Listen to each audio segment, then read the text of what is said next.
Am I muted? Let me check my settings. I think I was muted.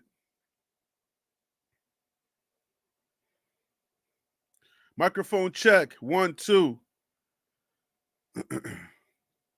Camera's good. Buff Nation, what up? BWB, my bandwagon buffs. What it is, what it does, and what it's gonna be. It's your man's Harry Billion. Family, good. Glad you guys can hear me. Welcome to the Liberian Perspective. Please make sure to smash that subscribe button. Make sure to give me the thumbs up. And don't forget to hit that bell notification so that you can get the videos as soon as they upload to YouTube. But family, that's all right?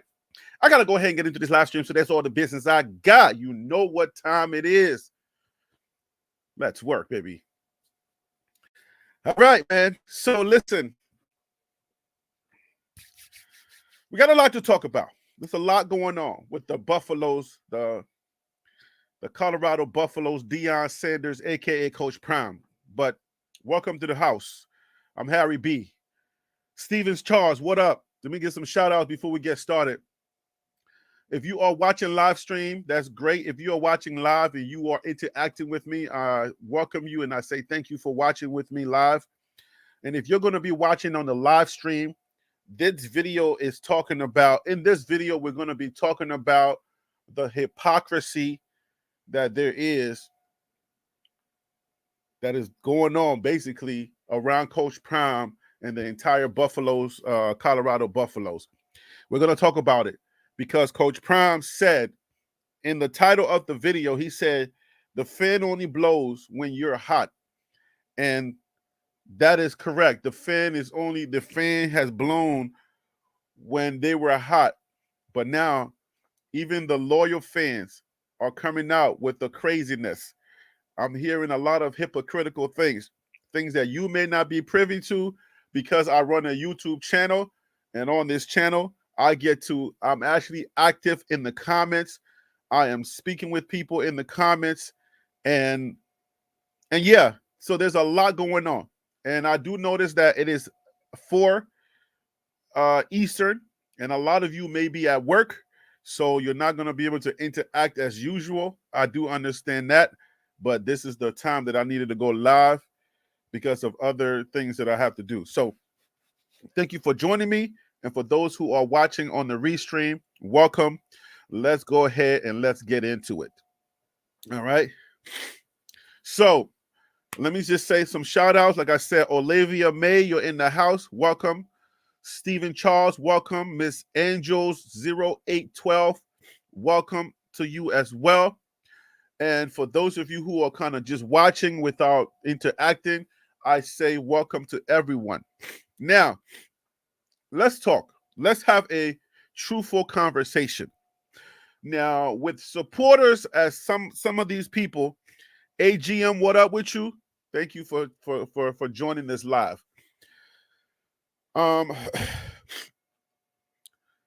With supporters, like a lot of people that are around these woods, you don't need haters if you have supporters like some of these people that are around here.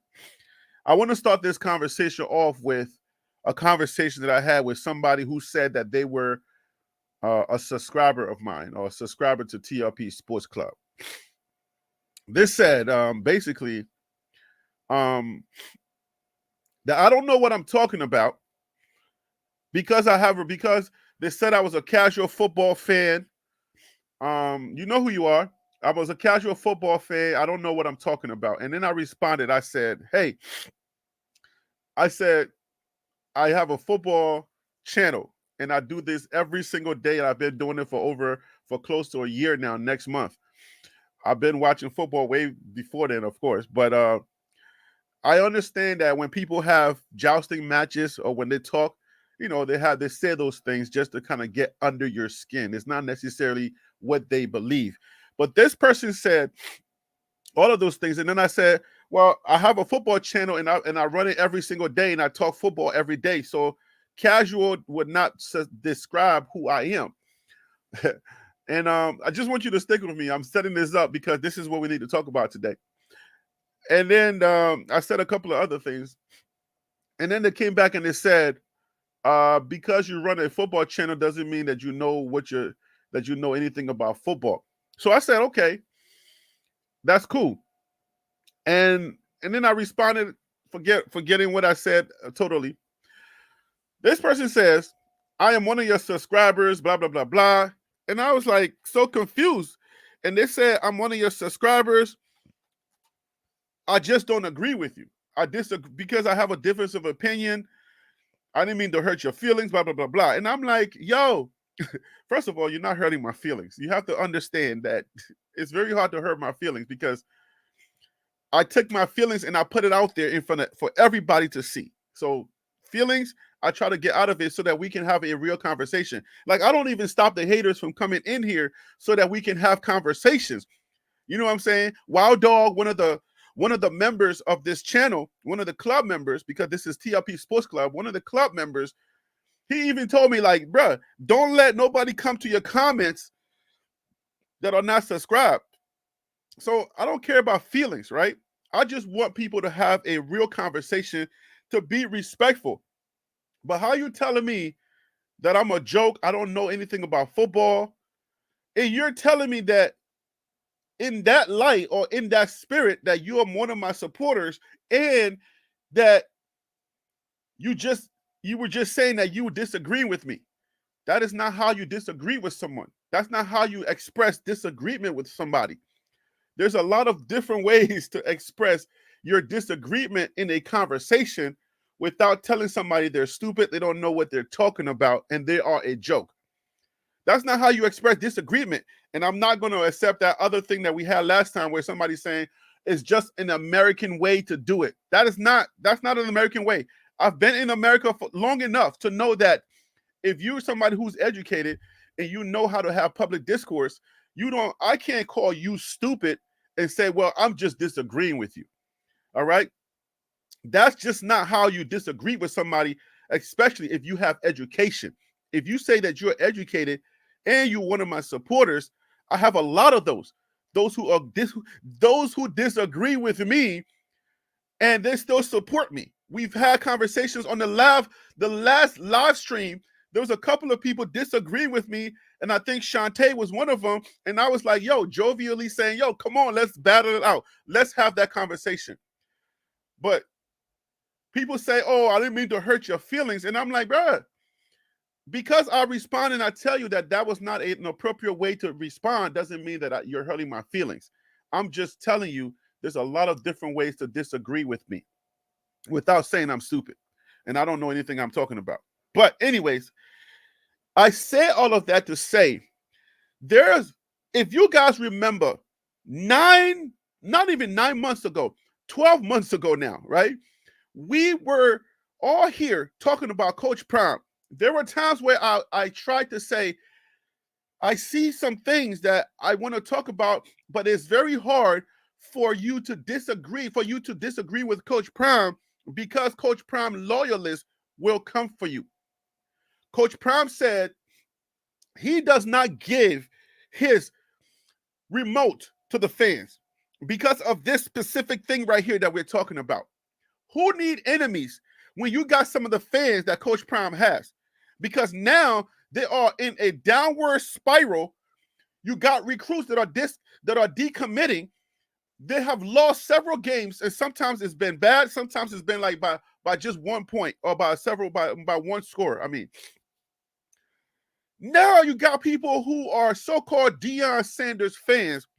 They're coming out of the woodworks, and they will say stuff like, I like Deion, but I support Deion, but, and they're saying all kinds of outlandish things. And I'm like, what in the world? When I was trying to say certain things, I could probably go to the comments and pluck out some of these people who would come against me. Don't say that about Deion Sanders. Don't say this about Deion Sanders. Deion Sanders, Coach Prime cannot do no wrong. Now, all of a sudden, he can do a lot of wrongs. and everybody's against him. What I do on this channel is that I'm critical when it is only necessary.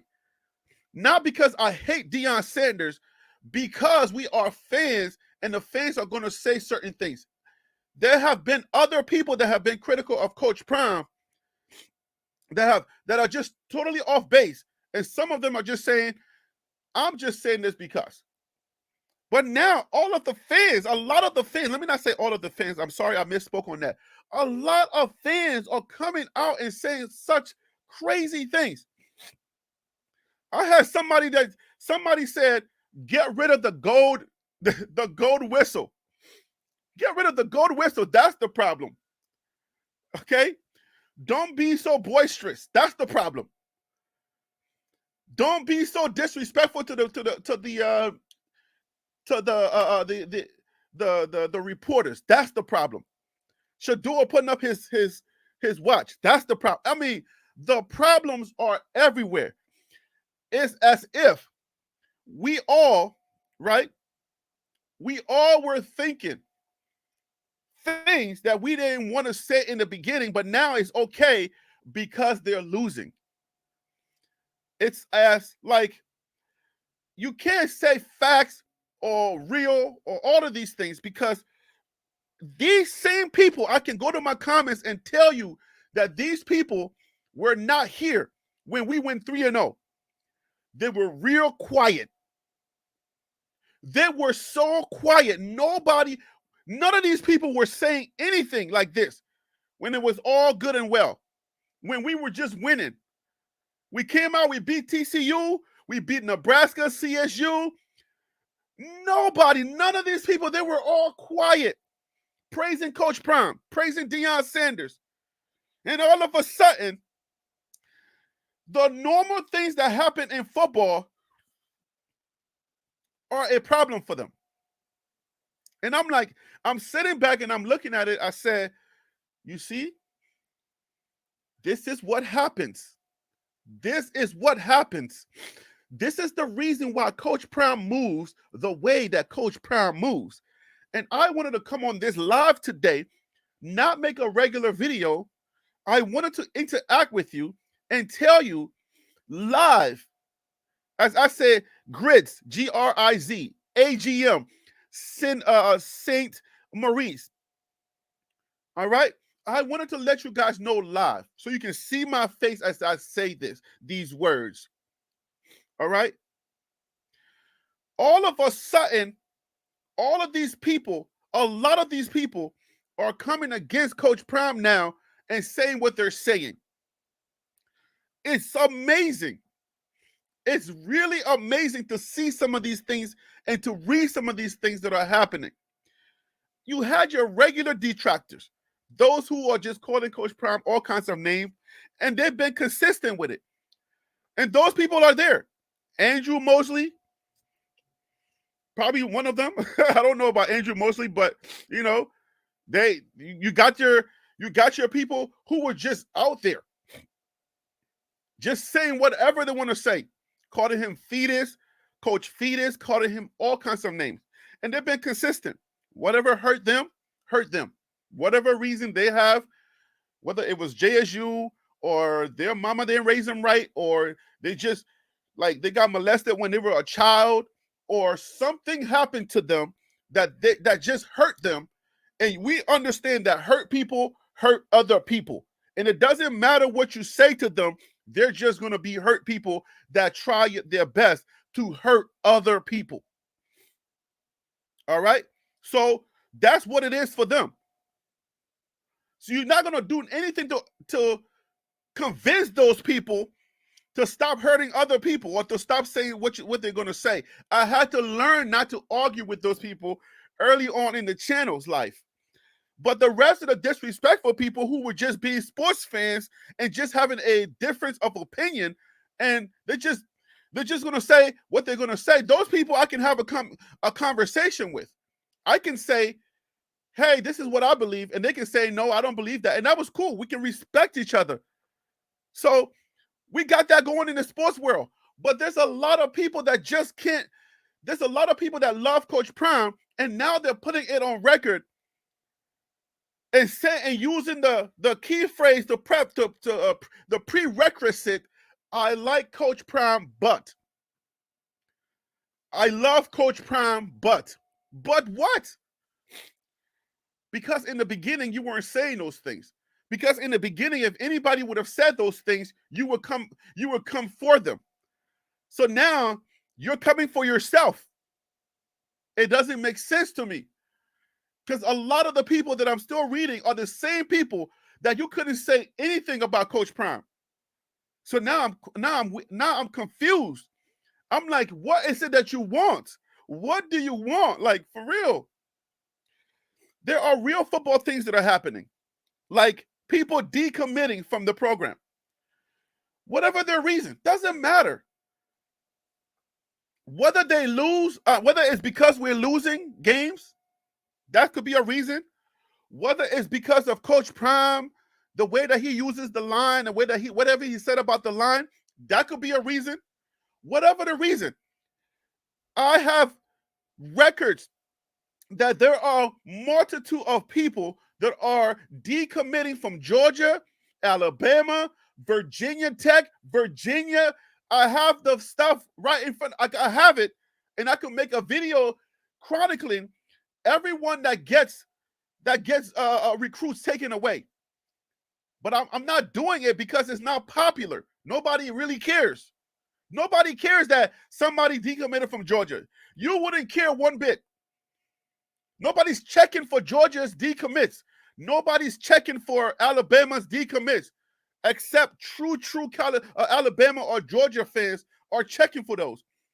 You see what I'm saying? So, but I'm talking about the world, the bigger stage where everybody's at, where people come just when they hear the name Deion Sanders, because Deion Sanders and the Colorado Buffaloes are the hottest thing spinning. You want to argue about that, but then you're still here talking about that. The most emotional people, the most emotional detractors are Deion Sanders' detractors. They're so emotional. They will go as far as calling him personal names. It's not that serious, bro. You can't tell me you're not emotional when you go as far as calling somebody Coach Fetus. That's personal to you. He did something to you. If I don't like somebody, I don't have emotions attached to not liking them unless it's personal. If it's something that somebody did to me, I'm a grown man and I have sisters and brothers. If one of my sister's boyfriends or husbands did something to them, I have a personal reason for hating that gentleman that did something to my family member. That would be personal. And the words that I would be using would not be holy. The words that I would use to describe those people would be something unholy and something unfriendly, but it'll be personal. So that's what I want to know. Hey, Monica Elmore, how you doing? Little Town USA, what up? So that's what I'm saying. Deion Sanders' haters, Peter Investor, what up with you? Deion Sanders' haters, they are hurt people because they get personal. It's not even about football with them. It's their personal. Why so personal? I don't understand it. Why do you get so personal when it comes to Deion Sanders? Because because you have a lot of other people that you don't like at all. But when it comes to Deion Sanders, it's personal. It's emotional for you. Calling him Coach Slime and all that trash. Yeah. It's emotional for you. But if Deion Sanders was to show up in your town and give you a hug, you would be all giddy. Oh, Deion, hug me. Coach Prime, let me take a selfie. Oh, Coach Prime came to me. Oh, my gosh. Coach Prime came and give me a hug. Why is it so personal? He's a public figure. unless he did something that was personal to you. It's crazy. A lot of the people who support the Colorado Buffaloes, the real Colorado Buffalo fans, a lot of them are happy. I'm telling you, I'm starting to realize that a lot of the BWBs, and I'm not wearing my BWB shirt tonight or today.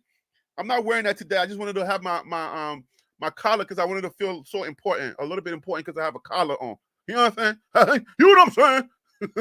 I wanted to have a little collar on so I can feel a little bit more professional and important. Anyway, but a lot of the BWBs, the bandwagon buffs, remember bandwagon buffs means you came over for Coach Prime.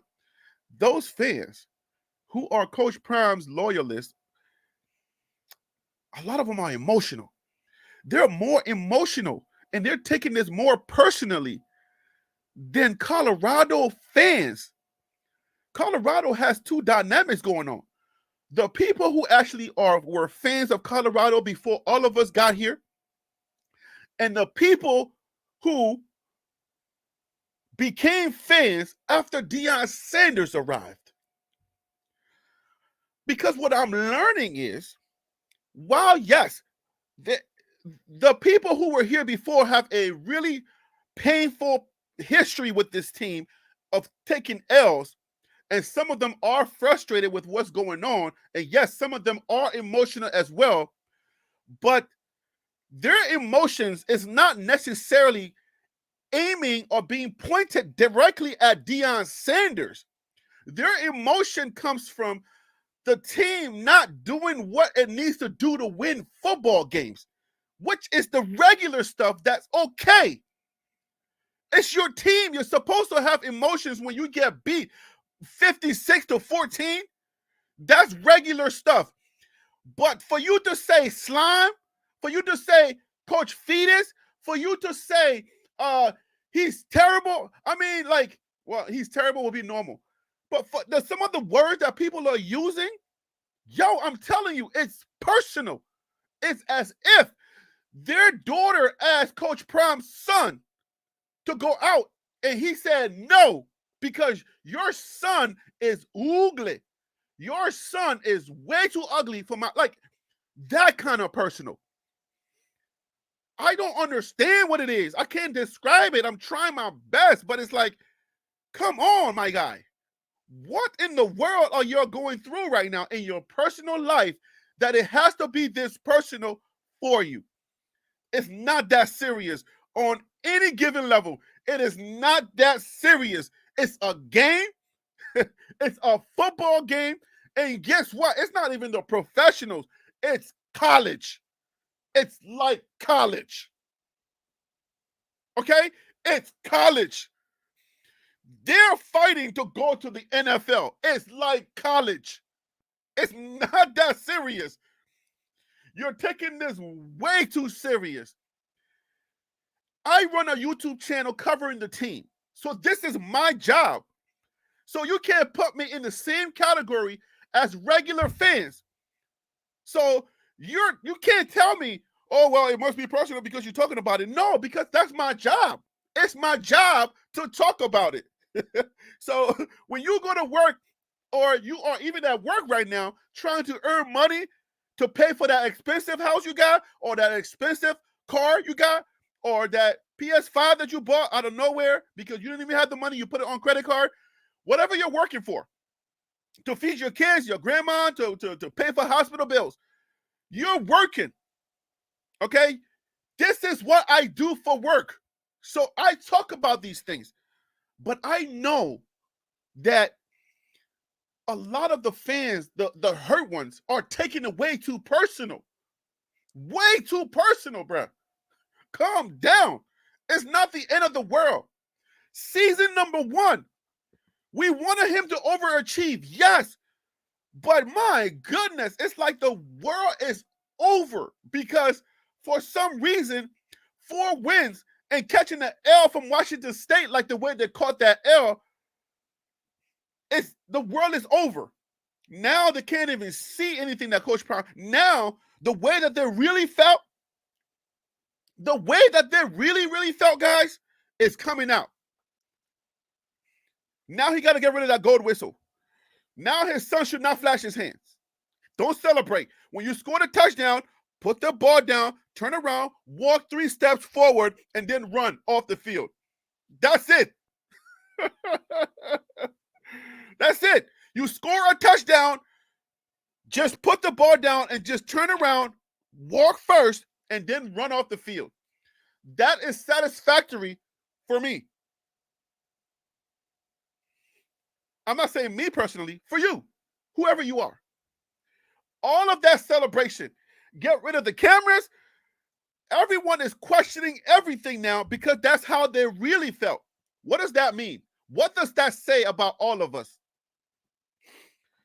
I'm saying the fan only blows when it's hot, okay?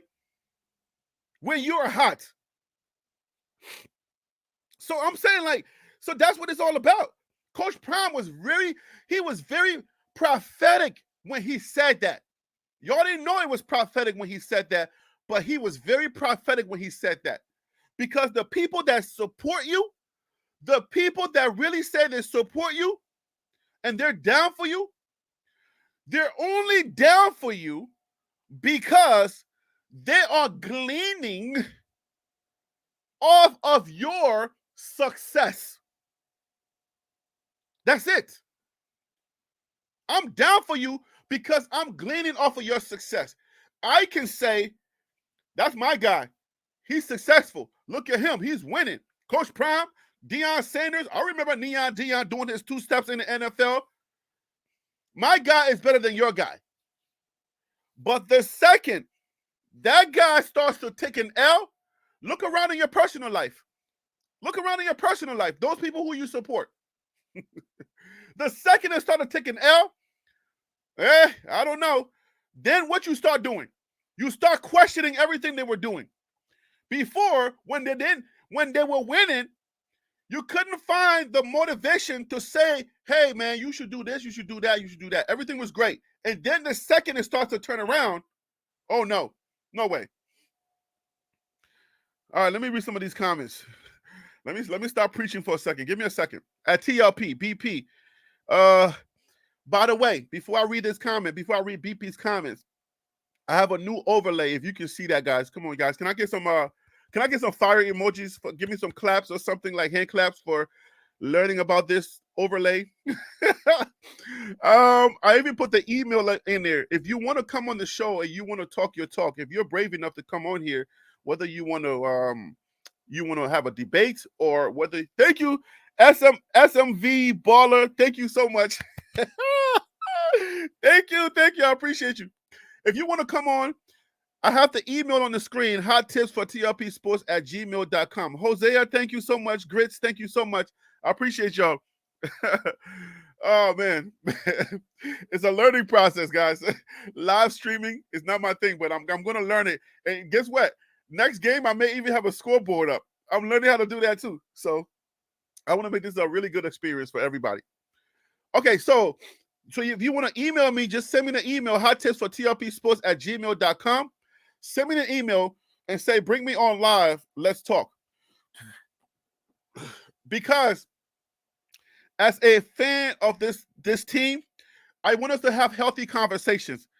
Yo, Pink Ivy, thank you so much. All right.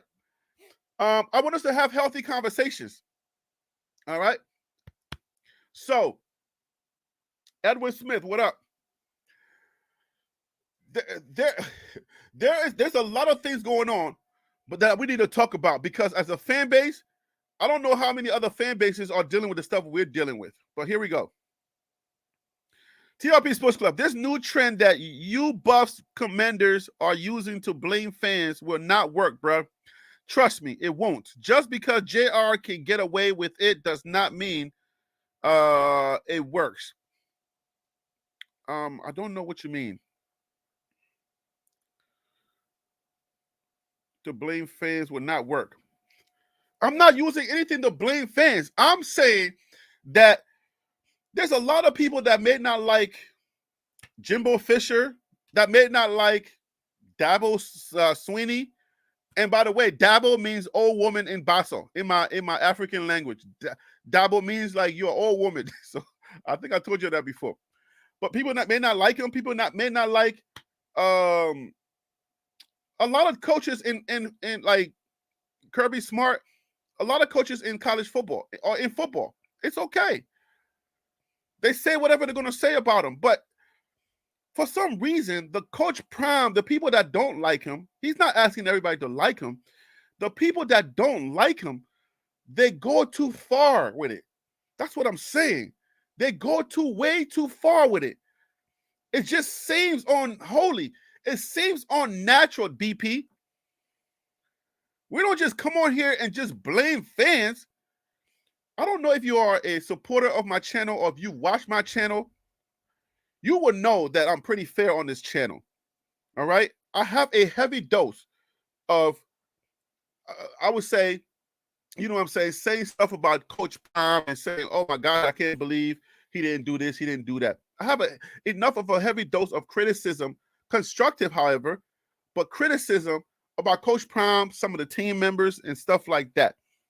I mean, some of y'all can even attest to this, that some of y'all were telling me, don't be critical of the team. Don't be critical of the players.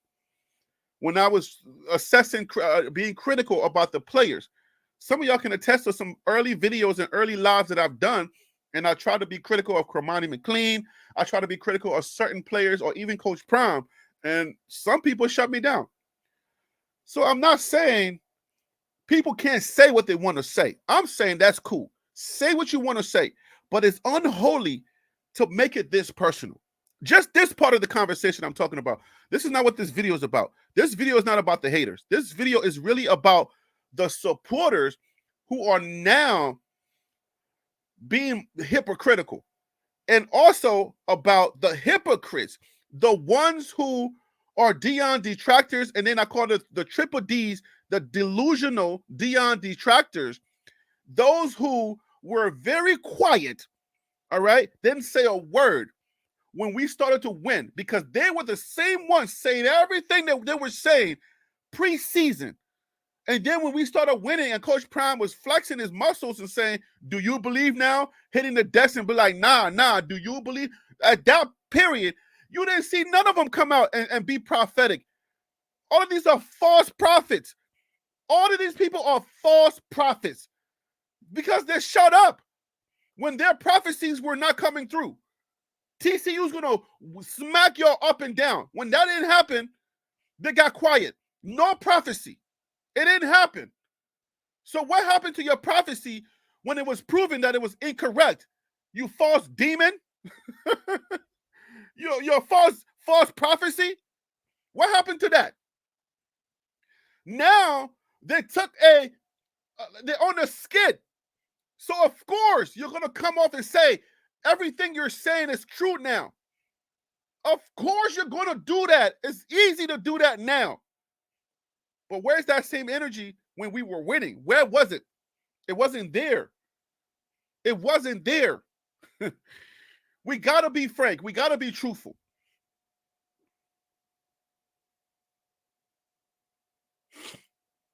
All right, I want to move. I want to get another comment, but let's put this one up too, BP. Come on if you want to. Let me check the email. Y'all email me if y'all want to come on here, because I'm not dealing with the nonsense. I'm dealing with the nonsense today. I'm here for all of it today. I got time.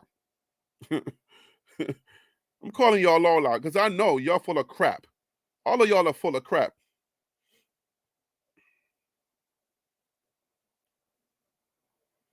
All right, nobody's brave enough here to come on here. All right. What is the email again? The email is right there on your screen, bruh. I just said it, bruh.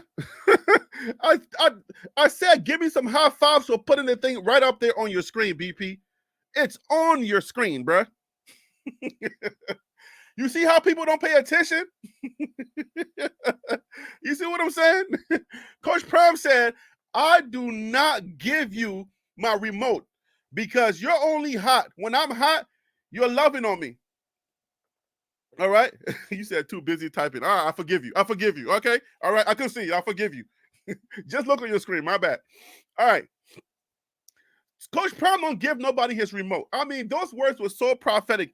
When Coach Prime is talking, sometimes he says certain things and we just kind of like just let it go in the back of our head, right? But then you started to realize, wow, when he said that the fan only blows when you're hot, even his supporters are coming against him now. Even his own supporters, and I mean strong supporters, people who used to ride for this guy. Now the little things are bothering them. Now the gold whistles are bothering them.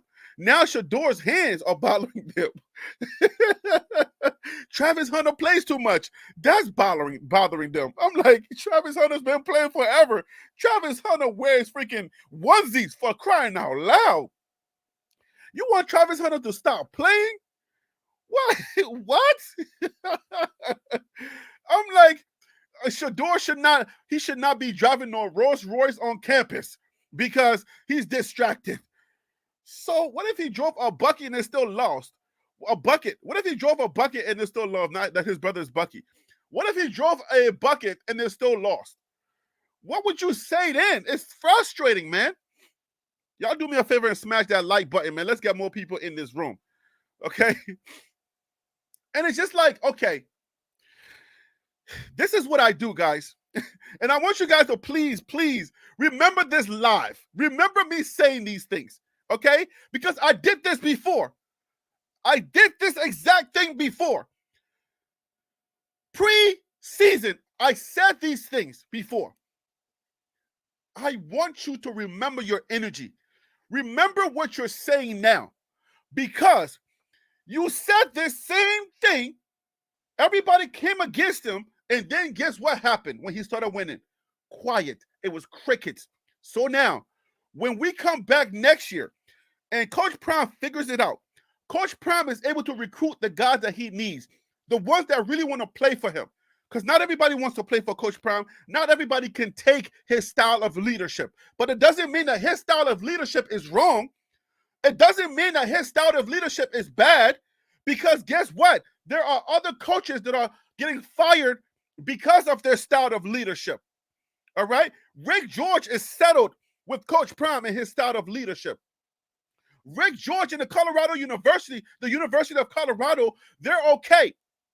Not once this season did you not see Rick George open up his blazer, that blazer that he has on the inside of it, it still has Coach Prime face on it. What other AD do you know that wears a blazer with their coach's face embroidered on it? That guy is sold and he's locked in with Coach Prime. Ain't no other AD promoting their coach's personal brand. None of them are. So please understand that this ain't no internal Coach Prime about to leave situation. They're going to figure this out. Rick George knows what Coach Prime is capable of. And Rick George is still, at the last I checked, Rick George is still the AD. That means athletic director. He directs this program. So he's also responsible for making sure that everything goes well. Coach Prime is just the coach of the football team. Rick George is over all of the athletes. So whatever we're lacking, you best believe that Rick George is making phone calls to make sure that he gets those pieces that is needed for the football team. He ain't got to. Most ADs will be doing that, but he ain't really got to because Coach Prime is there. When you have a guy like Coach Prime, he gives you a break. You ain't got to work so hard because he's so connected. That's why Rick George went out to get a Coach Prime. That's why Texas A&M, they won their own Coach Prime. And a lot of other universities, they want to get their own Coach Prime as well because of what comes with a Coach Prime. It's not a one-dimensional thing. Do they need to win more football games? Yes. But they've overachieved this year because last year it was 1-11. They won 4 games and put this university back on the national stage and talking points. Even while they're losing, the media would rather talk about them There's some of the other people that are winning. How many times have you heard the name James Madison on Sports Talk? I'll wait. I want to put y'all, let me know in the comments. Chat, let me know in the chat. How many times have you heard the name James Madison this year in football? I'm not saying because I'm talking about in the media. How many times? I'll wait. Somebody please tell me. Hey, Grits, tell me. The homie JR, tell me. SMV is already locked in. Says 0. Stephen Charles says, who? James, Monica Elmore says, James, what? Okay, SMV said maybe one time. On national sports talk? Okay, maybe one time. I'm telling you, I'm talking about a winning program. Okay, even, let's make it bigger. Even, all right, Mizzou, the school that the last decommit is going to, they're winning. How many times have you heard their name on the national stage? Charles Bragg says on this past Saturday. So one time this year, one time this year. Okay, so Mizzou, Missouri, on the national stage, they're winning. You barely hear their name. And I'm going to show my amateurism right here. I didn't even know about Mizzou.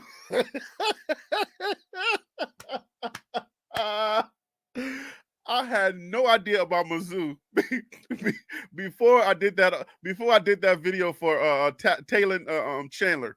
I said, "Oh, Mizzou's doing good." I'm like, "Oh well, ain't nobody talking about Mizzou." But that's what I'm saying. This Deion Sanders thing we're talking about, it's an elephant. Like, it's a boulder. Okay? That is the best way I can put it.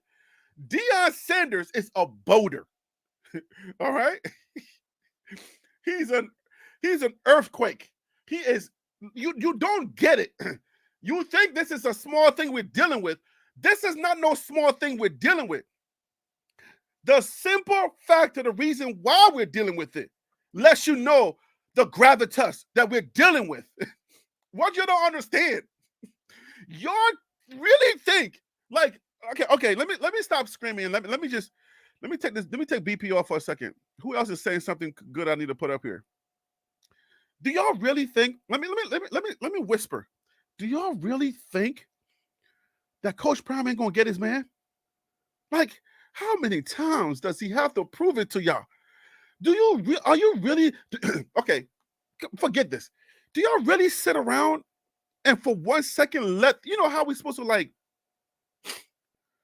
Do you know how we're supposed to like? Okay, if the devil enters our head, like it's inevitable that bad thoughts are going to enter your membrane, your brain, but we're taught to cast down those negative energies or those negative things when they enter our brain. Like, we don't have no choice. They're going to come because of our experiences, our environment, because of our sin nature, and we live in a sinful world. So yes, negative thoughts are going to enter our brain. But whether you're a Christian or not, it doesn't matter. Your psychologist, your therapist, they will all tell you, hey, if you're dealing with negative self-image, negative thoughts entering your brain, you got to replace that with positive affirmation. You gotta cast that down. So it's inevitable that is going to happen. Harry B, why are you saying all of this?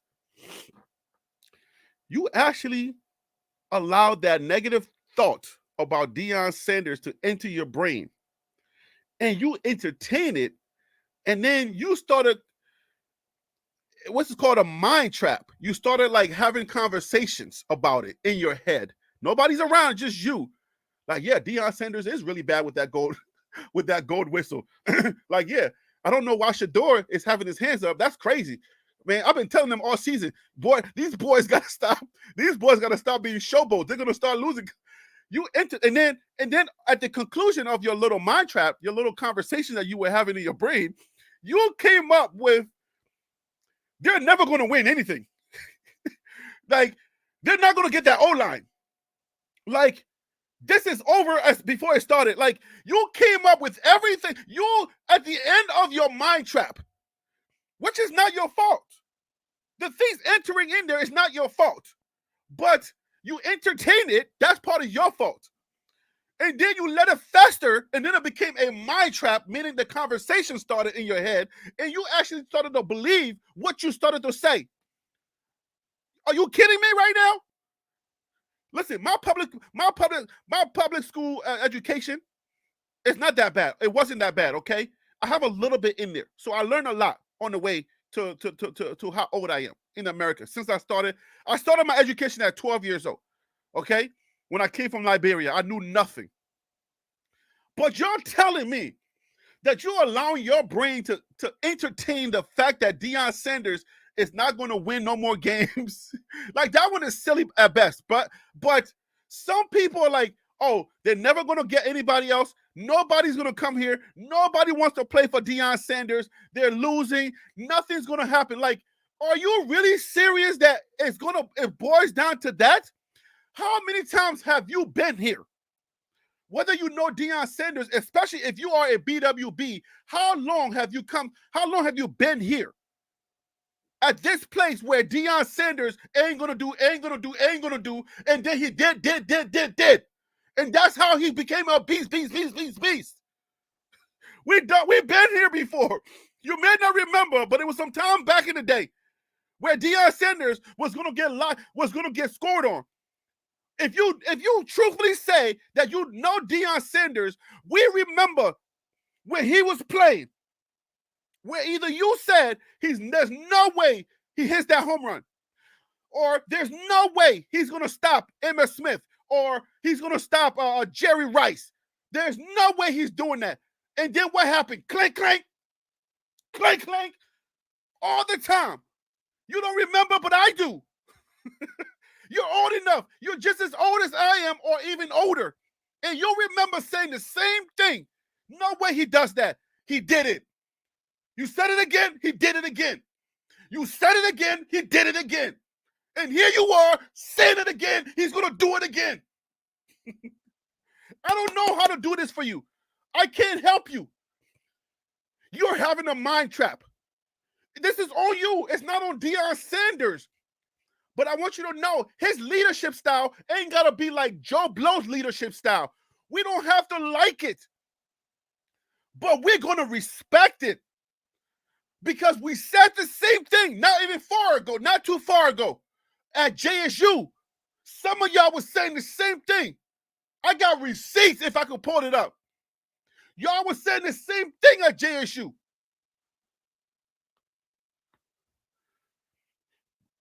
It all started. That celebration game, a lot of y'all were talking greasy after that celebration game. He can't coach. He got out coached. He did this. That happened. This happened. It's always the same thing. Ain't nobody asking you to love Deion Sanders or for you to agree with everything he does. Ain't nobody trying to say all of that. But here you are again. Like, you don't get tired?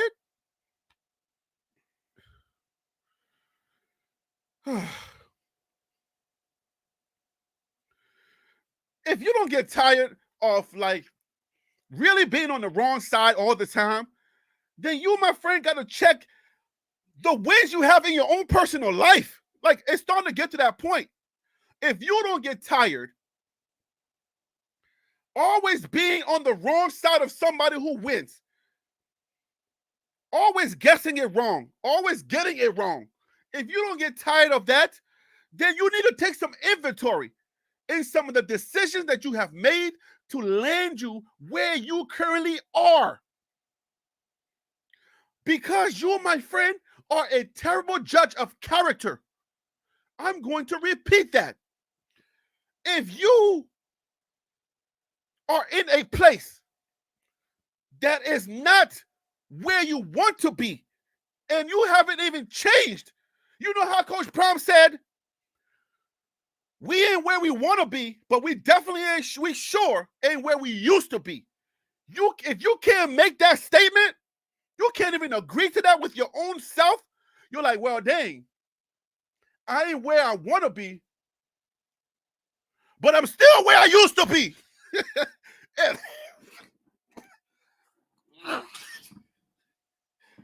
And I'm even worse. And I'm even worse off.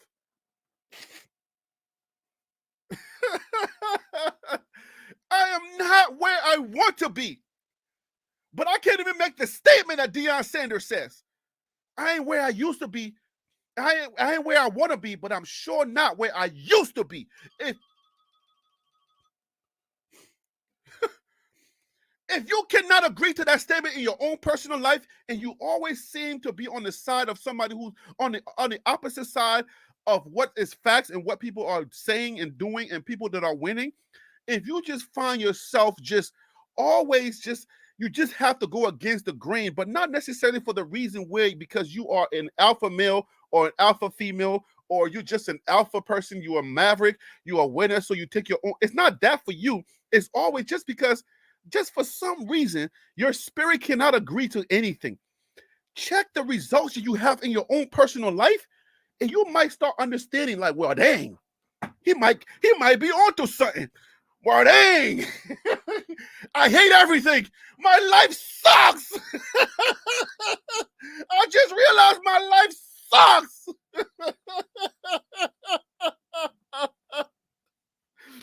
I just came to the realization I ain't where I want to be, but I sure dang and still where I didn't want to be. I ain't moved nothing. Nothing has happened.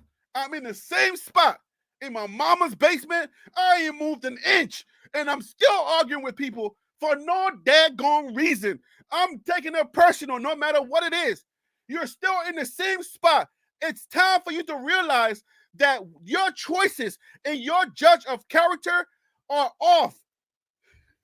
Make some personal changes in your life so that you can come back to the rest of us. To the rest of us. All right? We're not that great, but we just decide that life is what it is.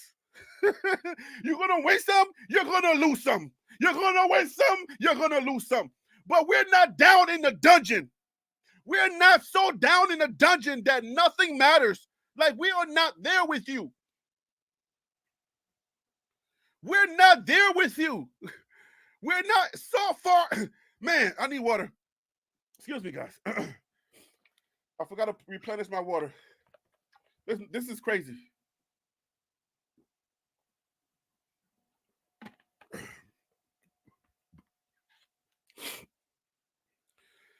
We're not so down in the dungeon with you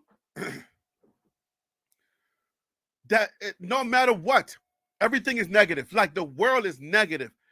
The way that you see the world just happens to be so negative. There's no light at the end of the tunnel for you.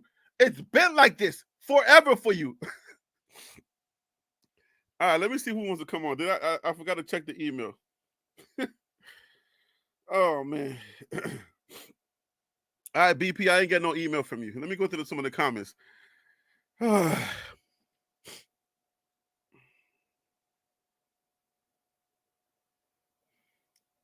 He's not Messiah like some people want to treat him. Maybe let me put this up.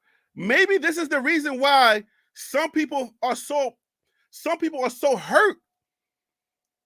Metaphysics 24. Maybe this is the reason why some people are so hurt and they take this stuff so personal. Because I'm like, yo, unless you think he's more than what he presents himself as, then you wouldn't take it so personal. You wouldn't be hurt to the point where you know what I'm saying? You said listen to the way you're talking about him. You're missing the point. You're missing the point. Maybe some people wouldn't take it so personal. He's a coach. He is a coach. So I'll take your first point, but listen, I'm not treating him like a Messiah. I'm saying it's not that serious. He ain't my Messiah. I can be critical of him. I can't be critical of my Messiah. He said, let me in. All right, here we go.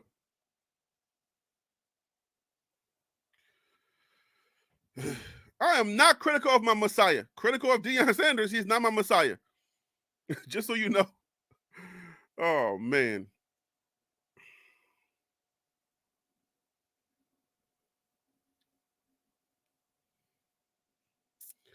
Yo, Grits, I'm trying to do this email. Grits, I'm telling you, man, some people just, it's painful for them. Something hurts them. I'm telling you. All right, here we go.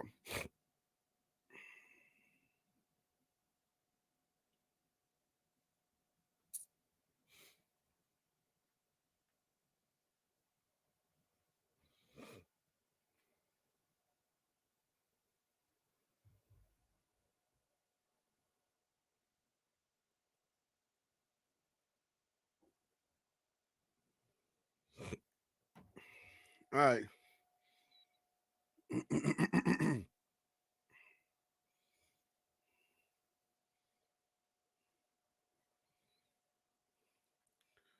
Listen, like,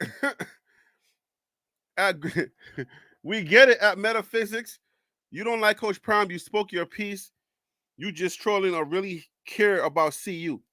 That's what I'm saying. Like I've been saying, Keisha, to some people it's personal. They take it too far. We're sports fans. Now we knew we was going to lose some games this year. We knew we was going to lose some games. Oh, can you give me some water? Thank you. Oh, okay.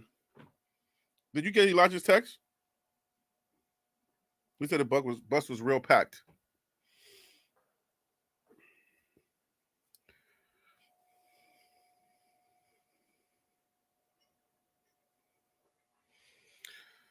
So it's like nobody is taking Deion Sanders, aka Coach Prime, as their Messiah or thinking like he's such.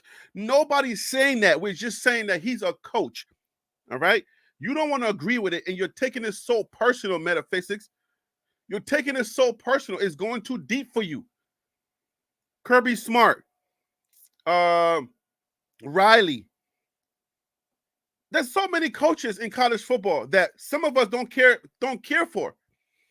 And we leave it at that. We may be like, oh my gosh, I can't believe that, man. I can't wait for them to lose. They suck. Da da da da da. That's sports talk. But y'all take it so personal. Y'all want to go into like these. Y'all want to say these other things as if it's something like that we don't know about. Like, what is it that we don't know about? Hey, Keisha, put one of those packages in there, all right? You heard me, Keisha? I don't know if she heard me. Yo, it's like, hold on, guys. Let me send this thing to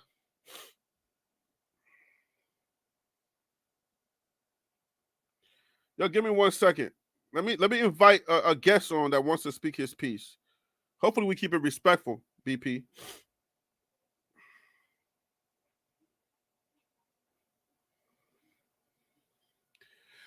All right, BP. I just sent you the link. You can come on and we keep it respectful. You know what I'm saying? We can have a talk. Some like to come up with BS reasons to avoid the obvious. No, no, no. I think you're missing it, bro. You're missing it, man. You don't get it, man. I'm still rocking. This is from the homie JR. I like that creativity. You see what I did there, JR? Hey, BP, give me a second. I'm still rocking with Prime and Colorado because I see the potential in the players and team. If you are a competitor, you appreciate watching the journey they are on. I love it. Salute, JR. Salute with you. Salute to you. All right, BP, you ready? I can't hear you. Did you put a package in there? I was screaming. I said, can you put a package in there? And then just bring it to me. I'll shake it. BP, I can't hear you. Are you there? Oh, I don't see you, so let me bring you on. All right, guys, we about to invite a guest so you can come on and Yo, can you hear me? I can hear you, boy, buddy. Man, why you think I would be disrespectful, man? I've been on your show before. Oh, you have? Yeah. Anyway, Okay. so No, look, man. I tell that to everybody. Oh, okay. Yeah, yeah, yeah. Look, Nothing, man, I nothing think I personal. think a few things can be right at the same time, right? All right. And just like, you bringing the energy in terms of staying loyal and passionate, yeah, but you still probably kind of see some of the wrong stuff, right? It's just Okay. like the other side. They ran and raving about this, that, and the third. It's not like they fell out of love with coach or the team. They still got the passion for him. Okay. All right. So Listen. let me ask you a question. Oh, let me get the straw. All right. Let Go me know ahead. when you're ready.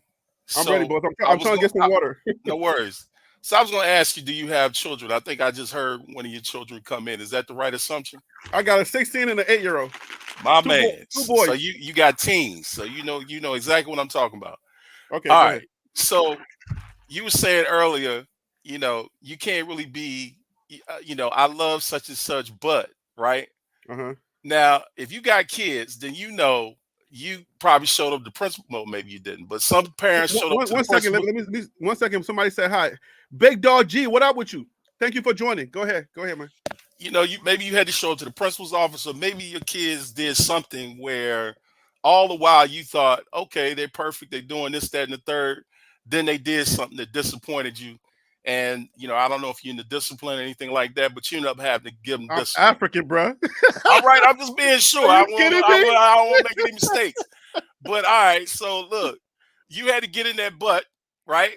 Get Uh-huh. things straight. At the time, you might have been a little heated, but you corrected things, and then away y'all went, right? So at the time, I ain't gonna say you didn't love your kids, but you were very upset with them at what they did. Is that correct? Yeah, okay. So I think it's the same thing with some of the fans. I think there are varying degrees of folks who are feeling a certain way about this season. And I don't know if you saw my earlier comments, but I think it has to do with the three B's at a larger sense. I'm Okay. not saying everybody's in this same category, but the people who are really passionate, who kind of that you're seeing kind of go from I love them to death to calling them names. I Uh-huh. wouldn't go that extreme, but I ain't gonna fault anybody that got their own whatever. But Mm-hmm. I think the three B's are betting, number one, bragging rights, meaning you sitting at the table bragging about a team, you a bandwagon there, you never had this team before, and people like, why are you wearing that hat? Why you got that shirt on? Oh, Mm-hmm. the bus, this, that, and the bus. And they're like, they were sorry last year. Why you on it? Why you riding with them? Oh, this, that, and the third. So they got a lot of invested in them in terms of bragging rights. You know how we do. Once we start bragging about something, now we own it. And then the last one is blackness, right? Now I don't want to offend any of my Caucasian or other Uh-oh. folks in White it. people, close your ears. Yeah, I don't want to offend anybody, but yeah, you got a sense of pride in seeing a coach go from what he's going to doing this at a high scale. It's not to say we haven't ever seen it before, but the trifecta of having this guy have a gold jacket, been successful in the league, and then coach a team and go from nothing to coaching a big team to now coaching this team. It's a Cinderella story.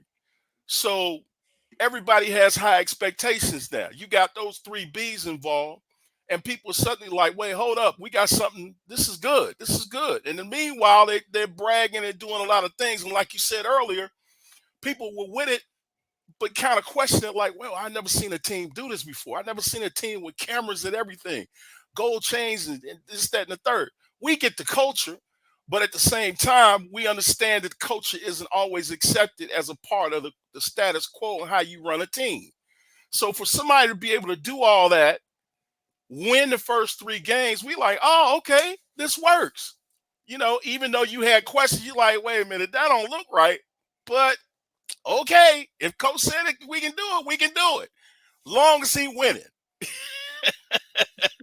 Now, the problem is, I don't want to repeat it for everybody who's got those pains. I know I sure still do. Everything started going downhill. The wheels fell off, right? Okay. So when the wheels start falling off, you like, well, wait a minute. I remember Junior wasn't going. He was going to school early, but the teacher was saying he wasn't showing up. I didn't believe it until the grades came out. Wait a minute. You know what? He was staying up late at night, not hanging out with me as opposed to doing his homework.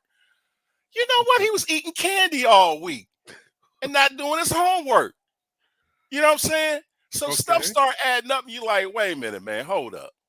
Now you start checking everything. You like, what are you doing? Why, wait a minute, why are you doing this? What are you doing to motivate yourself to do that schoolwork? Okay, hold You on, hold see on, where hold I'm on, going? hold on. I'm trying to keep mental. I'm not keeping physical notes, so I'm trying to keep mental notes so I can give you something. I can ask questions. But let me ask a question based on that.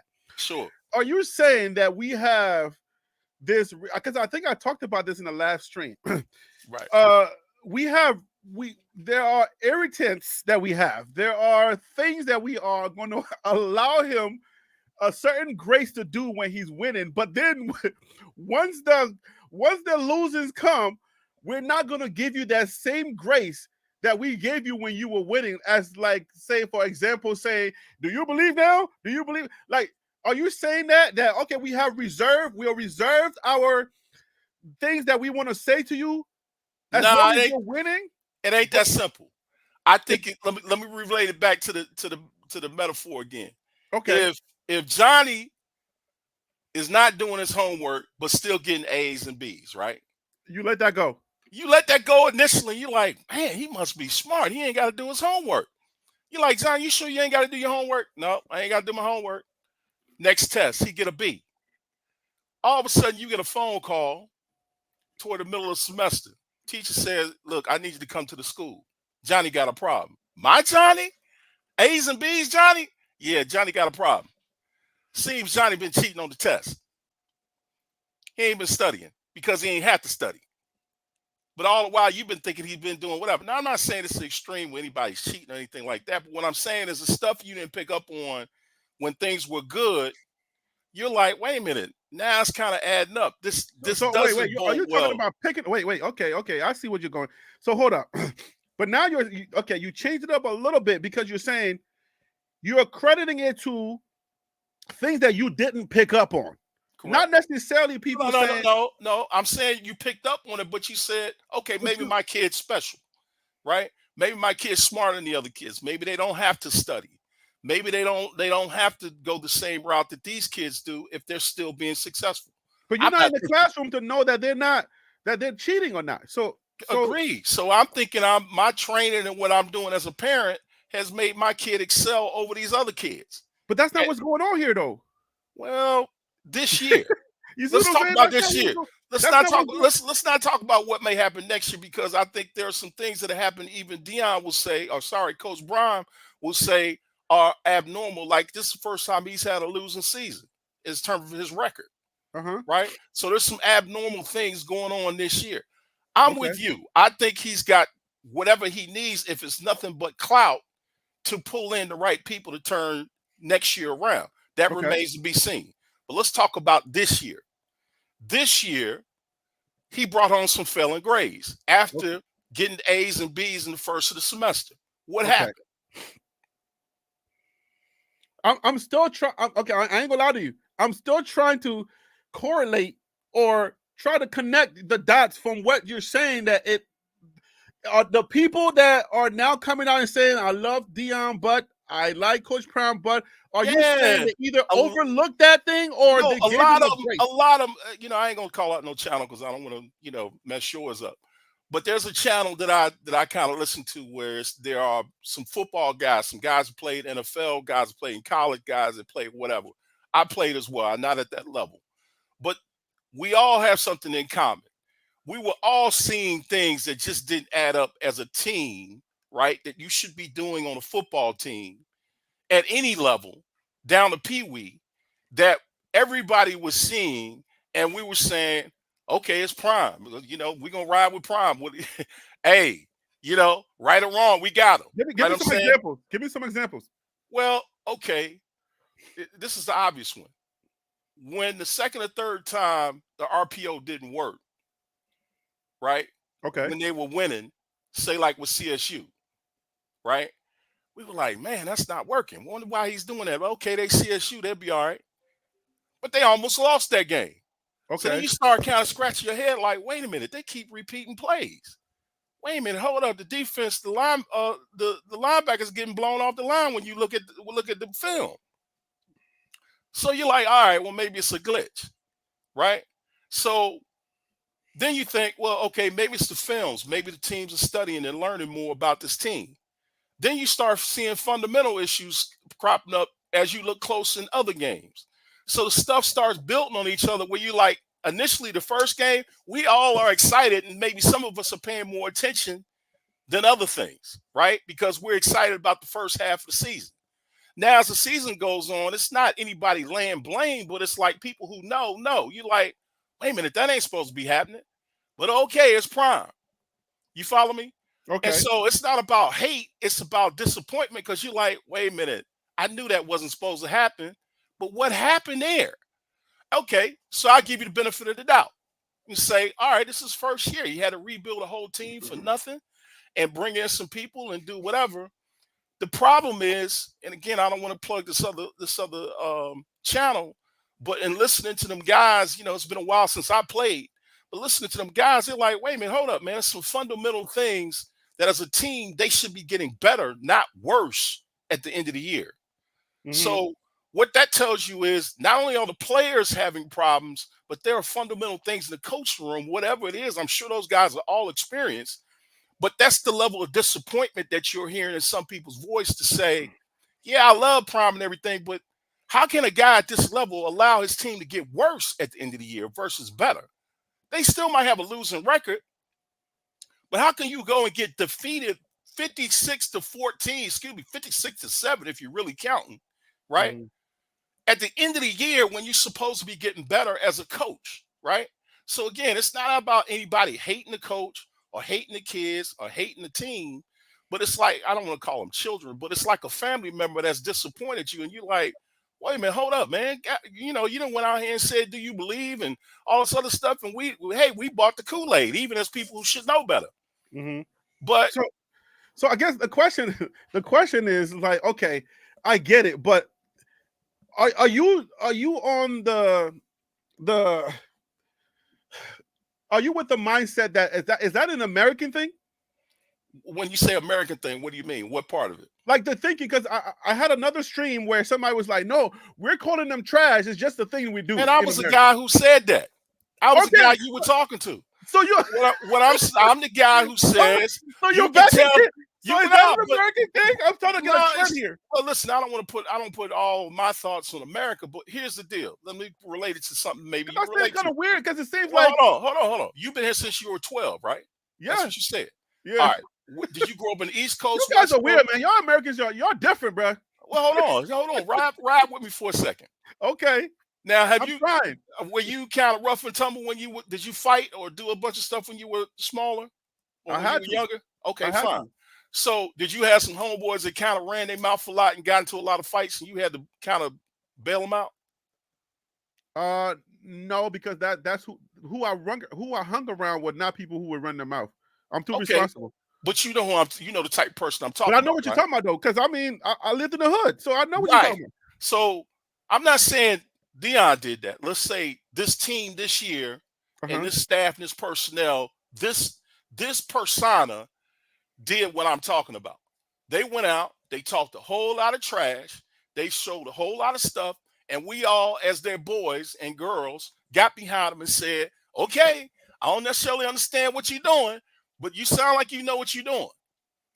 And then they went out, but what I'm and saying then is, they went out and we got said punched we in the mouth. understood. We were. I'm saying the opposite of what you're saying is we bought into that and we said this is Coach Prime. That's Yeah, what I'm saying. yeah, but I'm saying we were what about I'm that. saying is this year, right now, it's not to say Coach Prime is not going to recover. I'm with you. I think he is. It may take a little longer than all of us think, but he's going to recover. If Okay. nothing else but by his reputation, he's going to cover.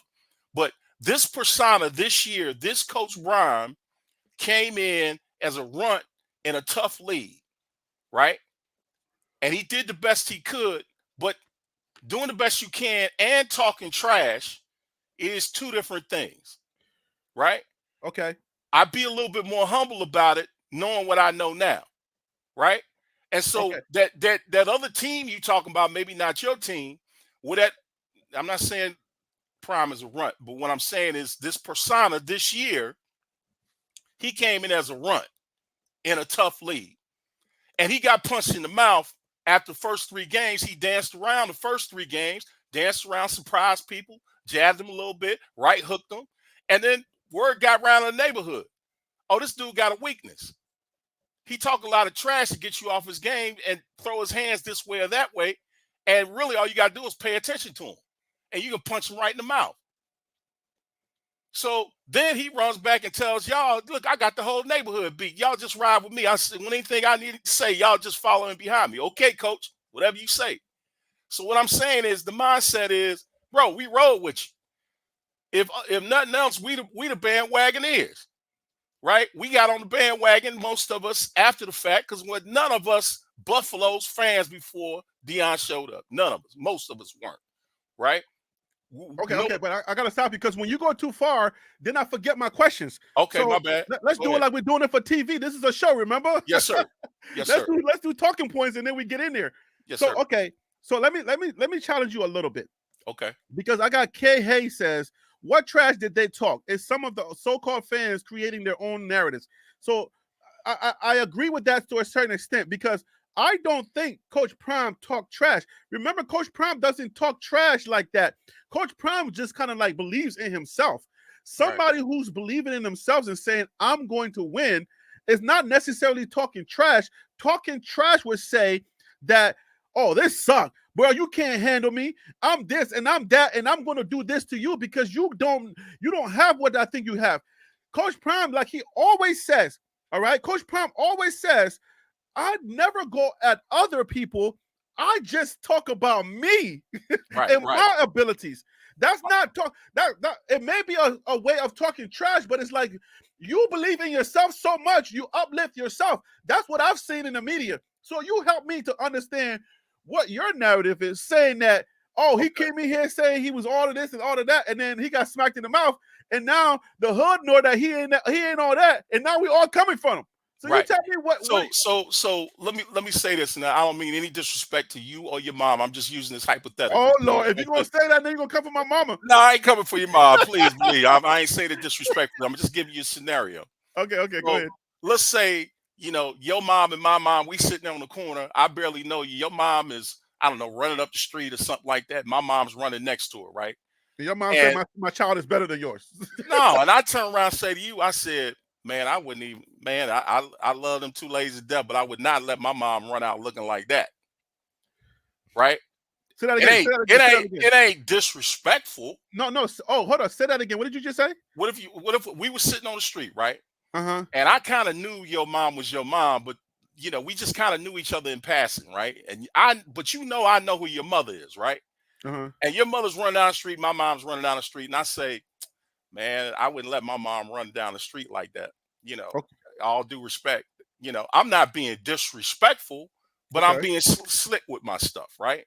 So let me give you specifics with him. And I don't think it was disrespectful to people who are listening to what he's saying, but you could listen to it and say, oh man, it's something that's a little weird. So anyway, as much as I'm happy about Shador's first game, what he throw, like 400 yards? 510. 510. The commentary was, it's in my intro. It's in all my intro videos. Yeah, I think it was something like that. So essentially they said, look at little old me for coming from a HBCU, coming in here and, throwing 400 yards. I'm just an HBCU guy. Now to us, that's music to our ears. To other people, that's like fingers on a chalkboard, right? Mm-hmm. So that could be construed by some people as talking trash. So again, those types of things, like the reporter that was sitting there, I don't know, was the same game or the next game. He told the guy, "Do you believe?" I mean, the guy trying to do his job and just interview him. He like, "Do you believe?" And I was like, "Man, that's a little crazy." But all right, we riding with you, coach. You know what I mean? Whatever you say, we gonna ride with it, right? And it got around the news, and it went around the news channel, and people were like, "Well, man, that's a little okay," but he coached. We gonna ride with him. Okay. So that's sort of examples of what I'm talking about. It's not disrespectful, but it's kind of slick. You see what I'm saying? Yeah. And so, again, being on the side that I appreciate him, I'm like, oh man, I'm riding with coach. But when you do all that and then you start losing, Okay, fine, you lose, but if you put your best people on the ground and you got the best plan that you can have to play and you still lose, people are like, all right, cool, they were just a better team. But if you're doing all that, you got your talent sitting on the sidelines, and I'm not going to get into the other nuance that other people talk about, but they've got a valid point in terms of some of the other weirdness that was going on that team. Yeah, some people got a right to be a little bit disappointed at that. And it's not hateration. It's not they losing their mind. They're just Okay. like, man, Okay. So your general point is that people are disappointed and they just have a different way of communicating their disappointment. That's what you're correct. pretty It's much just saying. like your homeboy. You ain't gonna hate your homeboy for talking trash, but you're gonna look at him and say, man, you trash with fighting. Stop talking trash. Just fall back. So okay, so this is what I'm going to say about that because I don't want people to leave this stream and thinking that that's it. Where Okay. I understand what you're saying, okay? I get what you're saying that a lot of people are disappointed, and right now, what they're expressing is their disappointment as opposed to their hate for Coach Prime. It's not Right. like their loyalty has changed. It's not as if they're changing, they're jumping ship. Some of these people are just disappointed and maybe have no better way to express that disappointment but to say, man, I really love Coach Prime, but right. So, Yeah. And let me but cut you off there just once since we dialoguing. okay, I think there are extremes to that, right? uh-huh. And again, I'm not going to sit here and judge anybody. They got the right to respond. It's like somebody said, if you hit somebody, you don't have a right to say how they're going to respond to you, right? If you spit at So, somebody, right? If you spit at right, me, you can't tell me how I'm gonna like. exactly. So Yeah, I'm go not ahead. going to sit here and say how someone should feel, how they should act. But I personally would not go to the extreme of calling him, whatever that name was you called him. It's not that. Slime, all kinds of names. Yeah, so it's not that serious for me. But okay, as an example, without telling too much of my business, at the first of the year, yeah, I was one of those people who was doing a little bit of wagering on it, but I can afford to lose it, right? Okay.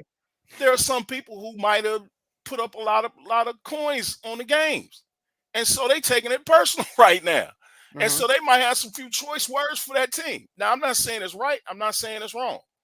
Same scenario. Somebody who with bragging rights, who values being able to sit at the dinner table and say, "I picked that team, and they were mine, and this, that, and the third," and then they let them down. They may feel a certain kind of way about how they respond to that. I can't judge that, right? Okay. And they may still very well love Dion, but it's just like a kid. I mean, it's a varying degrees of punishment you can give your kids based on what you believe. You can stand them in a corner, make them not watch TV, or you can whip their ass. Excuse me, whip their butts, Okay. right? And either way, you're gonna come out on the side. If you got any sense in your head, you're still gonna love your kids. You see what I'm saying? So the level of discipline that these people are given in terms of verbal or whatever reaction, I think most of it in terms of the type of buffs that you support, that you're seeing based on watching your channel, are people who were very passionate about the team and are now disappointed in them. They still love them, they're Okay. just So disappointed. cool. All right. So I heard what you said, but don't cut me off again. Let me say this All right. All right. because I think what you're saying it's still the same kind of idea because you're saying some people wager some money, some people have personal things connected to it, some people had YouTube channels connected to it, and you winning gets me more views and more subscribers and whatever their reason or whatever the reasons are why we were so personally invested with Coach Prime. Whatever those reasons, all right. I understand that disappointment is going to, breed some type of resentment and it's going to breed some type of response. People saying what they got to say. I get it. This is what I'm saying though. Coach Prime, I don't know how many interviews ago or he was on the Pivot show, but he said these words. He said, I don't give my remote to the fans because they can't turn me, I can't have them turn me off or turn me on. And then he said to one of the reporters in a recent interview, in a press conference, he said, the fan only blows when you're hot. When they asked him, hey, will you take a lifelong contract? Right?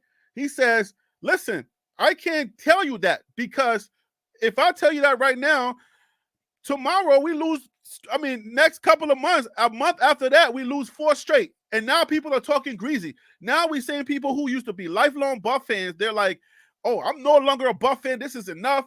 Even though they've been struggling for a long time, way before Coach Prime. And Coach Prime has brought them to national prominence again. I don't even know what reason they would have, but they still have their reasons. They're like, listen, man, I'm out of here. I'm done. For us, the BWBs, the bandwagon buffs, or even people who don't consider themselves bandwagon, and they don't really know it. But if you weren't a fan before, you got here now because Coach Prime is here, you're bandwagon buff. That's right. So I'm just saying. Proud member. Right? I'm just trying to get a little bit of money off of it. That's all. You ain't gotta agree with me. Look, I'm gonna own mine. I'm a bandwagoneer. That's what I'm saying. I'm a bandwagon buff, so it is what it is. You know what I'm saying? So anyway, so we're here. But what I want people to really go home with this, to understand that it's okay to be disappointed, but it's not okay to take it personal like that. You see what I'm saying? Well, it shouldn't be that personal. Hold on, let me finish. Right. It shouldn't be so personal that you're losing sleep on it. It shouldn't.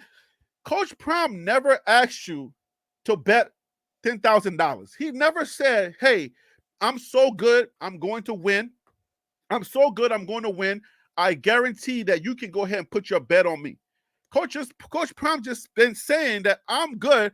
I'm going to bring a winning culture back here, which he has already done. He's already changed that.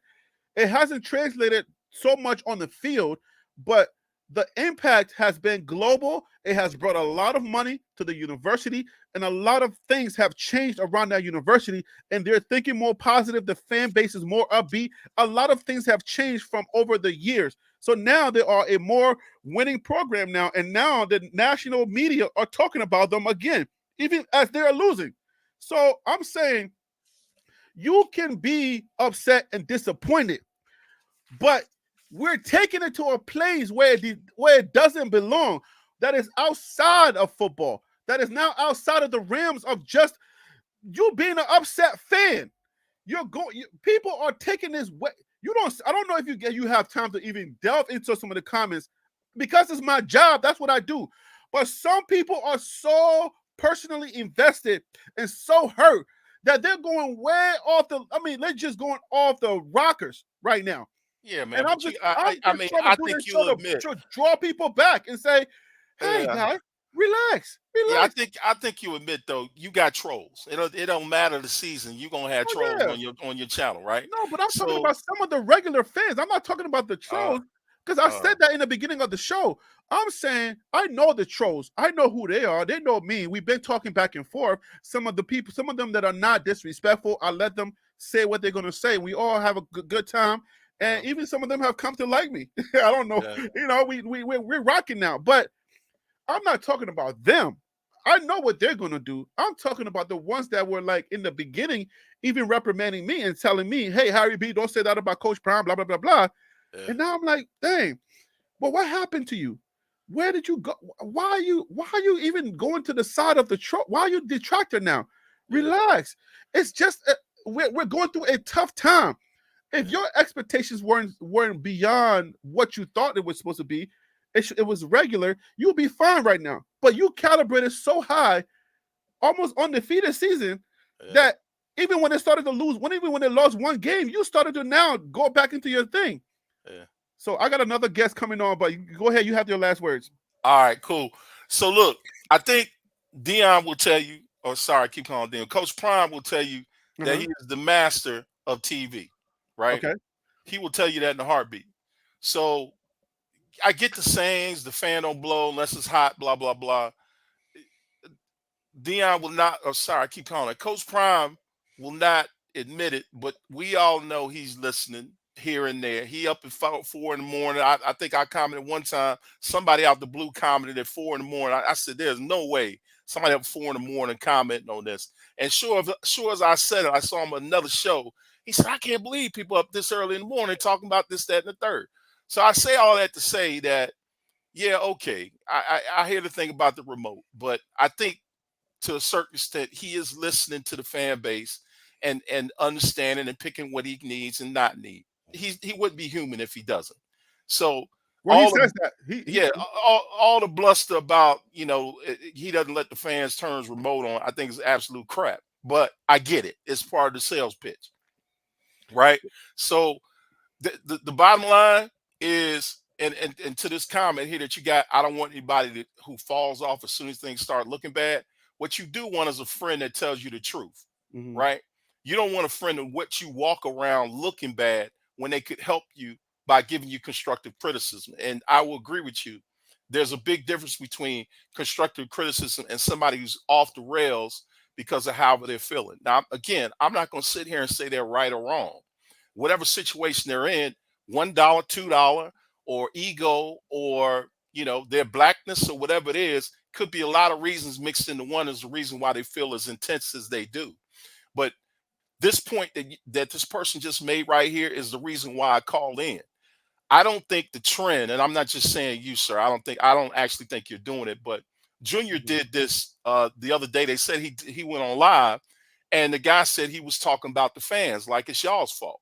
Now I don't know if he completely said that, but now I'm seeing other commentators kind of do the same thing.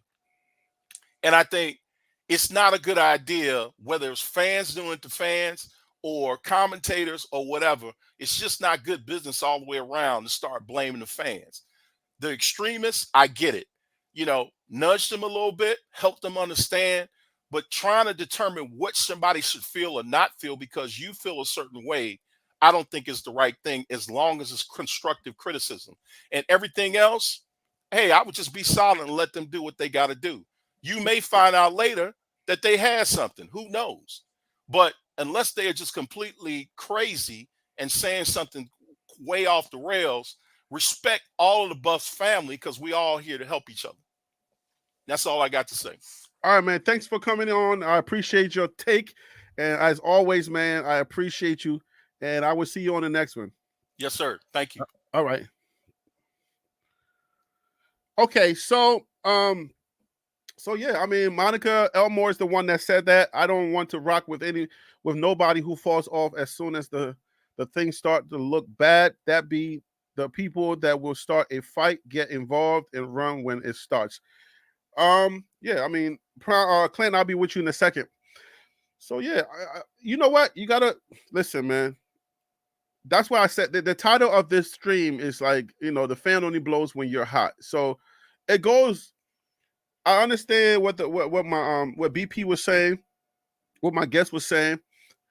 There's so many ways, but you just gotta be careful. At the end of the day, you just gotta be careful on how you approach this thing.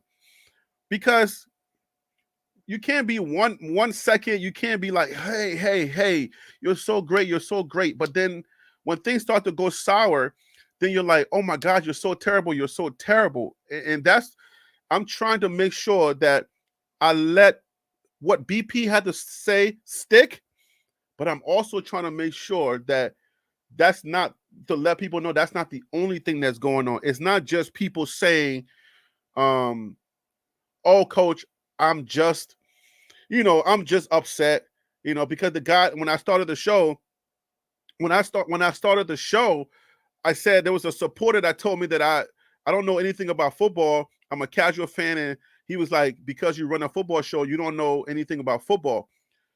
If who needs a hater? If I have a fan like that, a supporter like that, telling me I don't know anything about football, and I'm a casual fan, even though I have been doing this for about a year now. A casual fan is somebody who does it every now and then. I'm not casual, and I do know about football. So yeah, I mean, so anyway, it's just that we got to be careful how we do this because we got to remember that Coach Prime is him. If you forget that he's him, then what were you saying before then? Because you can't say, well, yeah, he was him before, but now he's not him. Now he kind of like, he's all right. So anyways, let me bring on my other guest, guys. Before I bring on my guest, this is from Prime Sports Media. He is another creator, guys. He is another creator that creates Coach Prime videos or Colorado videos, and he talks sports. And we've talked before. We have great conversations every time he comes on. We're going to bring him on now. Before he comes on, I want to remind you guys that up top, guys, if you look, I don't know if you can see my cursor, but up top left my other the other side of the screen, you will see you're watching TLP Sports Club, and then you will see the email. If you want to come on, like any of my guests are here, email me, and I will send you the link so that you can come on and speak your piece, say what you got to say, because this is, we are the fans, and we want to sound off. We want to say, I don't always have the opportunity to put up your comments, and I can't really, comments, I can't read them fast enough.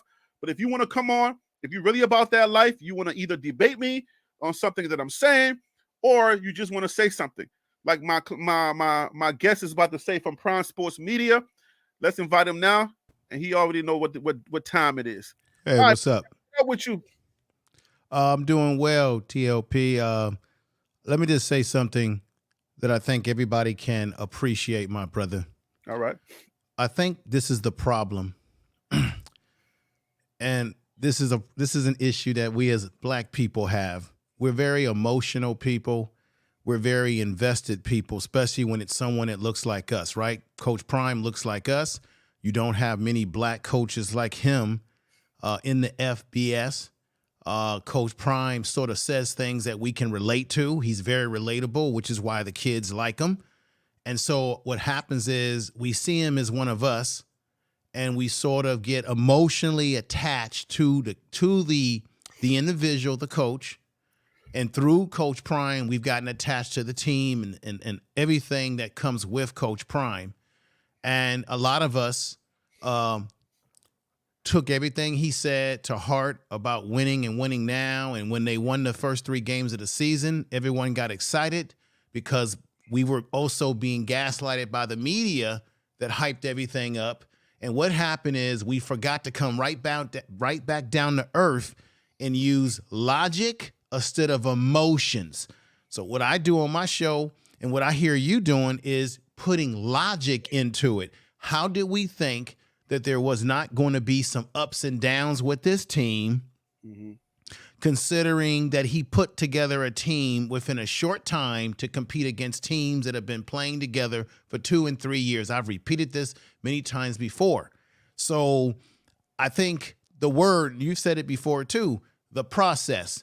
I think that what's happening is that people are not trusting the process because you're too caught up in the personality. Good. Before you get too far, remember this is TV. We're entertaining. So when you say one bit, let's talk about it, and then we'll go to the next bit. No problem. All right, but you came out fiery. You said something that was profound that I feel like we gotta tackle. Your statement of how Coach Prime, what he represents, it kind of hit hard because of this reason. Do we understand that Notre Dame has a Black coach? We all understand that, right? Notre Dame has a Black coach. There are other Black coaches in the FBS, Football Bowl Subdivision.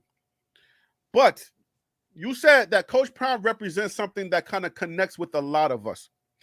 And I felt like it hit something that we need to explore. Let's talk about that a little bit more. Let's go ahead and unpack that a little bit more further for the fan base so that they understand. And I'll start it off by saying this.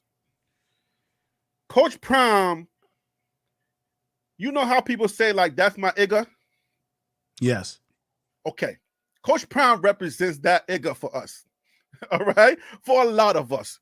Because it's like, you may have your Obamas, you may have your, oh yes, this person was Black, but there's something about this one Black guy that kind of touches the culture for a lot of us.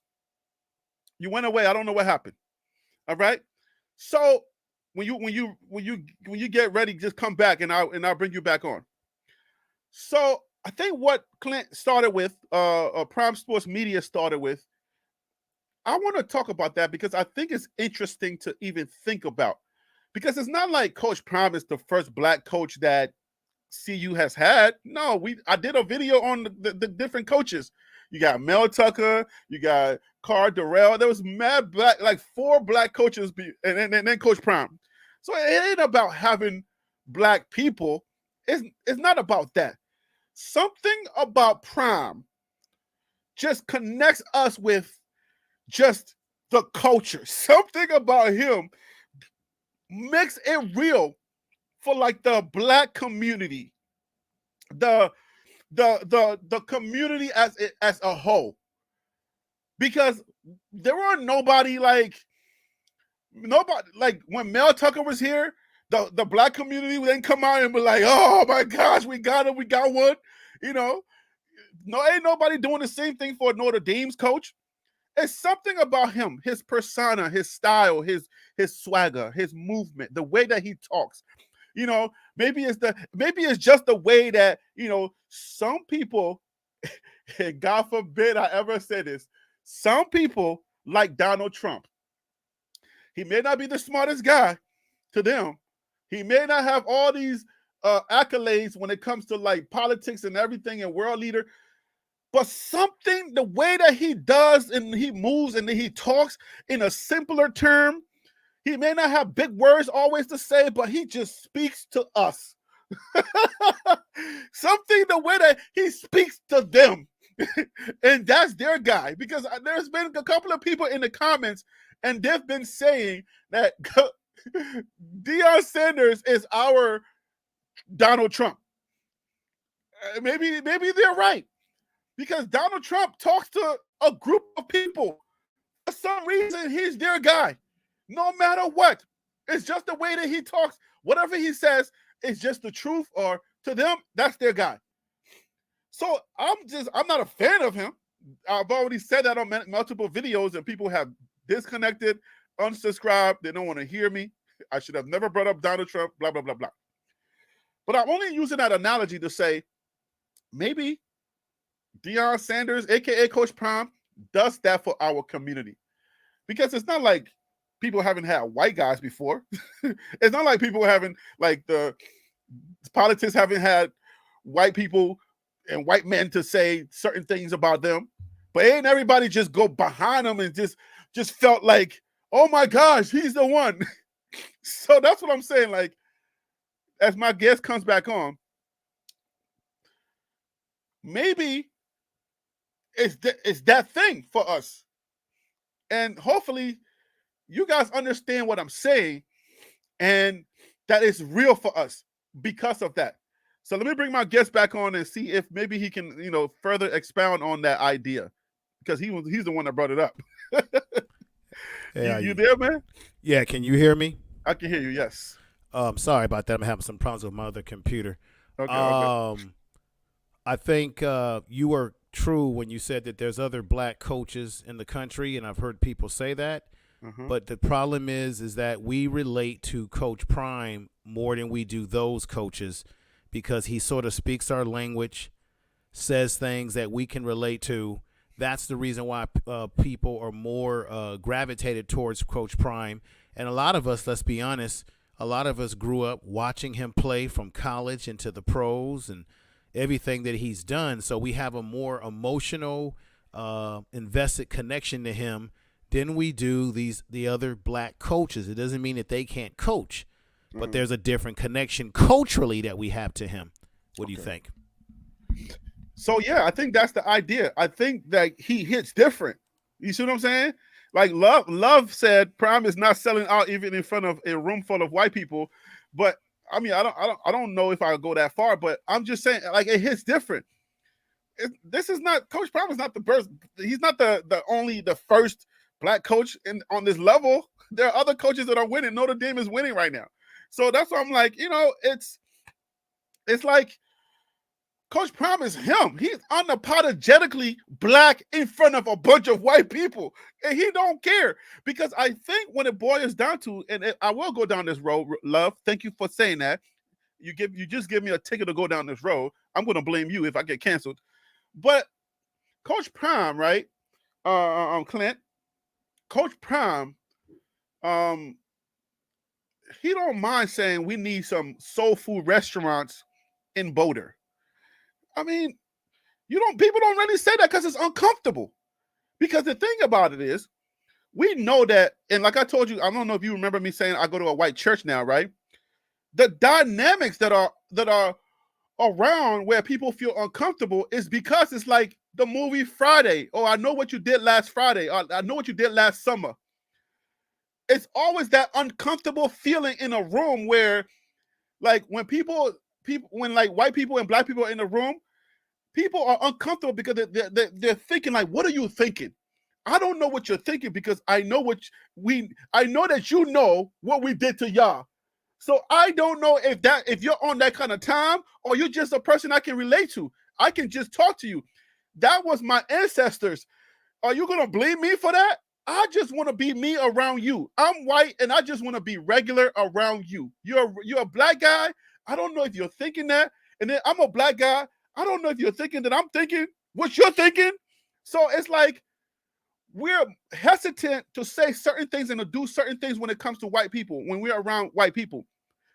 And what Love is saying, Coach Prime is unapologetically him, and he wouldn't care whether it was a white person, Hispanic person, if it was a Chinese person, he wouldn't care. He's still going to be him. And for that, we connect to that more. We connect to that because there have been other black people. I can't tell you that they're sellouts. They moved a little different. So we didn't really okay, it's a black coach. That's what's up. But they didn't move like Coach Prime. And that's what connects us to Coach Prime more. And I think that's why we would like to claim him more like than any other black coach because of that connection. So what says you? What says you? I didn't mean to go down that rabbit hole, but I know that uneasiness is there when I go to my white church. Yeah, I love these people, but it's I don't know what they're thinking, and they probably don't know what I'm thinking. I'm just like, I just want to go to church. I love Jesus, and I just want to pray. Can we just have this? Can we just get this out of the way? I'm not thinking that. you know. Right. Yeah.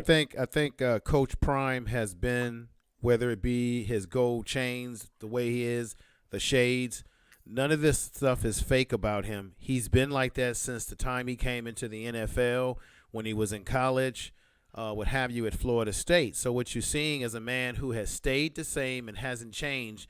And I think what it is that a lot of us see him as not conforming to a system. With the other coaches, you don't really know if they were one way another time and they just conformed themselves, because we don't see a track record of their consistency of who they are. But it doesn't mean that these other black coaches are not great coaches. It's just that we have seen Coach Prime, due to his professional career, be a consistent, and his message has always been consistent. His conviction about his belief in God has always been consistent. Therefore, some of us are going, this is what the haters don't seem to understand. Mm-hmm. This is why we will ride and die with Coach Prime, because we respect his consistency and being honest and authentic to who he is. And because we respect that, and we have seen him be very successful, this is why we can still say, you know what? Yeah, the team is having problems. They've got problems on the offensive line. They got problems here and there. But do you believe that Coach Prime can fix these problems when he is given time? That's taking about logic and getting the emotions out of it. And I think what you have, brother, is that you have a lot of people who have jumped on board who really weren't true football fans or either understand football to a certain degree, and they're sort of having emotional reactions instead of looking at, okay, it's a football team. There's a lot of blame you can point fingers at, but it's a football team. You got the players, you got the coaches. It's a whole big component. All right, and to his credit, he put together a team within a short time, and they are better than what they were a year ago. So with their shortcomings this year, I look for greater things in the future, brother. Okay. I look at this team like, okay, I feel like Coach Prime could have won a lot more this year. Some things got in the way. Because I don't mind criticizing Coach Prime when it's necessary.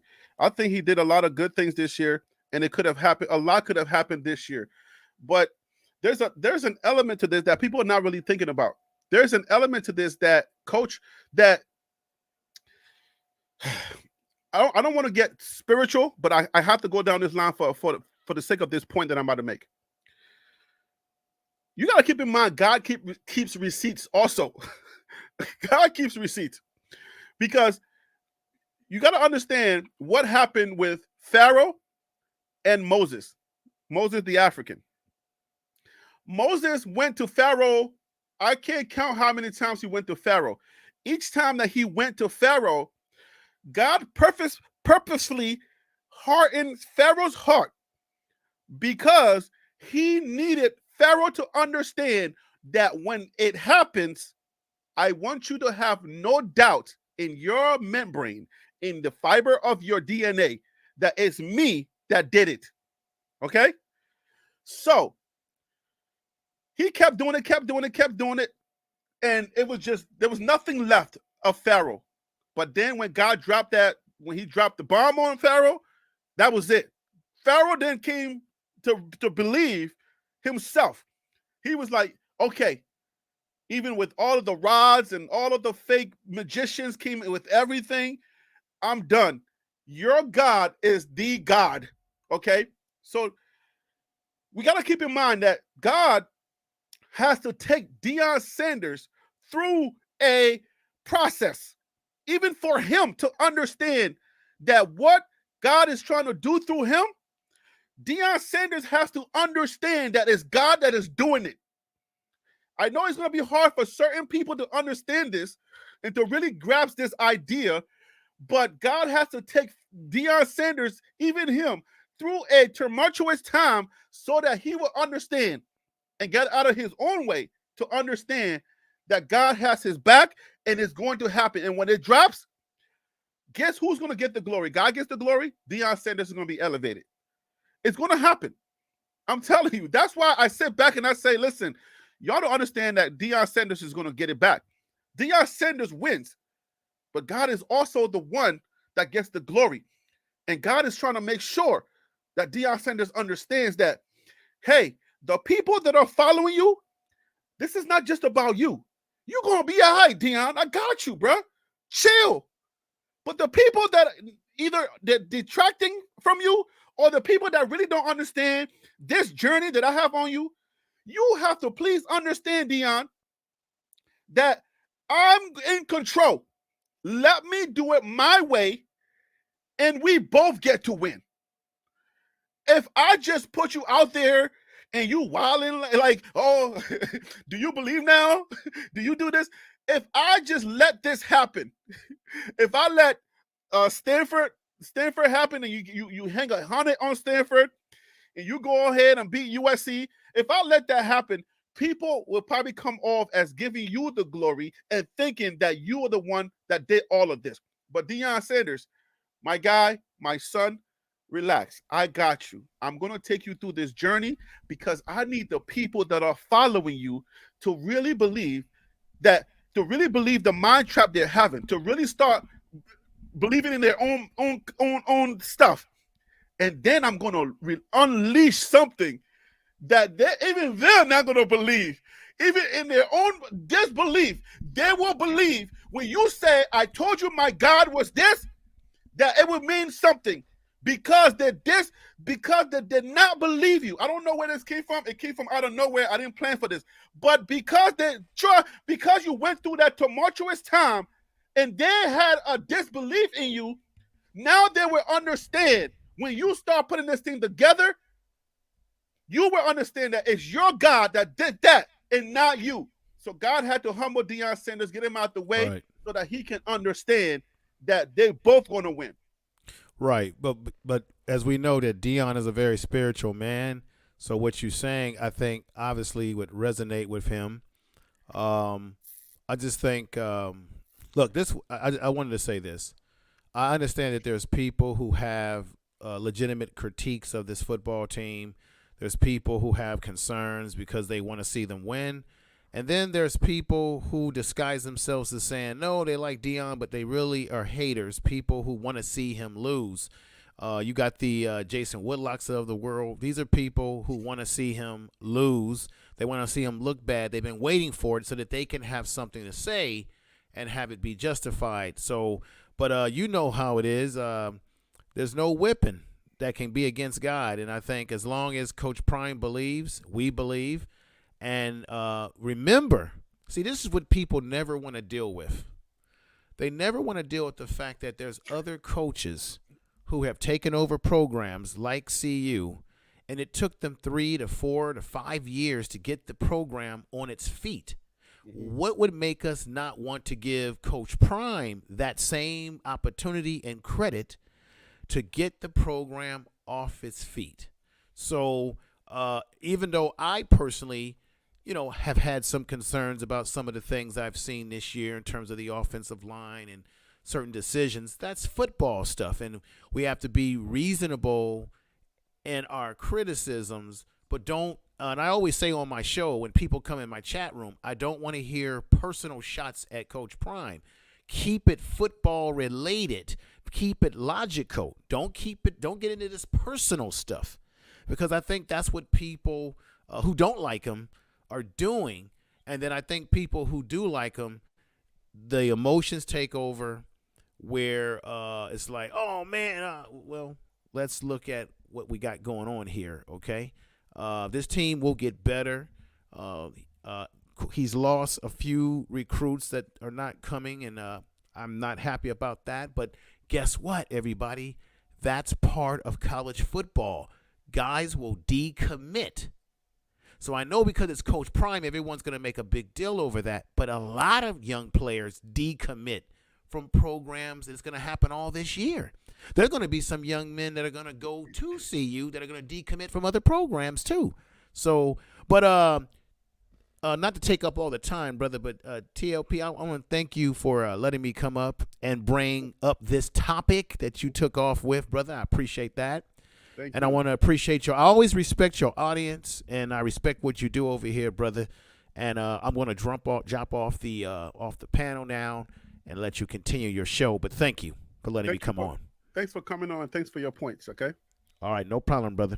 All right, take care.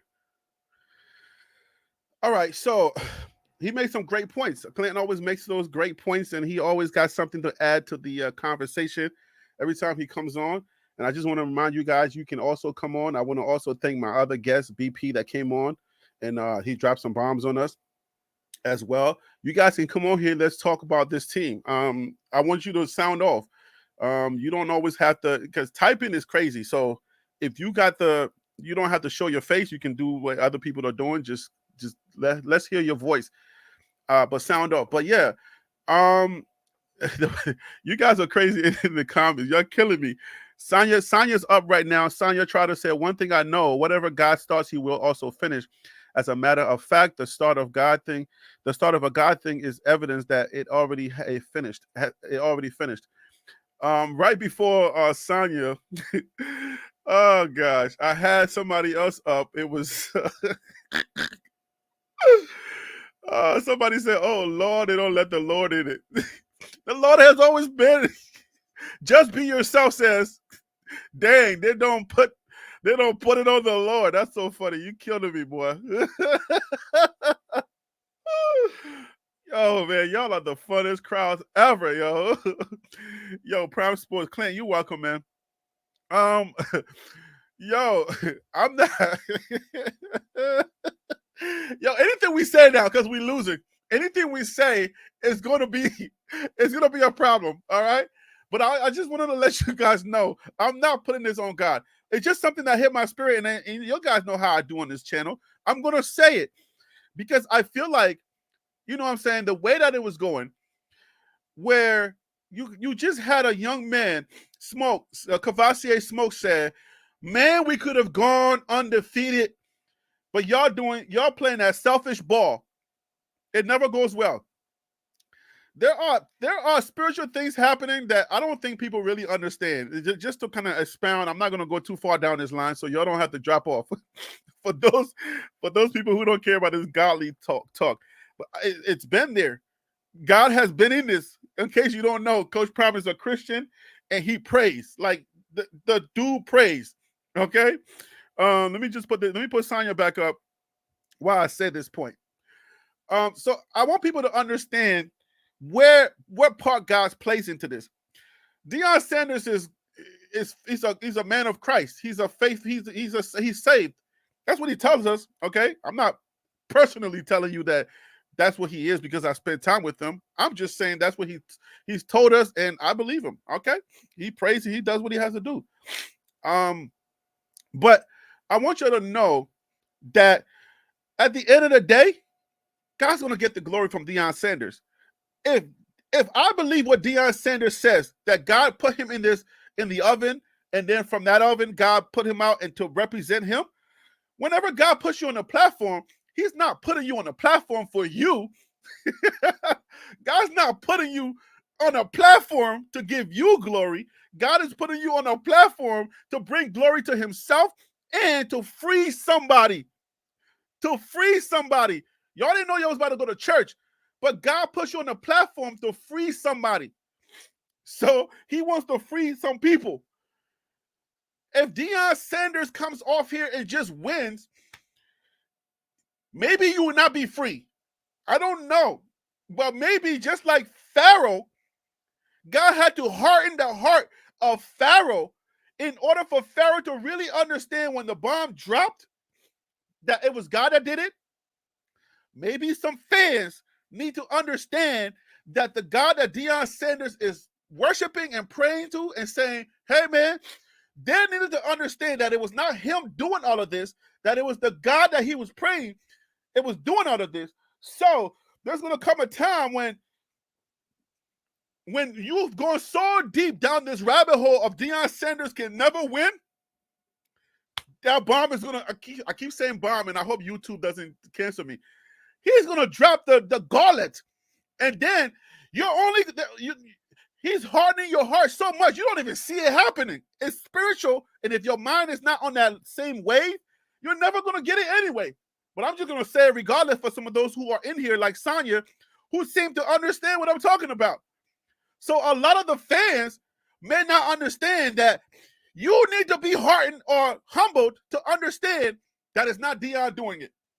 And the second that God is ready, it's just going to be a snap. And then when he wins, and then God's going to get that glory, and you won't even believe it. You don't even see it happening.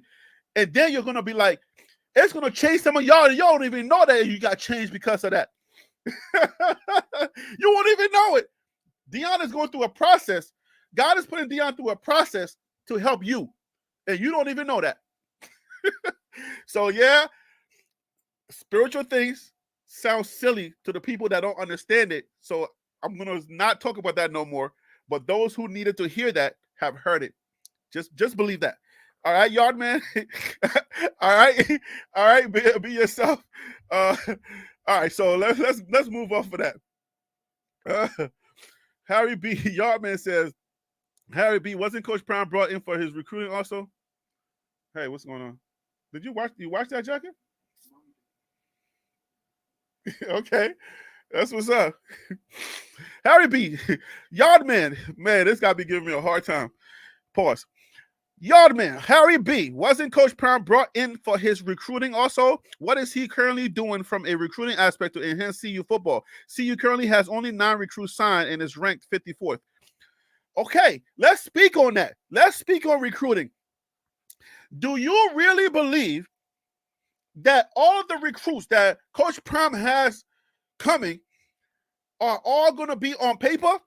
Do you really believe that Coach Prime, okay, you really think that Coach Prime ain't having no conversations? Yardman, like, let's be frank. You think that all of the conversations that Coach Prime is having is going, like, we are privy to those conversations? And you think 54 means something to Deion Sanders? This is what I'm saying. What is it that you don't understand about Deion Sanders where you think that 54 means something to him? He's 54th in recruiting. Why does that matter to you? Who cares? That doesn't matter to Deion Sanders. The thing that Deion Sanders does best is the fact that his personality can close deals. Deals that he's closing that you're not going to find out about until come signing day. People that he's going to be snatching. Y'all don't remember me saying Coach Prime is Debo, the chain snatcher? Y'all don't remember that? Excuse me. Somebody said I need to get some black seed oil. Who said that? Where do I get some black seed oil? I don't know what you guys don't get about Coach Prime. Statistics are not going to define Deion Sanders. Harry B., please repeat that. Statistics are never, ever, ever, ever, ever, ever, ever going to define Deion Sanders. My people, he has proven this over and over again, that statistics and what you know will never define him. Y'all do me a favor. Those of you who are here, do me a favor. Type in the best wide receivers and tight ends that Deion Sanders played against during his years. Type it in right now. I'll wait. Betty Patton, what up? Monica, what up? Yardman, you know me.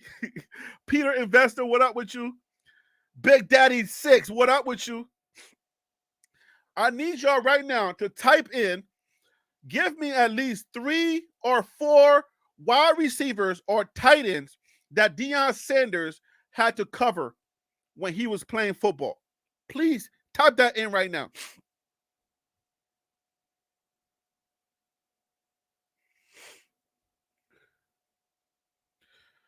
Come on, guys. If you're not at work and you can type, give me, Google it if you have to, but give me 3 to 4 wide receivers or tight ends that Deion Sanders had to cover when he played football. Please type. AK said, it's funny because there are so many people who aren't really concerned with CU. These young men, the recruits, none of that. They're interested in anything negative against Sanders and his family. Yardman, anybody, Monica, Betty, Sonia, can somebody please tell me 3 to 4 wide receivers that Deion Sanders had to cover? Oh, Sonia said, this is new to me. All right, Sonia, no doubt. Thanks for being honest. Irvin, Rice, Sharp, Shannon Sharp. Okay. Now, Rice, Jerry Rice. Okay. Panda Bear, thank you. Educator, unpleasant educator. Sheesh. Okay. So let me say this to you guys. We got educator, unpleasant, says Irvin, Rice, Sharp. I believe Sharp would be the tight end, not a wide receiver, right? Keyshawn Johnson, Andre, Jerry, Michael Irvin. Yep. Okay, so I want to tell you, for those of you who didn't really understand and didn't really watch Deion Sanders play, when Deion Sanders came into the league and he started blowing up and doing everything, the announcers, the people that were the prognosticators of football, the people that betted on football, these people, they used to actively say, there's no way Deion covers Irvin. There's no way Deion stops Rice. There's no way Deion stops Sharp. There's no way. I'm telling you, people every game will put bets on whether Deion can lock these wide receivers and these tight ends up. People used to literally have arguments when Deion came to their team. Deion can't do this. Reporters, everybody was saying the same thing. Some of y'all have now come to respect the game of Deion Sanders. I don't know if some of y'all can even be honest with yourself that you were probably one of those people that used to say, Deion Sanders, there's no way he's stopping my guy. There's no way he's stopping Jerry Rice. Jerry Rice is going to eat him all day. And guess what? Deion Sanders went out and stopped him. Sterling Sharp. Okay, Sterling Sharp. Shannon Sharp was on defense. That's what I was thinking. So that's what I'm saying. They've been betting against Deion Sanders forever. Even when he went to baseball, they said he would not translate. They thought he was Michael Jordan. Michael Jordan went to baseball and laid an egg. He was never going to translate. Deion Sanders, Bo Jackson, those people, they were a different breed. Deion Sanders, people have been betting against Deion Sanders his entire career. So I'm saying it's going to happen again. people, you've been betting against Deion Sanders, even some of the supporters, they would never admit it to you that they were some of the same ones saying, there's no way, oh, it's over, it's over, it's over. Some of those same hurt people that are now disappointed that he could not do what he said he was going to do are saying that same thing now. So here I am with a sports channel screaming, saying, listen, do not bet against Deion Sanders, because regardless of how you feel about his leadership and the things that are currently transpiring, he's going to get his man.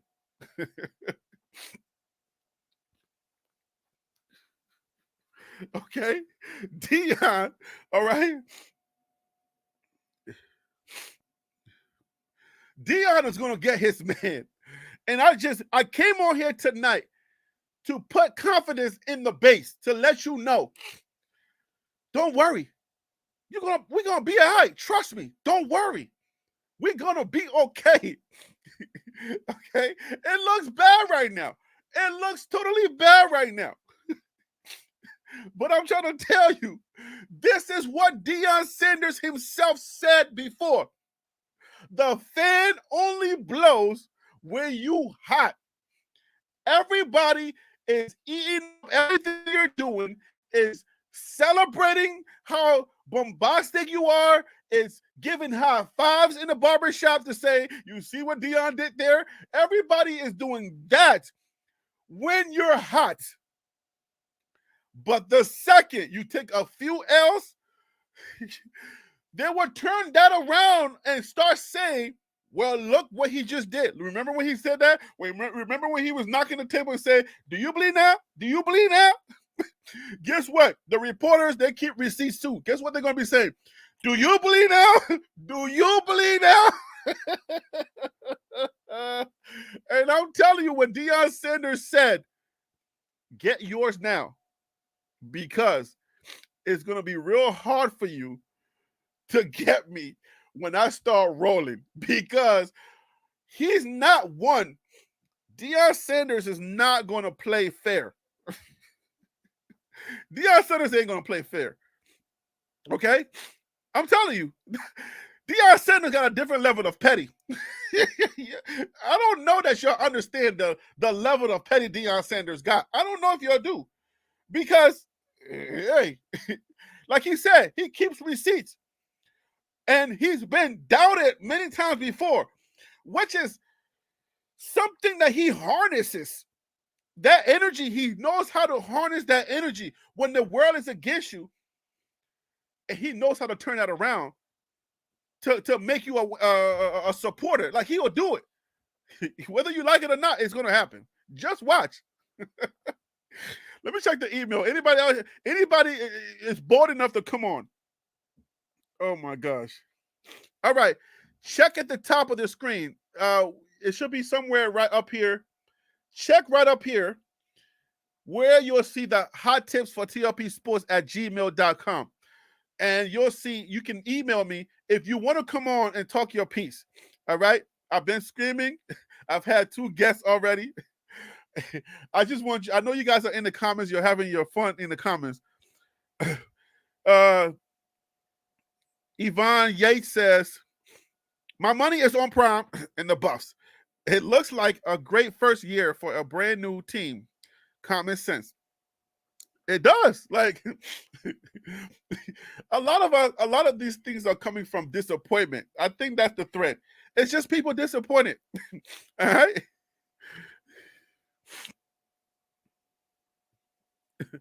People are disappointed. People's expectations were way higher. Okay? People's expectations were way, way higher. And that's what's happening. They had higher expectations, and then when it came down to it, when it boiled down to it, it's just like their expectations weren't met. All right? So whether people were betting money, like my guest BP said, all right? The only people that knew, just be myself, the only people that knew about CU were from 1989, 1991. People knew about CU when they won the national championship, and then they kind of started falling off years after. and they kind of went down into the rabbit hole of losingness, and and now here we are. Okay, it's been that long. Like they won in '91, I believe. So people knew about them back then, but that was in the '90s. I even heard about Colorado football, like when they used to play smash nose football. All right, and then I don't know what happened. Years after, we're here. So nah. So kicking it, Wilt. It's listen, man.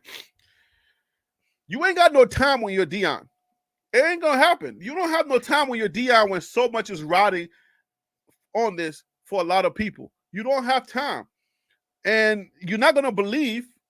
It's gonna be hard for you to believe because you ain't got no time. You're on a different kind of trajectory.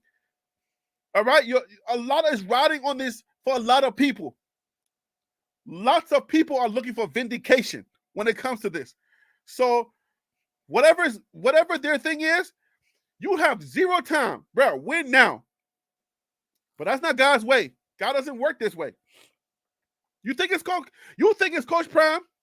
God's like, I want some of that glory too. So not yet. Hold on. Hold on. Yo, I could have given you that Stanford game, but hold on. I could have given you USC. Just hold on. Wait for it. Wait for it. It's coming. Just wait for it, my son. Don't be frustrated. I got you, Deion. I'm trying to get them. All right? I'm trying to get them. So just wait for it. I said I wasn't going to go down the spiritual thing no more, but it's part of it, in case you didn't know that. They want him to be weak and eat his words, but he can't be who he is and be all soft. Don't work like that. All right, Betty. Only thing that they were is recruiting in the area. Only thing that worries me. All right, so Betty, let me put purple orca. All right, guys, listen. Look in the corner. Look in this corner right here. Look in this corner right here. The email is right here. Email me if you want to come on and talk your talk. I don't care if you're detracted or not. Come on and talk your talk. As long as you keep it respectful, we can talk. All right, Purple Orca, what you say? Only thing that worries me is in the state recruiting in the area. Why does that worry you? Last I checked, Colorado is not churning out beasts, monsters. A few people, but not a lot. Because I think if that's the case, then they're right there. They're the biggest school right there. So I don't know that they're churning out a lot of monsters. But another thing that I wanted to say too is, do people even think about this fact? If we were to take Deion out of the picture, right? Take Deion out of the picture for a second. Colorado is a Division I school. Kids are clamoring to go to a D1 school. So people say nobody wants to come to Colorado. It's D1. If you have no other offers, no other choice, you're about to go to JUCO. You're telling me Coach Prime and the Colorado Buffs are that bad that you would not take an offer to a D1? Or are we saying that thing that people say, good players don't want to come here? Because you say nobody wants to come here. I'm telling you, some of these players, these big ticket players, these beasts that are coming out of high school, and the ones that are in the portal, I'm sure they don't mind playing for Coach Prime. They have nowhere else to go. I'm sure they don't mind playing for Coach Prime. Georgia can only have but so many what's the word? Scholarship players. Everyone can only have but so many scholarship players. All of the players can't go to Georgia, Alabama. They can't, I'm trying to tell you. When you say nobody wants to come here, things be going on in my head that I'll be like, but what are they talking about? What do they mean nobody wants to come here? That doesn't even make sense because this is a D1. And the last thing I checked, everybody, like, a lot of players want to come here. You may not know all of their names, and yes, like, okay, maybe recruiting matters and the percentages matter, but Coach Prime only needs to get a few players that just want to play for him. That's it. Whatever's going on with this O-line, I don't know if you guys realize whatever's going on with this O-line, let's just say they felt some kind of way. And let's go to the extreme. Let me give you an extreme right now. Okay? I'm gonna go down this rabbit hole of extreme. Let's say that Coach Prime came in and he said the most outlandish things. And some of these kids said, all right, I'm gonna get him. What I'm gonna do is I'm gonna stay on this team and I'm gonna hurt his son. I'm gonna make sure I'm a linesman. I'm gonna make sure because this guy is trash and I hate him. I'm gonna stay on Colorado. This is as far as I'm going. It's like my brain is hurting just thinking about it. But I'm going still. I'm gonna make sure they hurt his son. You think he got those watches and he's driving his Rolls Royce on campus and he got another car that he can drive? All of his sons are all of this and we're nothing. We're trash and he's everything. Yes, I'm gonna conspire to stay on this line just so I can make sure that his son gets hurt. Let's say that. And that's why we got a trash O-line and nobody can block for him. But if you look around the team, there are Dylan Edwards, there are Jimmy Horns, there are Shilohs, there are Trevor Woods, there are other players that we just like, dang, if we just had an O-line that want to play, then we'll be fine. Okay, now we got that scenario, right, guys? Let's say that was the case. So Coach Prime says, oh, okay, that's how you feel? Fine. I'm going to go to the hood, and I'm getting my boys, and I'm going to bring them to this team, and I don't care. Y'all can do what y'all want to do, but I'm good. He goes out, okay? He goes out, and he gets his O-line. He goes out, he gets his O-line, and they start playing. These are not 5-star, 4-stars. He just get people who are willing to block. I'm talking about JUCO players, okay? JUCO players. Nobody special. Nobody. I ain't talking about nobody that's even appeared on an On3 Rivals ESPN chart. I mean, these are straight from the hood gutter balls, okay? Trailer park trashes. Deion Sanders goes out, get his trailer park trash, ghetto young men that says, Coach, I don't know what those boys was doing. I'm talking about black and white. I ain't talking about no color. That's why I said trailer park trash, ghetto. He goes out and he gets some hogs. And they're like, Coach, I don't know what they're up to. I don't know what that was about.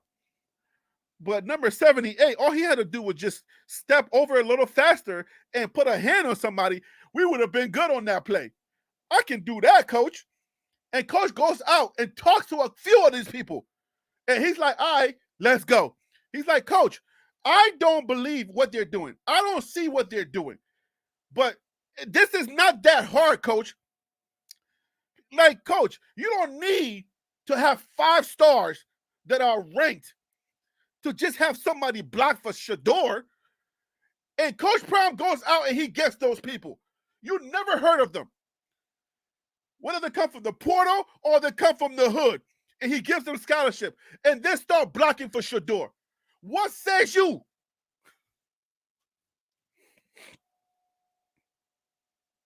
What says you?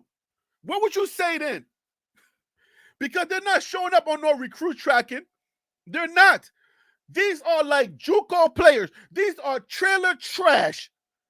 People, kids that only eat sardines for dinner. Sardines. Kids that are only eating pork and beans with ketchup for dinner. He goes out and he gets those players and he says, oh, you can block? Okay, cool. He was like, yeah, I can block, coach. Come on now. Like, look at me. Look at me. Hello, coach. I can block, bro. I can play for you, coach.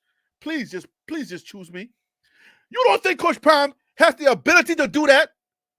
And then he goes out and he says, good. Here are the people that's going to teach you how to block. And he does that. What are we going to say then?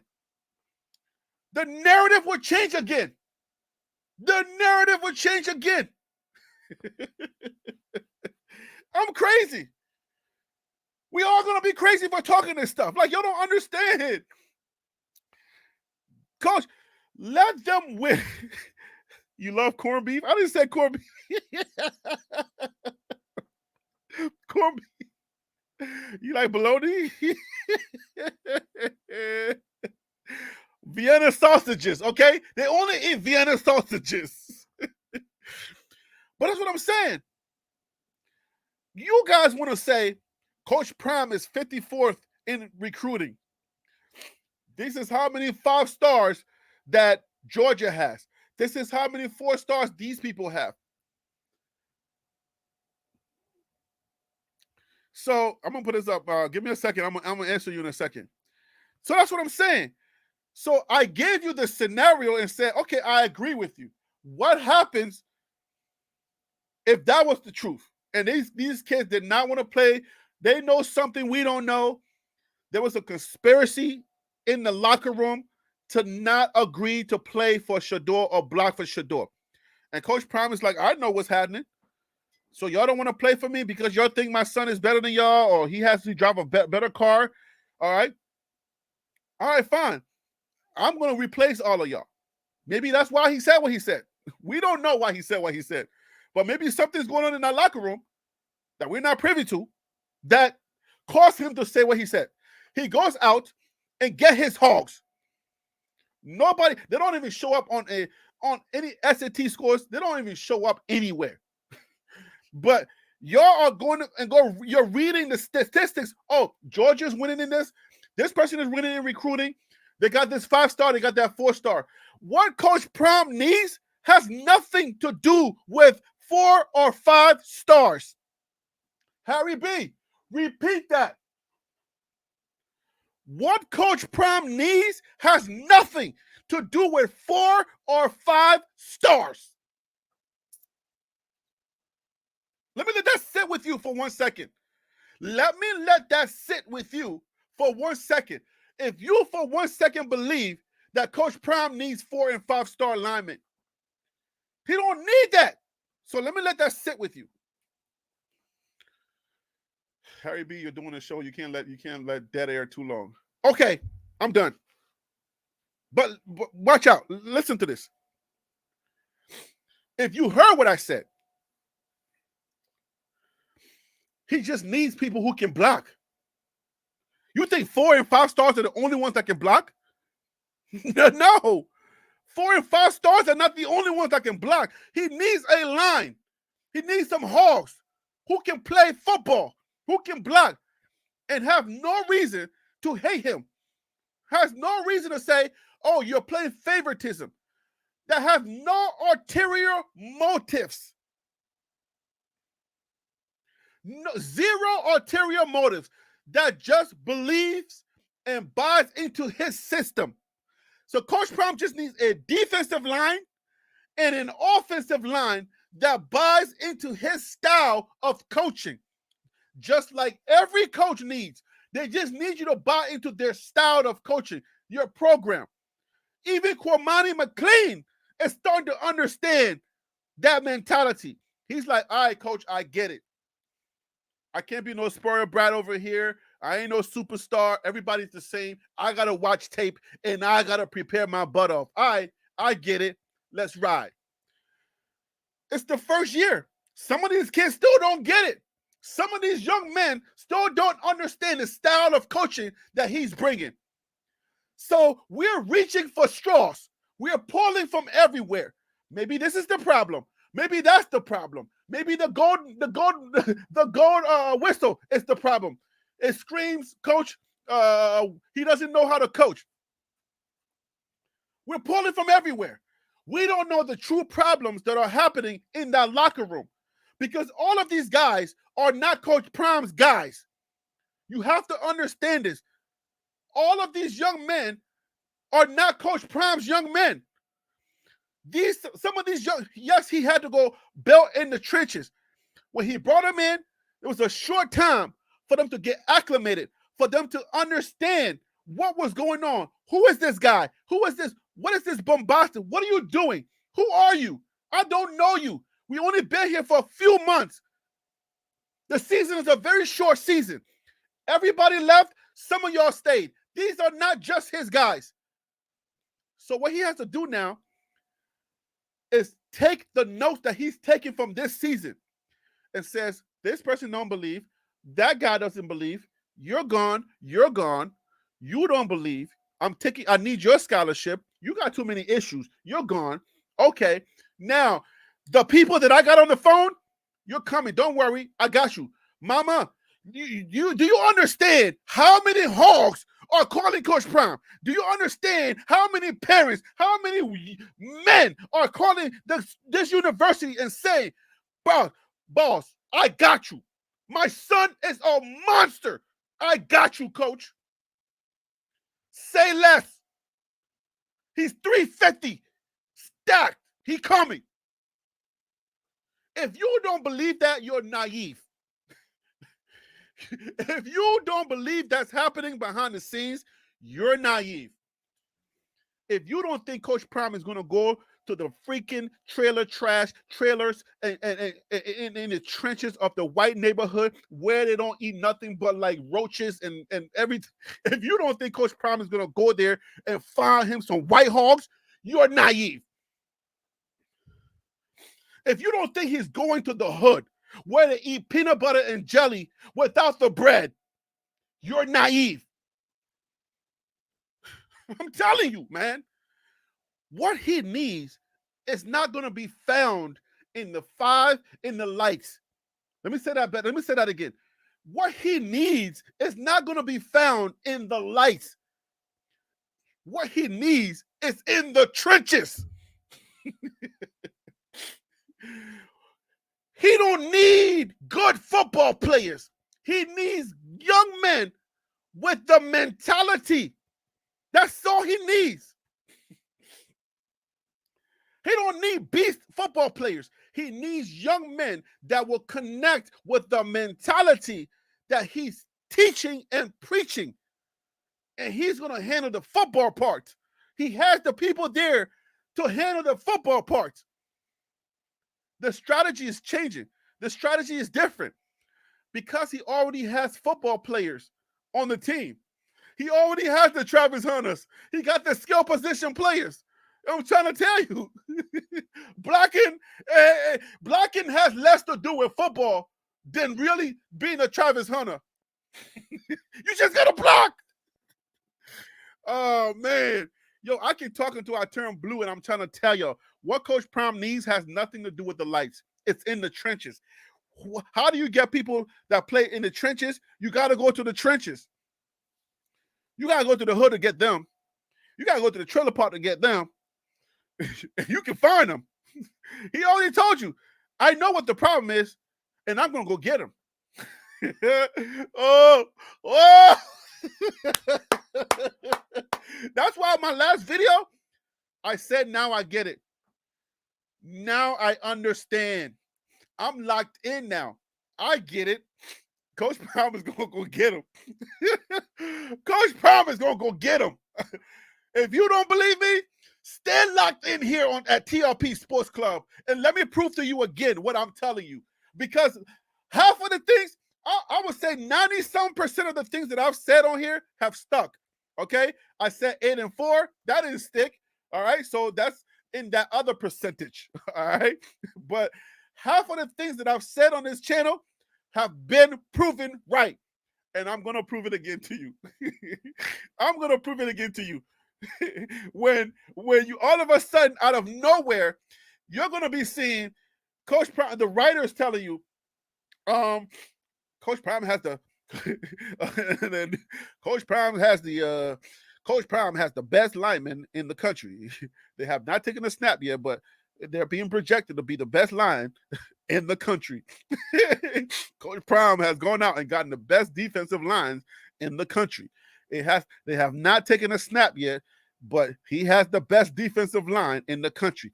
Those boys are locked in a way that has never been shown before in college football.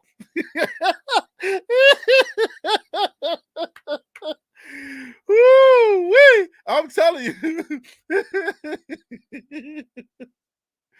Okay. All right, look, Akil. Akil said, bro, nobody in their right mind gonna go up there. You're not gonna be developed. That's how you feel. Yeah, that's how you feel. That's how you feel. It's all good. You felt like that. I'm sure you probably felt like that before. I don't know. I don't know if you started off as a supporter or what. I don't know. But people said this before. People said that to me so many times. Bro, they're never gonna beat TCU. So that's the cheap stuff. You're in the cheap seats. You are in the nosebleed seats, Akil.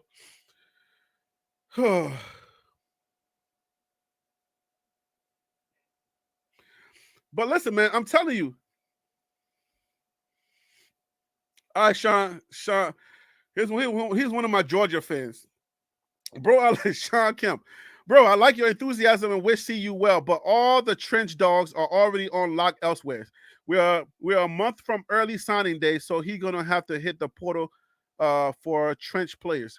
Yeah, I agree with you. A lot of them are going to come from the trenches, but what you're not understanding is that's not the only place football players are. And what Coach Prime is looking for is not star players. Coach Prime is not looking for star trenches players. Coach Prime is looking for people who are strong-minded, who knows how to block, who can play the game of who he's going to teach the game of football, but they have the mindset. Okay, they're obviously going to be football players, so I'm lightly treading on that. They're not football players, but what I'm saying, I think people are misunderstanding the idea of, oh, if they're not on all these other teams already, then there's no way this is going to happen. And now, even I was on that mentality, but I started to think for a second. I said, hold on, Harry B, think about it. Who are we talking about? We're talking about Deion Sanders. Okay. So Harry B, think a little deeper. Like my mind, I was starting to slip into that abyss of, dang, this is gonna be hard. Because I was thinking just like this. I'm telling you, I was on that mind frame. I was like, where is he gonna get the trenches from? Because everybody's already taken. Where is he gonna get them from? Then I had a Tiffany, or was it an epiphany? I think I had an epiphany, not a Tiffany. So I thought about it. I was like, hold up now. Coach Prime don't need star players. He just needs young men who play the position that are strong enough and willing to buy into his system. And the rest is going to happen. I'm telling you, he just needs young men who know how to play the position and are locked in on his mentality. The rest can handle itself. Because I don't know, man. I don't know. Do you really believe, Sean, that at the end of the day, that some of those young men are lazy? Versace is wishful thinking? Yeah. It's not just wishful thinking, though. There's some logic into this, Versace. Welcome back, bro. They were impaired last week. They were impaired. But listen, some of these young men are not lazy. That's why I'm baffled to think as I'm watching number 78 miss blocks. I'm like, was your legs too heavy? Could you not you're going like this. Could you not take another step to get that guy to not come in? Something's going on that I'm not aware of. I know you're not terrible. I know y'all not that lazy that another 300-pounder, your size, your height, can just push you away. Something is not right here. That's when my other brain kicked in. And I said, Harry B, it's like the Holy Spirit telling me. Here I go with the spiritual thing again. Like, Harry B, that's another thing that you're not thinking about. It's not what you're thinking. It's not about that. You're not thinking the right way. There's something there. It has to do with desire. It has to do with ability. It has to do with mindset. It has to, there's more to this than you're thinking. And I started locking in on the little nuggets that Deion Sanders, Coach Prime, was dropping. He kept telling us in the press conferences, the weekly game press conferences, when they keep asking him, and he will do that thing that he does because you know how truthful it is. He is, and he's so truthful, and he just wants to spill all of the beans right away. He just wants to tell you what's going on, but he's like, dang, I can't. I want to tell you, but I can't. But he's like, what is it, Deion? Just give it to us. Desire. He's like, it's desire. he's trying to tell us in different ways, like, you know what I'm saying, metaphorically, or not metaphorically, but like, you know what I'm saying, cosmosically. He's like, please read my spirit. He's like, yo, it's desire. Because it don't take that much, bruh. He's like, did you not see them train on the Well-Off Media video? Did you not see them train on the Well-Off Media video? Did you not see them lifting 350 pounds, 415 pounds, 6'8"? They're 6'8", 308 pounds. Harry B, did you not do the video? Did you not do the weight comparisons? Did you not see the statistics when it comes to weight comparison, height comparison, how much they can weigh? So then if you have those same stats, what's the difference? Because you can go out and get the same kind of guys. What would make the difference? Desire. The things he's been telling us. Desire. I want this. This is important to me. My mama is stuck in the hood with the roaches and the rats, and she got to get up out of there. What is it going to take for you to lock in? What is it for you? What is your thing?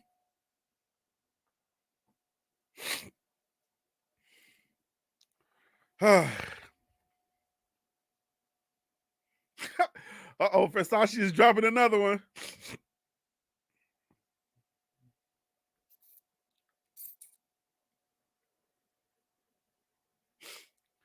All right, so here we go. We got a follow-up from Akil. It's only fair because he's not up here to defend himself. Akil said, bro, I'm always going to be a fan, but they're going to be hype gas in Boulder. But they on hype gas in, okay, my bad. But they're on hype gas in Boulder. Okay, I love Prime, but you got to be real. Oh, heard this one before. This ain't new. I'm a Cowboy fan. Okay, here we go. But I got to be real with myself. Okay. And Jerry says Super Bowl. When Jerry says Super Bowl, what does that have to do with the fact that if he goes out, get the players, and it doesn't happen? So what I'm saying, I don't know.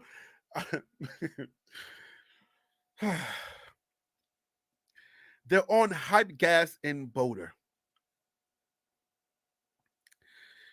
The only other way to really attack this question or to say this thing right here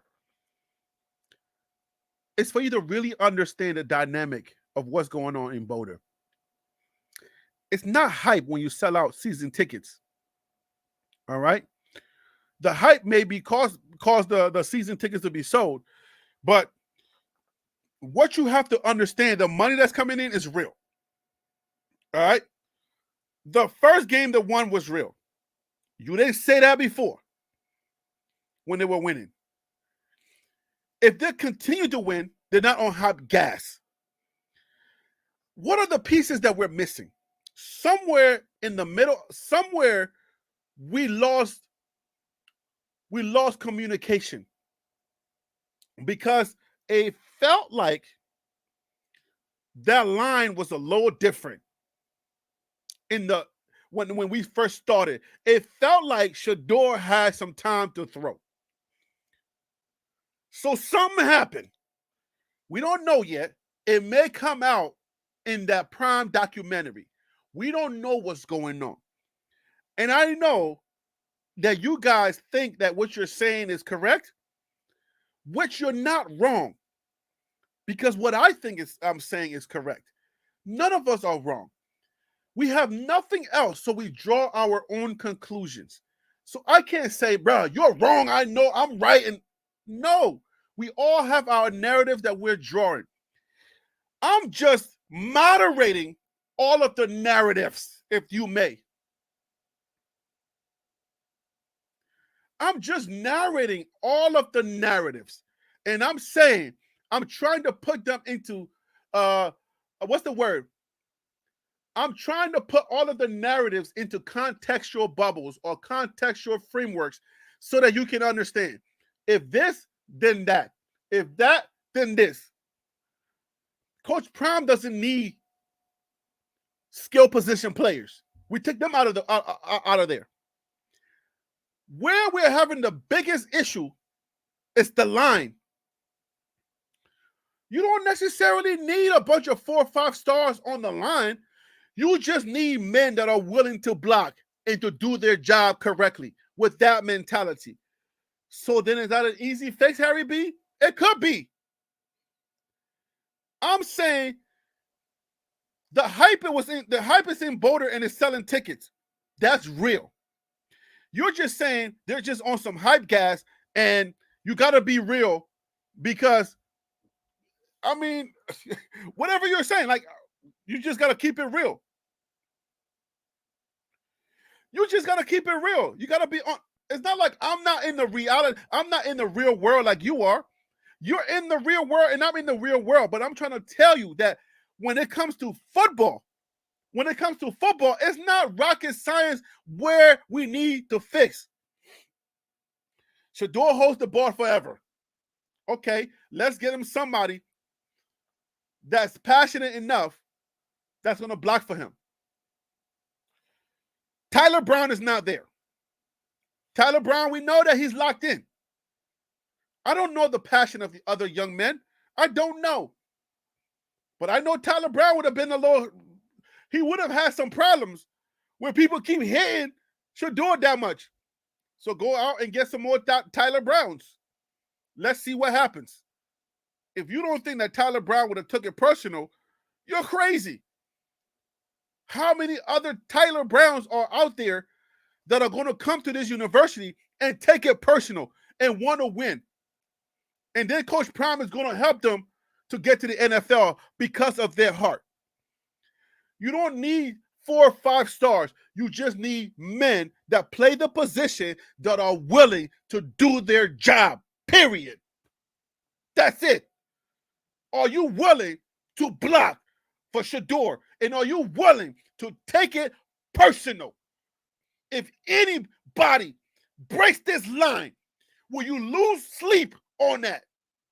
Are you willing to have nightmares because somebody broke that line?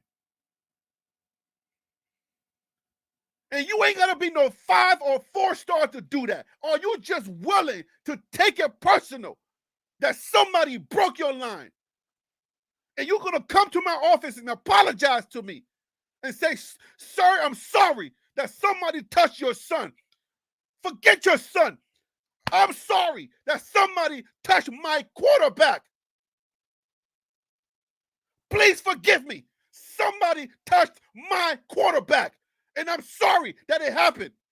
And I'll make sure of that next week I will die before I let anybody else touch my quarterback, your son. Sir, forgive me.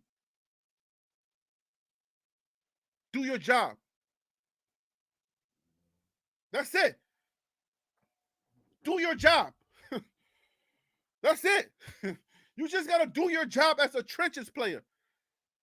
Bro, you can't have a 6'8", 10 feet, a 10 feet, 6'8", 10 feet. A 6'8", 300 and some pound getting pushed around like he don't know what's happening. Like, what are you talking about?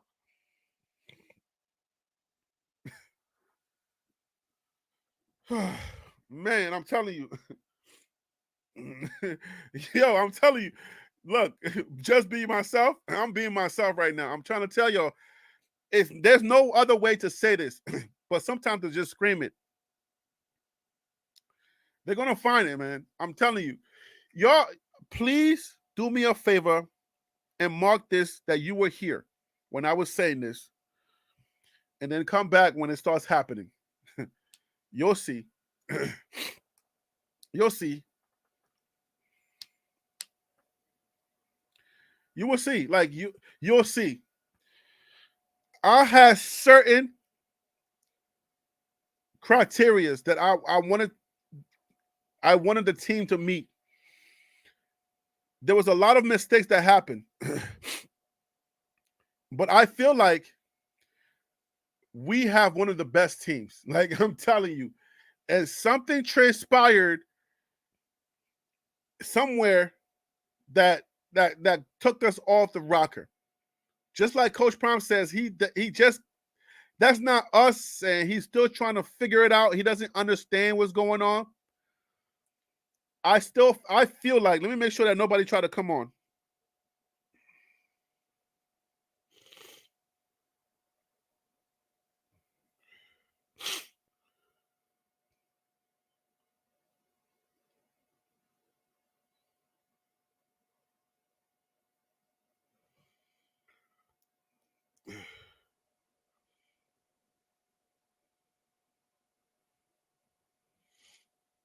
All right, Yard Man, you want to come on?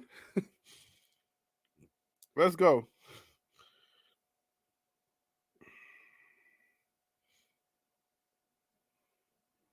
I want to talk about spiritual stuff. Just come on. Oh, man.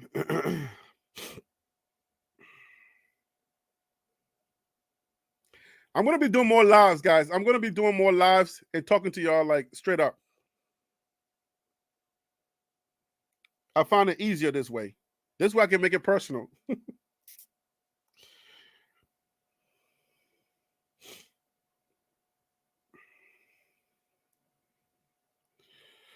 All right, Yard Man. I sent you the link.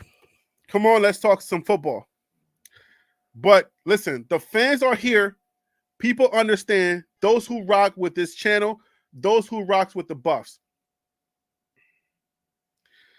Y'all understand that this team, just like Cavachier Smoke said, this team was capable of more. Obviously, we lost a lot because it's very hard to make that case right now, because sometimes people just look through the lens of losses and wins, and they think that because they lost, this is happening. Their narrative is supported because they lost. If that's the only lens that you're looking at this through, then who can blame you? Who can say, yo, who can say to you, you're wrong? Can't nobody tell you you're wrong. Because if I say I can do this and I go out and I do that, then it's led for you to believe that, oh, wow, maybe I was right. But if I tell you I can do it and then I keep losing and I don't do it, then whatever narrative you say, it may be correct, because you're not in the locker room. You're not there to see the problems. You don't know what's behind the scenes. We're just out here guessing, saying stuff.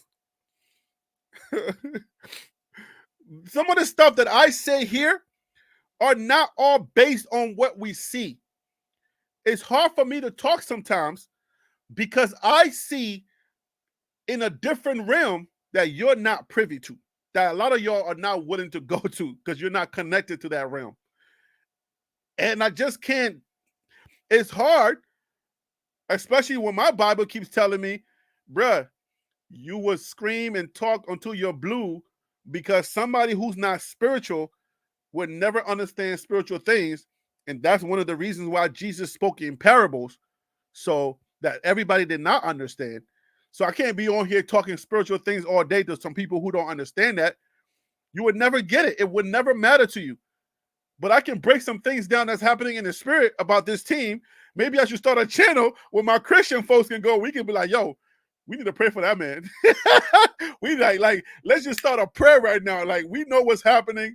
Bang, bang, bang. Let's pray right now. Let's go in the spirit. Let's intercede right now. Because I see the devil. I see the devil working. So let's cast that devil out. Y'all don't understand the referees. Y'all don't understand the NCAA. Y'all don't understand what's going on behind the scenes. The type of things that Coach Prime is facing in the spirit realm. Y'all are never going to see that. Wins and losses, that's all it equals to. But here on TLP Sports Club, you're going to get it all. I'm going to tell you about it. Even if it's not something that you understand, I will still tell you. Whew, boy.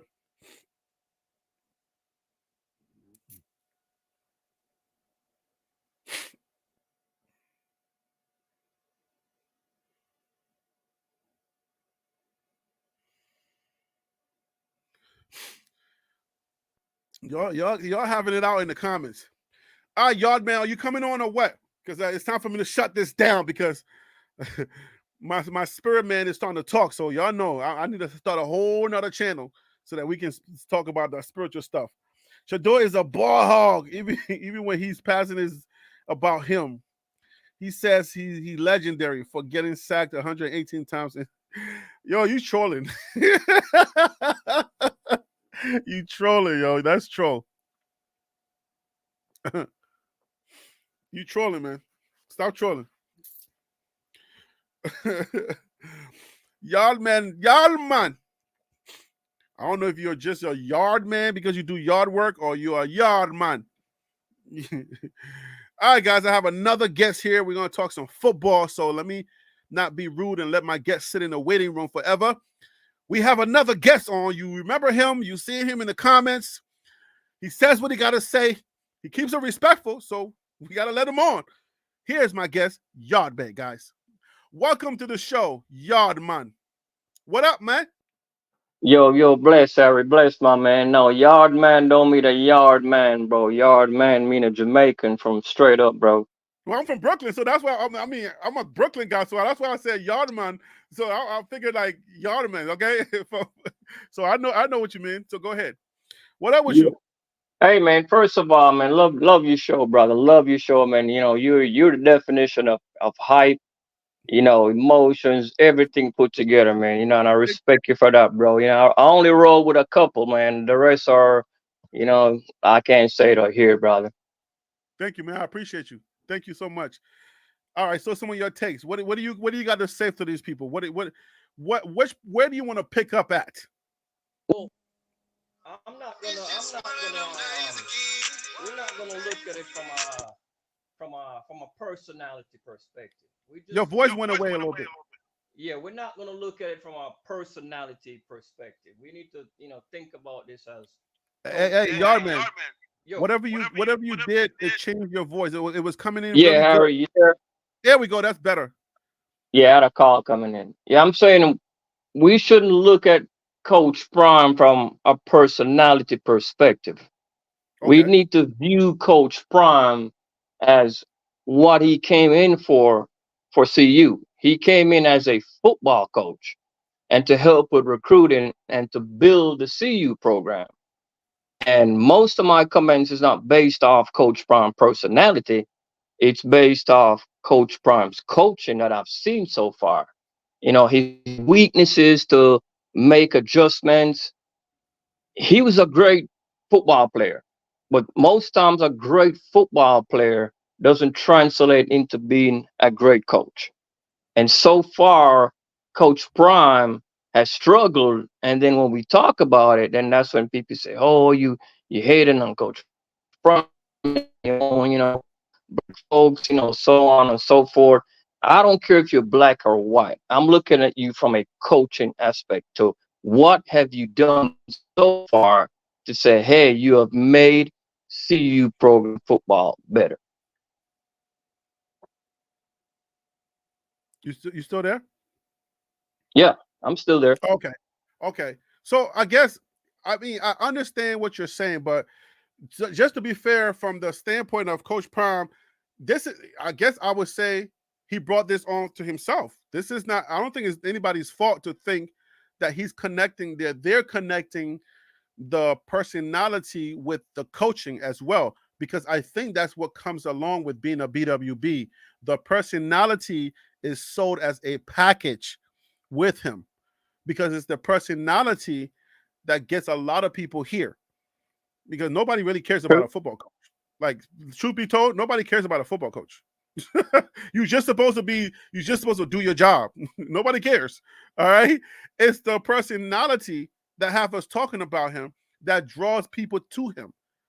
All right. His unapologetic way of handling things, the way that he talks to power, the way that he says, I'm a Christian. I don't care if you don't like that. Deal with it. That draws us to him.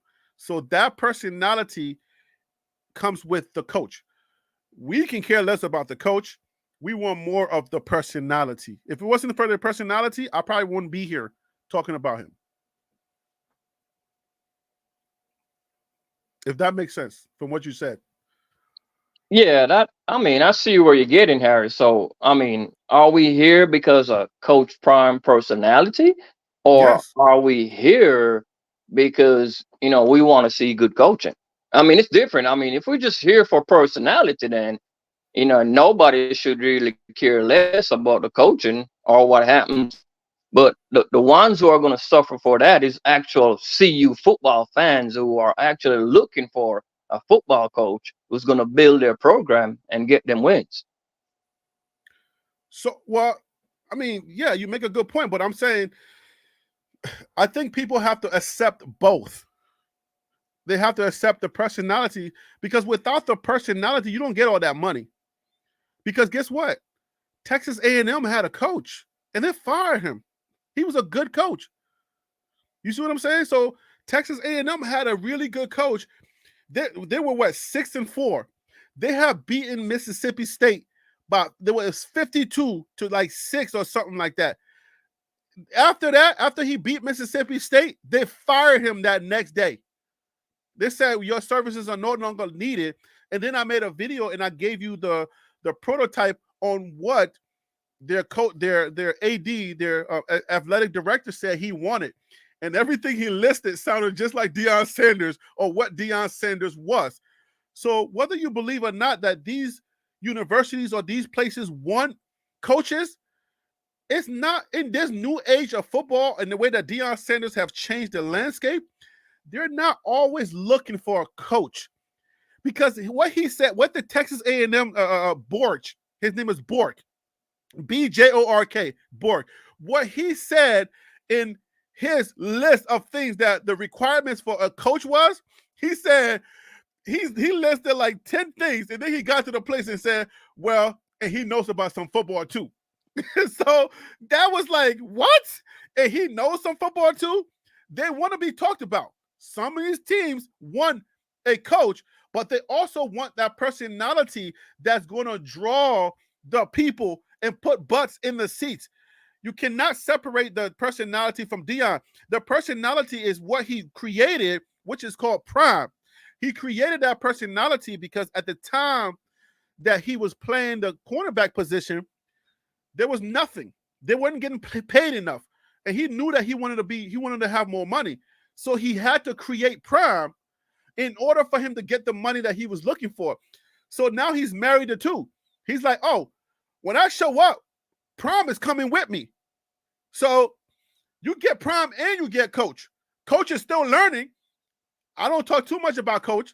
I ain't going to tell you too much about, I still need to learn this about FBS football, or I still need to know about this. He ain't going to tell you all of that because he's a winner and he's a showman. So he's going to be like, he's putting up. I think me and BP, we kind of hinted a little bit on that when we were talking earlier that, when you in the black community, man, it's all about your braggadocious, I got this, I'm the man, da-da-da-da-da-da.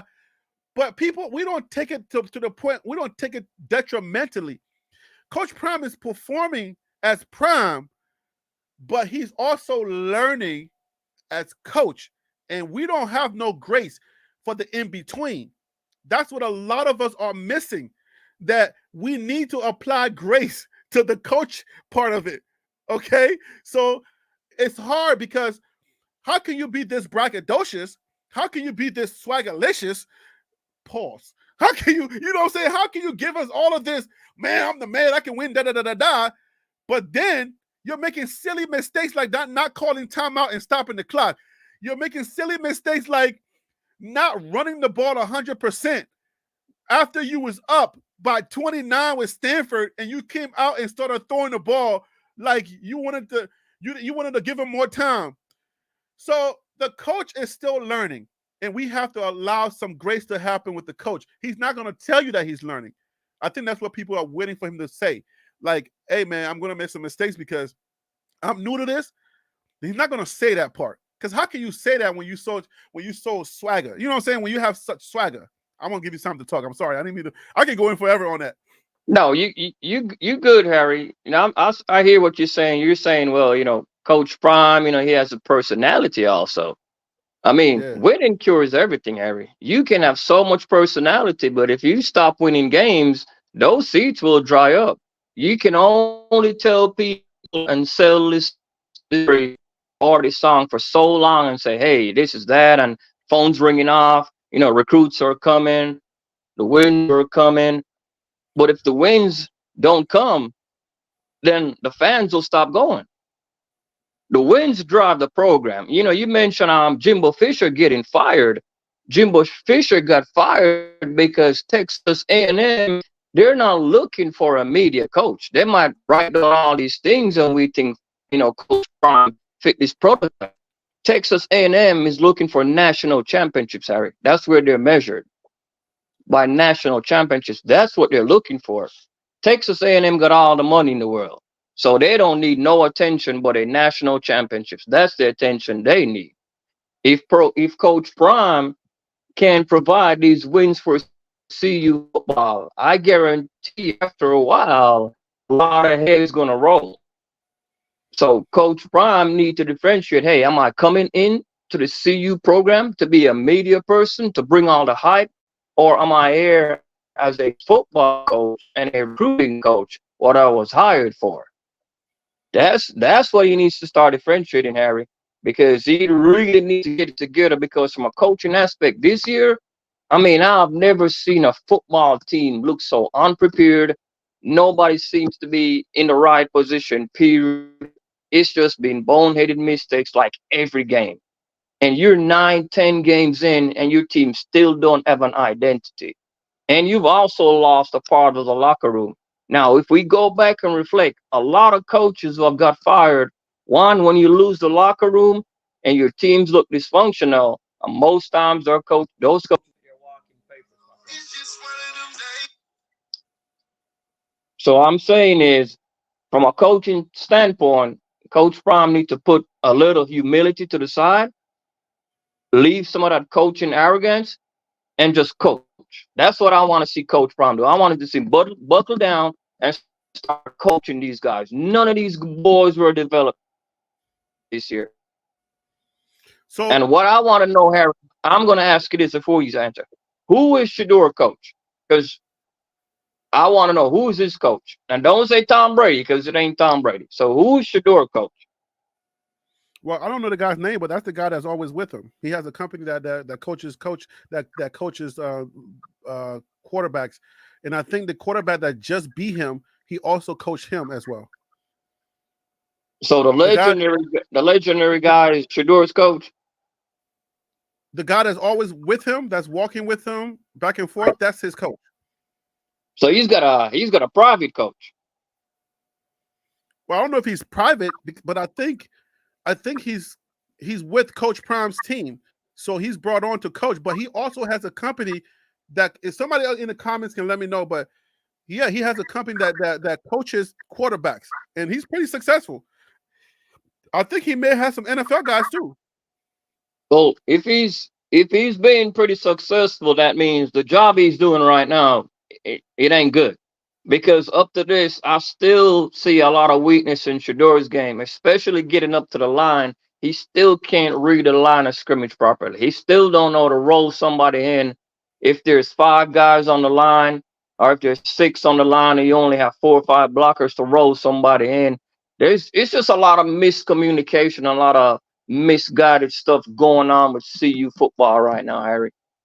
And it can be cleaned up, but like I say, they need to cut down on some of this media stuff and start buckling in as football people and start doing football things. Okay, so are you staying on, or are you gonna? Because when I say something, you can come back, but just stay right there if you're not too busy. So let me take the first thing you just said, okay? That media stuff. I say no, and I push back on that. Hey, Red Panda, I'll be with you in a second, but I push back on that, and this is the reason why. You cannot have you can't do away with personality. You gotta take it both. And I understand when you said the fact that, hey, they're losing right now and the media things are maybe a distraction or whatever's going on, they need to start focusing more on football. But I'm telling you that Coach Prime has done this before. It's not his first time doing it, and he's going to win with his personality. It is not up to us to tell him, hey, get rid of your personality so that you can start winning and focusing on football, as if he doesn't know how to do it both, as if he doesn't know how to multitask. You don't see Coach Prime always in front of the cameras and not really focusing on football. We don't know how he prepares for games. We don't know all of that. All we see is what they let us see. But the camera things are good for receipts, and the camera things are also good for what he's trying to do and how he gets money. The prime is what's getting the money. You do away with prime, you lose the fans, you lose all of this. Me being here, all of the hype that you talk about, we need this. This is how you get the money. This is how you get everything. There's going to be bad and there's going to be good that comes along with this. Nobody in their right mind ever, okay, is going to give credit to the cameras until he's winning, because cameras look like fanfare. It looks like clown show. These are the things that comes with the cameras. So you got to take the good, which is the money, and then you got to take the bad, which is it looks distracting. It looks like a clown show. Nobody wants to see everything. So if you do away with that, you lose the money, you lose the base. The base is really locked in. You can go see Wildlife Media videos, how many views they get when they post. I post a video because I'm a small channel. If I post a video within my first 30 minutes, if I get 400 or 500 views within the first 30 minutes, that's a successful video, because I know that video is going to get over 1,000 views. That's how I eat. I only eat when the video gets over 1,000 views. For every 1,000 views, $1. All right? So just think about me as a small channel, right? When they post within their first 30 minutes, 25, 50,000 views, it's like them for me. It's like me for them. All right? So all of these things, it keeps people thinking about them. It keeps people talking about them. It puts them in the limelight for certain kids that may not have been thinking about them. So it gives you all of that so that you will understand this is his process. I know he's losing right now. So it's easy to point the finger at this thing and say, that's the problem, that's the problem, that's the problem, until it's not. You can say that's the problem until it's not. So that's why I'm like, I can't do that. I can't say take that away. No, keep it. As annoying as it is for me, okay, where I know, like, oh man, I wish people didn't say that. I know that, but I understand it. I'm coming to learn about it, and I'm saying, you know what? I'm starting to understand it, coach. Keep doing that. You got to keep doing that. Don't stop that. He's going to find a way to win. And unfortunately, a lot of people are going to keep pointing at those things that annoy them about his process and saying that's the reason. But I don't think that's the reason. We don't know the reason. We're just guessing. If you want to say something about that before I move on. Yeah, I mean, I'm not saying the media coverage is the biggest issue with Coach Prime and his players. What I'm saying is the coaching is the biggest issue with CU football.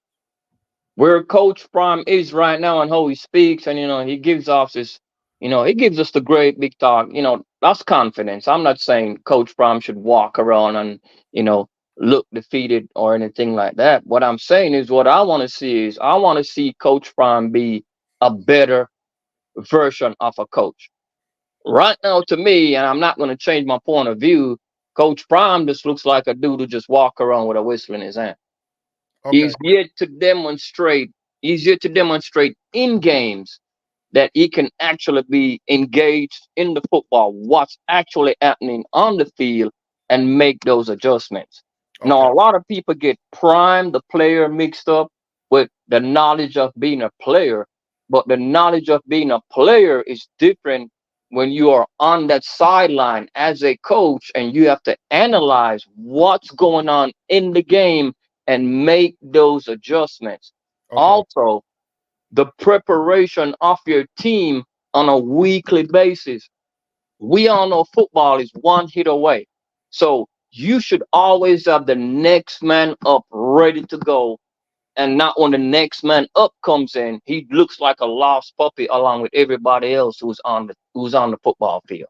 So I'm Mhm. just saying is I just want to see the coaching get better, and hey, with the wins, the coaching, everything, then Coach Brom could bring out a gold chair for all I care. But I'm saying right now, and I'm not saying he can't get any better.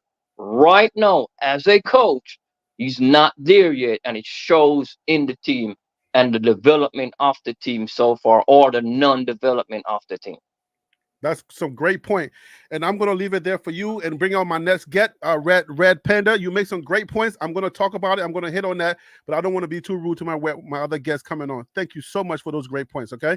Bless Harry, Yeah, bless my man. I'm so grateful to actually hear your voice because at some point, because you troll so much, but you're very intelligent and you have some great points. And I didn't know the difference until you came on and you shared that. Now I'm gonna look at you different. Now I'm gonna treat you different now.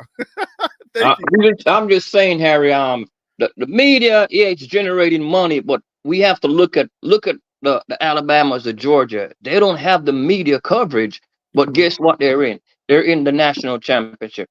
They're in the semifinals. Each of those bowl games, 5, 6, 7, 8, 9 million payout. That's more money than what Prime is going to generate, like say off merch or one football game. So we have to think bigger picture.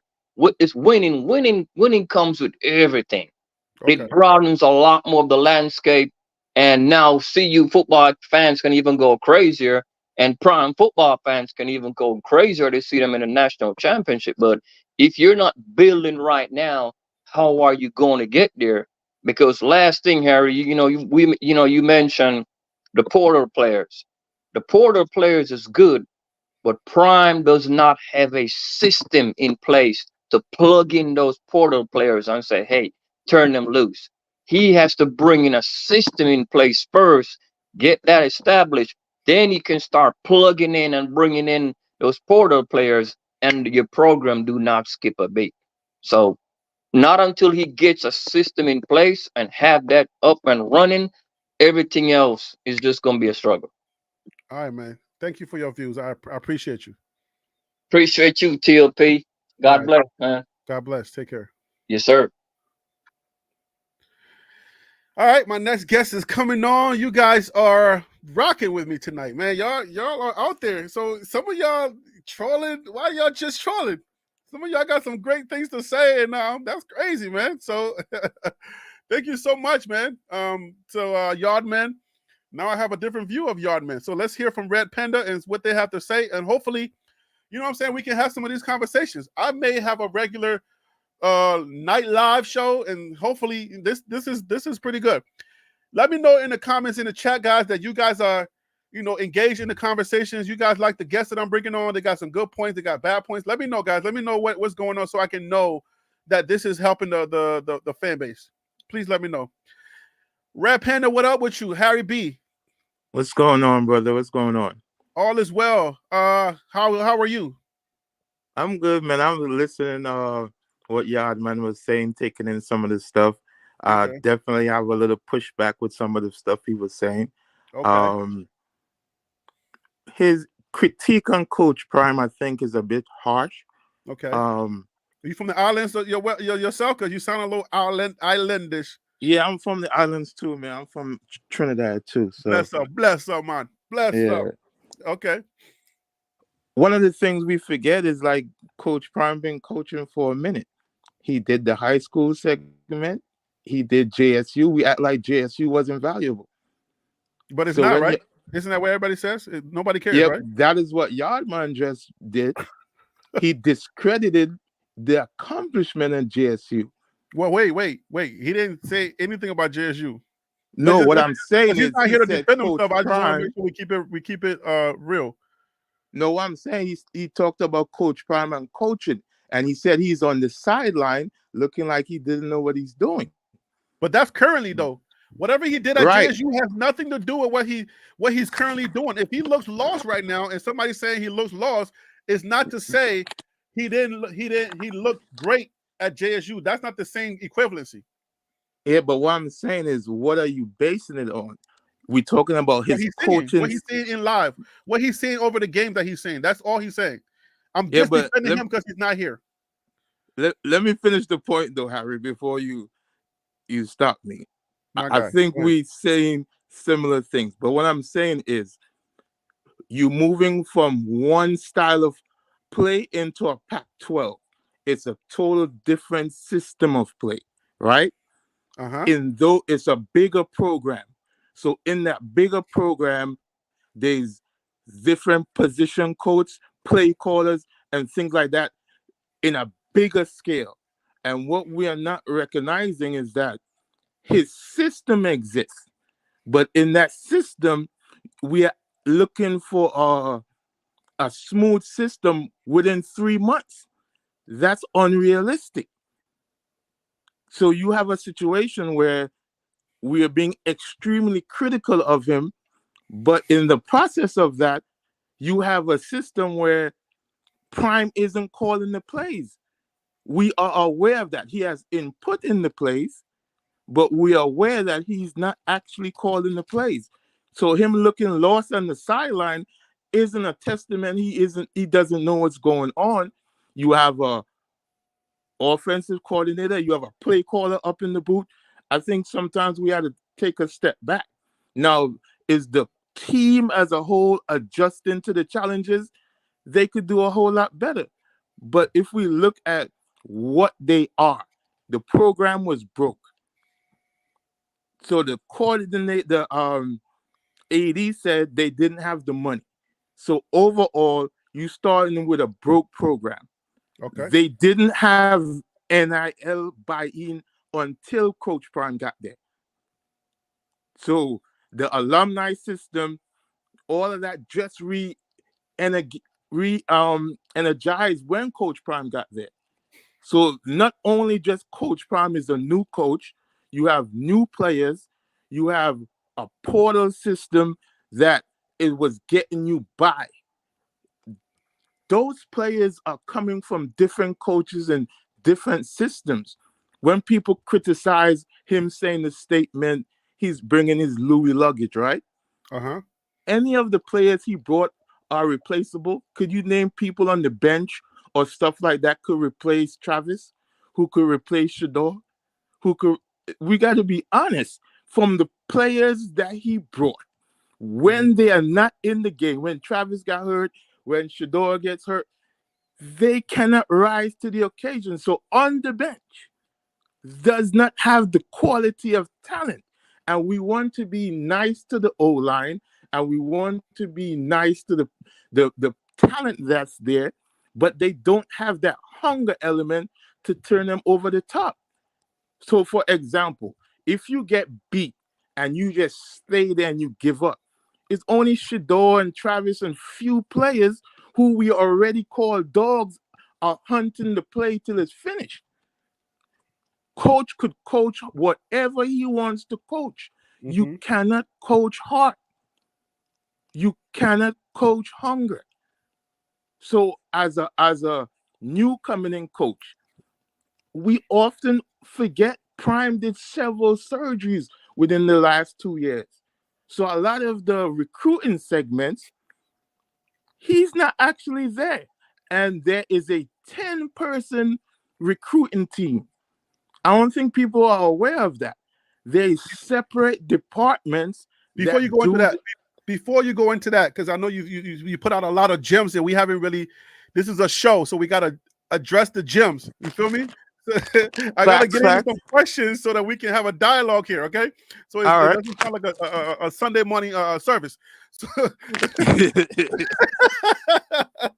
So, so, so basically, okay. Um, there are people who don't believe what well, before I say this, if you want to come on, guys, that we have a couple of guests coming on, you can go right here at the top of your screen. The email is right there. Hot tips for TLP Sports at Gmail. It's right on your screen. Send me an email. I'm marking the email. I'm watching the email right here come to my devices, and I will send you a link so that you can join the show. So if you want to come on the show, you want to voice your opinion, whatever you got to say, guys, send me an email. Look on your screen. The email is right here at the top of your screen. Send me an email. Let me know that you want to come on, and I will send you the link. I don't want to make it a public link because we got too many trolls. I haven't really guarded my my chat session yet, so nobody come on here and show me some type of pic that I don't want to see, and then they check out. So, all right, guys. So, but okay. So to your point, so forgive me for playing the advocate because it sounds like you and I are on the same page. We agree with a lot of things. All right, Coach Prime needs time, and I feel like Coach Prime needs to be given some more grace.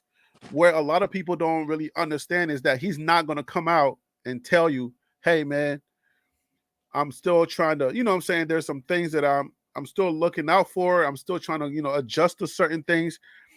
But the advocate would be, "Hey, what somebody says, you told us you can do this." I don't know who said that. Somebody said, "Hey, you told us you can do it, and you the man, and you came in here and you're gonna win. You're gonna win. Now you're not winning. So what gives? What exactly are you selling us? Because you sold us this What bill is? of goods.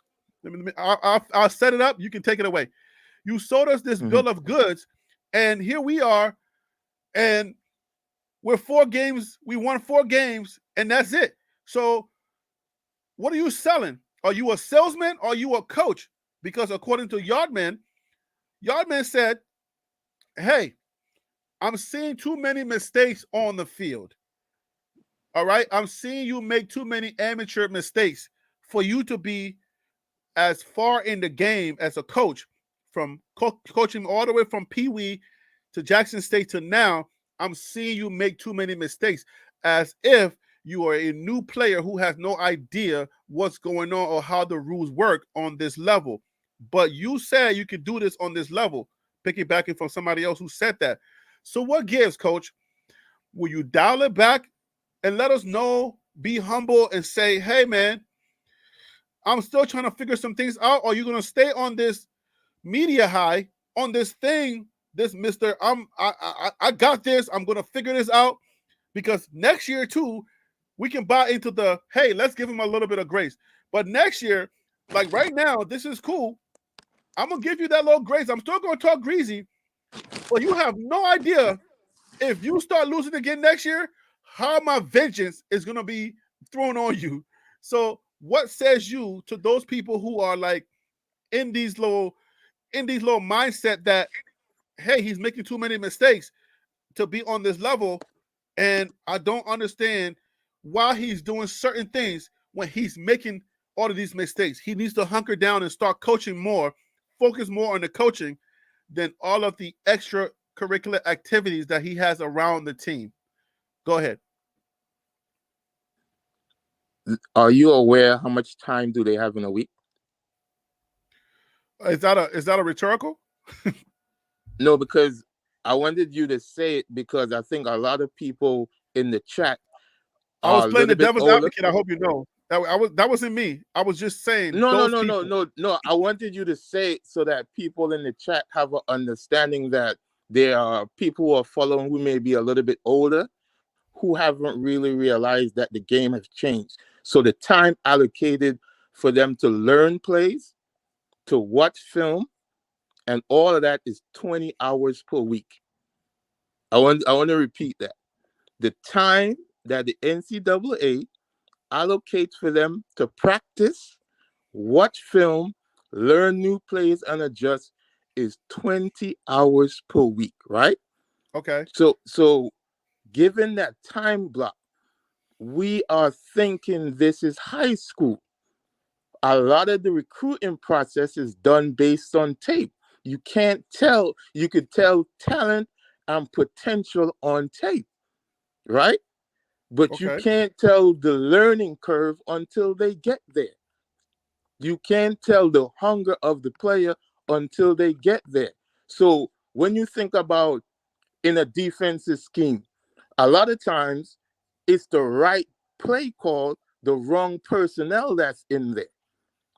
And a lot of times it takes that person coming out. When you look at some of the offensive plays, it's a situation where players are naturally running the wrong routes, or the situations where the right play call and the dump to Dylan Edwards, he didn't catch the ball, or Marion had an opportunity, didn't catch the ball. So there's a lot of things that is baked in to the wheels not moving. Now, overall, I think the deterioration of the O line is problematic. That has nothing to do with coaching. There's something else going on there. There's no way in the world that you start like Okay. that. Okay. Let's take a bit. Remember, let's take a bits and pieces. So Mhm. the first thing you said was, um, you were talking about the time that they were allowed to practice to watch tape and all of that. And somebody had a pushback. The comment is on your screen. They have the same amount of time as the rest of the teams. So can you clarify what you're saying about that? Because everybody has the Okay, same amount of time. right.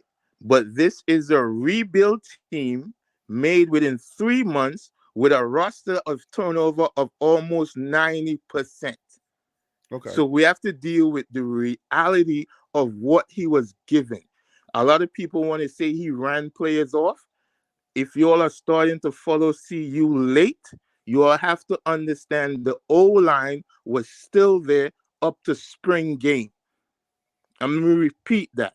Those who thought he ran the players off, the O line was still there up until spring, and they quit as a group. So you now have a month to now muster up the best of what's left. So the reason why we give them credit as an O line, we know is not the cream of the crop. Have they risen to the occasion and done exceedingly well? Absolutely. But talent versus heart and determination, they do not have that. Then we're talking about a lot of things that have to install in the culture. The culture does not have the the degree of you can't hit my quarterback. When Shador gets hit, does anybody pick him up? It's very rarely we see he gets picked up. So culture doesn't exist. So you having a 3-month team that has to establish a culture. Then when Mhm. Coach Prime start establishing the culture, he's getting pushed back because players don't like the disciplinary culture that he established. He had issues with Carmani with it. He had issues because he said, if you come in 5 minutes early, 5 minutes late, you late. So there's culture he has to set. So there's a process before we get to the field. And I Okay. want people to understand the Let's take it process. in. Let's take it in Mhm. stride. Let's take it in stride. You're saying a lot of good stuff, and people are agreeing with you. Some people are agreeing with you. So let's take it in stride. So the first thing you said that kind of hit hard for me was that the O line that he had that he was banking on, they left after the spring game. So Correct. everyone else that left was pretty much like he had to work with those, and he had no choice but to work with what was left. Now, that's something that we don't really highlight all of the time. I wanted to highlight that. And I'm gonna give you opportunity to talk more about that. But I think it's something that we need to let sink in. We need to talk more about that. Coach Prime had an O line doing before spring. Some of those guys were there, and he was feeling like, "Yo, we good here." But then after the spring, that mass exodus took with them some of the people that he was depending on being on that team and winning with them. Now, some of you guys can correct me in the comments in the chat if you want, but you let me know how many of the O line, the ones that went to Florida State, I think the number 4 team in the nation, Purdue, USC, and I believe maybe one more at Arizona, maybe not at Arizona. But we had a couple of people. When did those people leave? Did they leave during the mass exodus, or did they leave prior to Coach Prime? Did they leave right after the Louis luggage message? I think some of those things happened. So I don't think all of the old linemen left after the spring game. I think some of them left. Some of them left prior. Some of them left at the Louis luggage. So I just want to I just want to be fair on that. But I want to give you an opportunity to talk more about that. Like drive that home for some people. Yeah, so this isn't a speculation situation. Woods was in a one of the interviews and he broke it down. So he's one of the overstaying players, and he explained that. So we got to understand that there are players that stayed and they expressed what happened. So this isn't a defense of Prime no matter what. So Okay. it appeared that they planned to sabotage the team. But because Coach Prime also have a pride situation, he's not blaming it on that. You He's understand not. what I'm saying? You're saying that he's not blaming them leaving. So I guess no. I wanted us to really drop this home because I feel like the whole idea of I don't think people really think about the fact that we had a team. You know what I'm saying? Like we had a pretty solid team before, like for that spring game. We had some beefy guys. Right. And we're never gonna know how we were gonna be if we keep most of those guys. If most of them stay, we're not gonna know, right? But Right. the fact that we didn't have the spring, the fact that we didn't have the guys from the spring, so I think I guess to kind of reiterate something that you said earlier. If we're patient to understand that Coach Prime knows what he's doing, the guys that left in the spring and he had no choice but to coach what he had, he's gonna get some guys in here for that next spring that's coming, and they're gonna get the job done. So what says you on that? That's a fact because in the press interview, he said we 7 or 8 dogs away. So he's hinting to us like, hey, I know I got a problem here. But you got to also remember, if I'm a person with a winning mentality, I'm not focusing on the things that is falling short at the moment because I know what I need to solve the problem. He can't go get them before the season ends. So why focus on that? You try to run the best schemes you can with what you have. The players who ran off, they would have ran off anyway. You see what I'm saying? So if players as this generation got to understand, you got to compete for your slot. And a lot of players coming from high school, coming from different places, they didn't want to compete. So you're in a situation now, you're using the bets that you got. So what he's able to do coming from a 1 win previously, having 4 win is a win. But let When me push back a little bit on that. They didn't want to compete.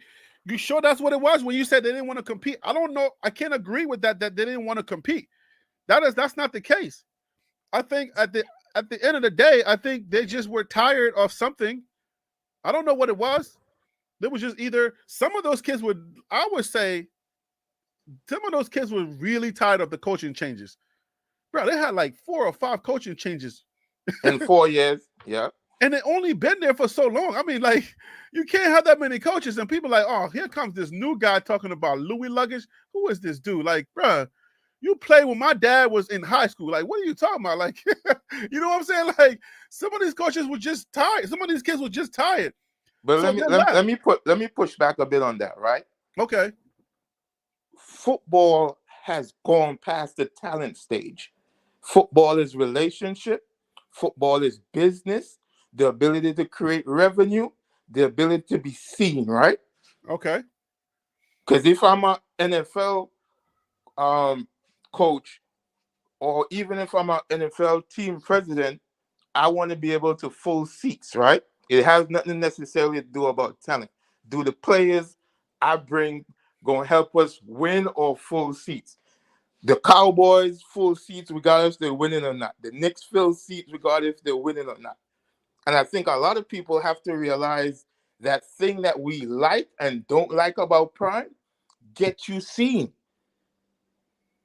It gets you in a place where you could be seen. A lot of those, if you think about it, Weaver would not have been seen the way he's been seen this season. That's just a fact. So if you were smart as a parent, you send them into a place where the spotlight is. So if the goal is to be seen, if the goal is to go to the next level, you want to be in a position where they're focused on you. And then if you really that dog, you don't mind going to a losing place for the simple fact that I'm going to be the best. I'm going to show forth regardless. If you look at the situation now, even with a losing record, Shador numbers is incredible with no O-line.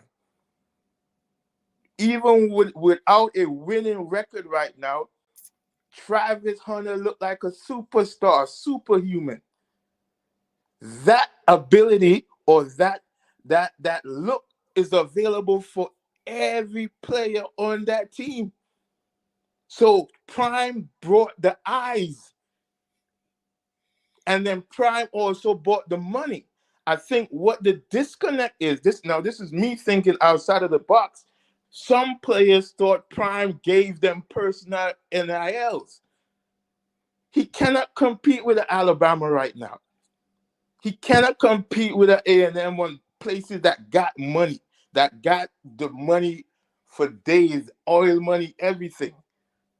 So a lot of players are disgruntled because Shador got this NIL and Travis got, but then you got to look at your personality as a business owner. Some of the kids on the team smoking weed. Let's just be real.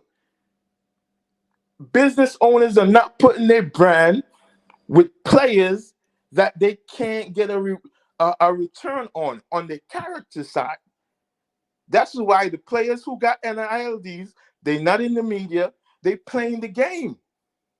So there's a lot of things to unpack is my point. Okay. And we ain't even got to the field yet. So before we get to the field, there's a lot of things to unpack. When we get to the field, you can't say Prime doesn't know what he's doing because JSU was a success 2 years in a row with the chips to show. So clearly, there's a proven track record. And to say that he doesn't know what he's doing or what gives him the confidence, I've been a professional winner. I've been winning at high school. I showed I could win in college. So you can't act like the guy doesn't have a right to feel the way how he feels because he have the proven record to back it up. There have been several coaches that never went through some of the things he went through in terms of what the media posting. So on a professional level, he is a qualified coach. And I don't like when we make it seem like he isn't qualified for the position based on what's going on a rebuild team within 3 months. I don't, okay, so I wanted to say this earlier, but I'm glad that you brought it back around. So people are not given the idea, people are not equating or associating the idea of a rebuild. They're not really, that's not sinking in for them. That's not the thing here. I think we hinted on that with the last guest. A lot of people are really they're taking his bravado, they're taking his swagger and what message he was bringing about winning, and they're attaching that with this rebuilt team. They're not looking at forget about rebuilt for them. Okay, it's not about just rebuild for them. They're looking at it from a different lens. They're looking at it. All right, then win. You said you're gonna win, so win. I ain't got time to be hearing all this extra talk about. Oh, now you want to say you got a rebuild team? You said you was gonna win, bro. Win now. Do you believe? Do you believe? So people are not taking. They're not separating the two. All right, I'm with you. I'm staying with you, and I'm like, all right, cool, because you just ignited something in my head. I even totally forgot about the fact that this team, the O line that he has now, is not even the same O line, or it's not all of the O line that he had during the spring game. You just brought that back to my memory. But what we all as fans, the ones that like you agree with me, I agree with what you're saying. We all have to understand that the pushback it has nothing to do with the fact that Coach Prime is not. They're not okay. The pushback is that they're not separating the bravado from the coach or the situation. They're not doing that. So we gotta come to that realization. There's no separation from, oh, I got a new team. It's gonna take me time, and I don't even have the same team that I had during the spring. This is 1 month full of teams that are people that probably didn't even play the position of an O lineman, and I had to thrust them in there. Don't we even have a defensive? Don't we have like a defensive player, number 95, the truck, the Mr. Truck? All right, Bishop. Isn't Bishop playing on? Didn't Bishop jump on that O line at a certain point? You know what I'm saying? So yeah, he had to figure some things out to see who was really hungry, who really wanted to block. That's why I was saying earlier that this ain't gonna take that much to do, because you don't need 5 stars, 4 stars. You just need somebody who's willing to do their job.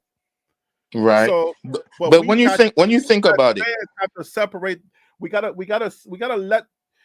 get in our mind and in our hearts that and understand the people that are detracting. They're not detracting.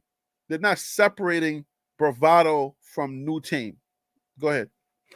one thing we also got to bear in mind, there have been adjustments made as he went along also. Were they great adjustments? No. Do we have the bodies to make the adjustment? No. So, for example, we saw later down, 5 step back to throw is not a good position with a poor O line. I think you mentioned this a couple weeks ago. The way Shador sells the run is terrible. So there's things to work on. Lots, a lot of things, So bro. this isn't this, God, this yo, they gotta isn't work on oh a my lot. goodness, there's nothing wrong with the team. There is a lot that is Okay, wrong with the okay. team. Something just popped in my head. Like, I don't mean to interrupt you, but No, you cooking that. is there something that Coach Prime maybe needs to say to help us out, to help some people out? Maybe does Coach Prime need to just come out and just be like, bruh, or has he already said it and people didn't really take it seriously? Like, we got a lot to work on. Do you think that if Coach Prime comes out and says, man, listen, this is a mess right now. We got to figure this out. There's a lot to work on, and we're going to figure. Okay, Coach Prime is not the guy to concede to certain things. We get that. But do you think it'll appease certain group of people, even supporters who have changed their minds on certain things, and they're really coming for him and be like, yo, you got to be more humble? Do you think it'll suffice to the humble police if he just come out and says, all right, man, look, I'm trying to figure some things out, and we all need to figure some things out. Obviously, some things we tried didn't work. If Coach Prime was to ever come out and talk like that, would that work for some people, you think? You think that's what It they're looking doesn't for? work, man, because the things that they're critiquing him on, a lot of it is personal stuff. They are really thinking that he's playing. So, for That's a good point. example, That's a good point. when I look in publications, because Shador shows the watch, he's a thug. They are redefining what a thug is now. So the things they are saying about the players and about Coach Prime. Hold on. Say that again. Say that one more time. That thug thing. Go ahead. Repeat that thug thing you just I said. don't think people are realizing that the things they are saying are code words. If you Ooh. understand what code words are, they are Ooh. saying You're Shador trapping it is the right now, homie. thug Go ahead. for showing the watch. Is Shador the only quarterback in college football that has a celebratory gesture? I can go to naming Bo Nix. I could name, man, there's several players that have a celebration. So it isn't that. So when we have a situation where the attacks are personal and we are buying into it, we have to understand the games that are playing. So Coach Prime breaking the mold by going through the portal at such of a heavy rate. If you do a Google search, he was not the only coach that built the team from the portal this year. So there's a lot of things that is happening that we're not paying attention to. But So he was when the you only one that was slam, braggadocious about it, though. Let's be frank. He was the but only one that went out. You ain't see no cameras and nobody saying, "I'm going to win. I'm the man. I'm bringing my Louis." Like, come on. but If you're but bringing your but Louis, what happened to the Louis? It looks like dollar store baggage to me. Like, so let's be honest now. What are the 5 players that he brought? What was the 5-piece Louis set? Let's be factual now. all right, let's go in. The What was the Louis? bag is a What was the Louis? 5-piece Louis set. Shiloh was part of the Louis. Shiloh, go Jimmy ahead, Horn, Jimmy go Horn, ahead, Xavier Weaver, go ahead. And he Dylan. came in from the portal. Let's be clear. He came in from the portal. Who? Weaver came in from the portal. When he said he was bringing the Louis, he was Oh, referring to so wait, Travis. you're saying Louis doesn't come through the portal? No, I'm saying when he made that Well, statement. most luxurious things have to be imported. Yeah, but this is what I'm saying though. I see where you're going. I see where you're going. But the players that he was calling was Travis, Shador, Shiloh, and Edwards. The Wait, addition. that was not all the Louis. No way. No No, way. I'm separating it. The statement was them. The additional to the package was Weaver and Horn, and that was additional. So we got to separate it when the statement is made and the collective people who came. You got to remember now, in the rebuild process, all of that already in through the scouts and everything, trying to formulate a team at short notice. Who the heck is So Willie Gaines?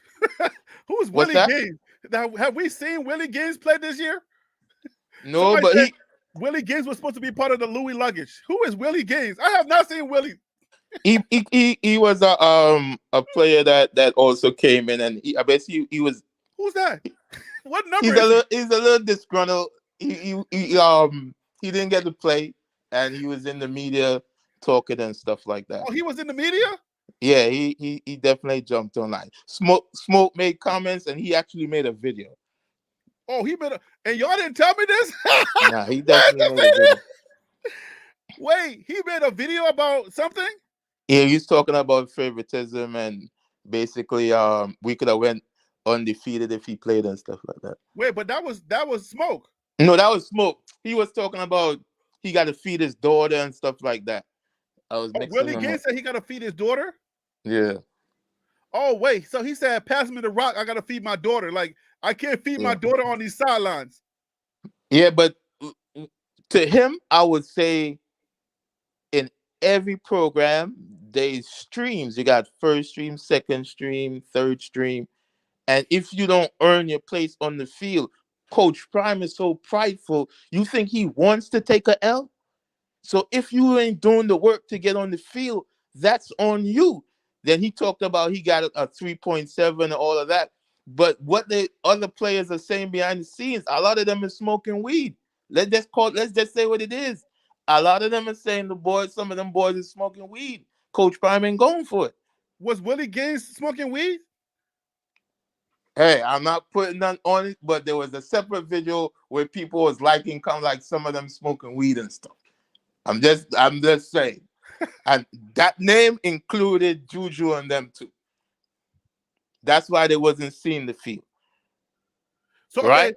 okay, I want to stay on Willie Gaines because you dropping some stuff that I wasn't aware of, and my AI and my bots did not send me a Willie Gaines video. Did he put anything that says CU or Deion Sanders even in the title anywhere? Because that's the only he A did. lot of the blogs picked it up too already.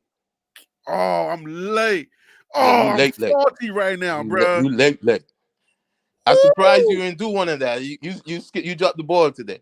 Ooh, sorry. I apologize. Whoo, I missed that. Yeah, you would have been in the bag with that one. Whew. You would have definitely run up a chart with that one. Whoa. So wait a minute. Oh, he was Willie Gaines live on IG to complain. Oh, okay. It was on IG. Yeah. That's not I'm not getting something like that. I don't get IG. My bots don't get AI don't get me IG stuff. Gotcha. Yeah, it was never written up. Nobody wrote it up. Nobody, like, for me, it gotta be in text and it's gotta be something that it'll just trigger. Never I got no trigger for that. Yeah, the blogs picked it up after the fact. So I got somebody getting fired after that. I'm firing one of my AI companies. Yeah. Wow, but that's okay. So Willie Gaines was a wide receiver, correct? Yeah. Okay, he's a wide receiver that was saying that he needed some playing time because this is how he feeds his daughter. Is that kind of what we're talking about? Right. That kind of sums it up. So let me ask you this. Okay. Insert him and take out who? I can rebuttal. What do you mean? Take out who? What do you mean? You spread it out. You spread the love. Wait, and how do you do that? It's only one to be ball. Louis. Okay, so you got 3 luggages. You got Louis all over the place. You got to decide which bag. If you're going to bring all of these bags on this vacation, you got to decide you're going to have to use them. Why bring all the bags if you're not planning on using the bags? Is he Louis or is he not Louis? I see that you also pay attention to well-off media, right? Not much. But I grab the videos. So I will go and I'll grab the video and then I will talk over it. But I don't pay as much attention as some people do. I don't pay too much attention. I will encourage people. Just being truthful. No, that's cool. I will encourage people to do that only because I want you to focus on the practices. You will see the people who are really out there going to get it in the practice. So you understand. That's not enough. I promise. No, wait.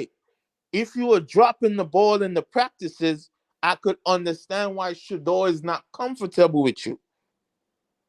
I want to bring it full service. It ain't just him performing in the practice. I'm talking about you have a QB who have to get you the ball in a situation where he's already getting hit, he's already under pressure, and you have shown in practice when nobody is bringing pressure to you that you can't hold on to the ball. We were in love with Miller. When Miller got the opportunity to start, he couldn't replicate the phenomenal performance he did in the previous game. And there's a lot of times the team have phenomenal moments or sparks. And when the opportunity comes for that same player to do the same thing, they aren't able to replicate it. That's the issue. But a lot of times we credit that to Prime at the same time. You see what I'm saying? The lack of their ability to finish the play. So even Jimmy Horn, there's a lot of times. Hold on. Don't go too far. Don't go too far. Because we're still on this Willie Gaines stuff. Okay. Willie Gaines, he's going to take the place of a lot of players on that team. You're telling me that I bring in a player like Willie Gaines, who was nice at Jackson State. And remember, Shane Hollywood Hooks was also, trying to come here. And now in hindsight, maybe he was better off. I don't know. But you're telling me that we're using the same narrative as, okay, he wasn't good enough to get on the field? No, I'm not saying that. You have starters, you have second stream, third stream, right? Which one was he? At that point, you just coming in. He haven't earned his role yet. You remember, coach said everybody gonna have to earn their spot. I don't know if you all could go back to the time before they got numbers and stuff like that, and he was asking them who want X, Y, and he was telling players, nah, you can't get that number. So there is a situation where some things wasn't defined. Even in the video, he was like, man, I came to see you to be on the practice squad. Bro, if you even that guy, they find a way to put you on special teams to do returns. So that I'm saying there's a lot of things that may be happening off the field that we are unaware of. It's not saying that he all of a sudden he's not talented. I'm not saying all of a sudden he doesn't know how to play. He clearly executed at JSU. So this is not a situation as down the player he can't compete. What I'm saying is there's a lot of situations where players are coming with prime and the expectation they have as I am coming from JSU, so I am already good, didn't translate for a lot of players. It's not just him. It's a lot of players came in thinking that they was going to go shoot straight to the starting lineup. It didn't work like that. And then Okay, what I'm but okay, asking hold you up. is, But hold up. Okay, we got to say this because it's important. Keep in mind that I don't know that we had a receiver problem though. You see what I'm saying? but We didn't have a receiver room problem because they were throwing the ball forever. So anybody could have caught the ball. It's not like we have poor receivers for me to even be carrying down this argument about, oh, why in the world they didn't get more receivers? Because I hate the team for receivers. I get rid of all the receivers. I don't care. Get me more running backs. I don't care about no receiver. Okay, forget about that. Give me a line and give me some running backs. That's it. I don't care but about that's no other receiver. So all of this whole thing is like, okay, the receivers maybe some didn't eat, but I didn't care about them. I can but care that's why less I was about asking receivers you, to you. who could he have replaced? He could have That's the replaced corner anybody because point. what you do if you got a beast in the building, if you got multiple beasts, because you keep saying you need depth, you got to call somebody, call a play here. Do you notice that all of the teams that we played, they were rotating people multiple times during the game to give them a fresh leg and a fresh look? Get on the sideline, see what's going on, see who's missing routes, who's doing this, so you can have another look. And then when I put you in, maybe you might be fresher. I don't know. All I'm saying is the people that he could have taken out. Shante said he would be taking Travis Hunter's spot, and that wasn't happening. But I mean, remember, Travis Hunter gets hurt or he's limping, and they still keep him. Shador dying, and we still keep Shador. Decisions were made that were not correct. Shador should have came out of that game earlier on when he got hurt the first time. You needed to start playing some of your other quarterbacks. Give them a few snaps. They rush Shador to the daggone locker room, and they never give anybody else some in-game opportunity to start learning, to practice a little bit. Nobody got any Let me opportunity, push but back then a we little bit, started. Harry. Wait. Let me finish. Mm. We started giving. We throw people in. We don't substitute them when the game is out of reach. We don't bring nobody else in. Shador has to finish. So how do you expect those guys to be game ready when you don't give them no game opportunity, even when the game is out of reach? Let them just get a few snaps to see what's going on. So what do you expect from the quarterback that comes in when Shador's hurt and now you have no choice? The guy's never played in his life, and he comes out there and he lays a big old egg. Okay, I mean, I'm talking about the yolk was yellow. Like,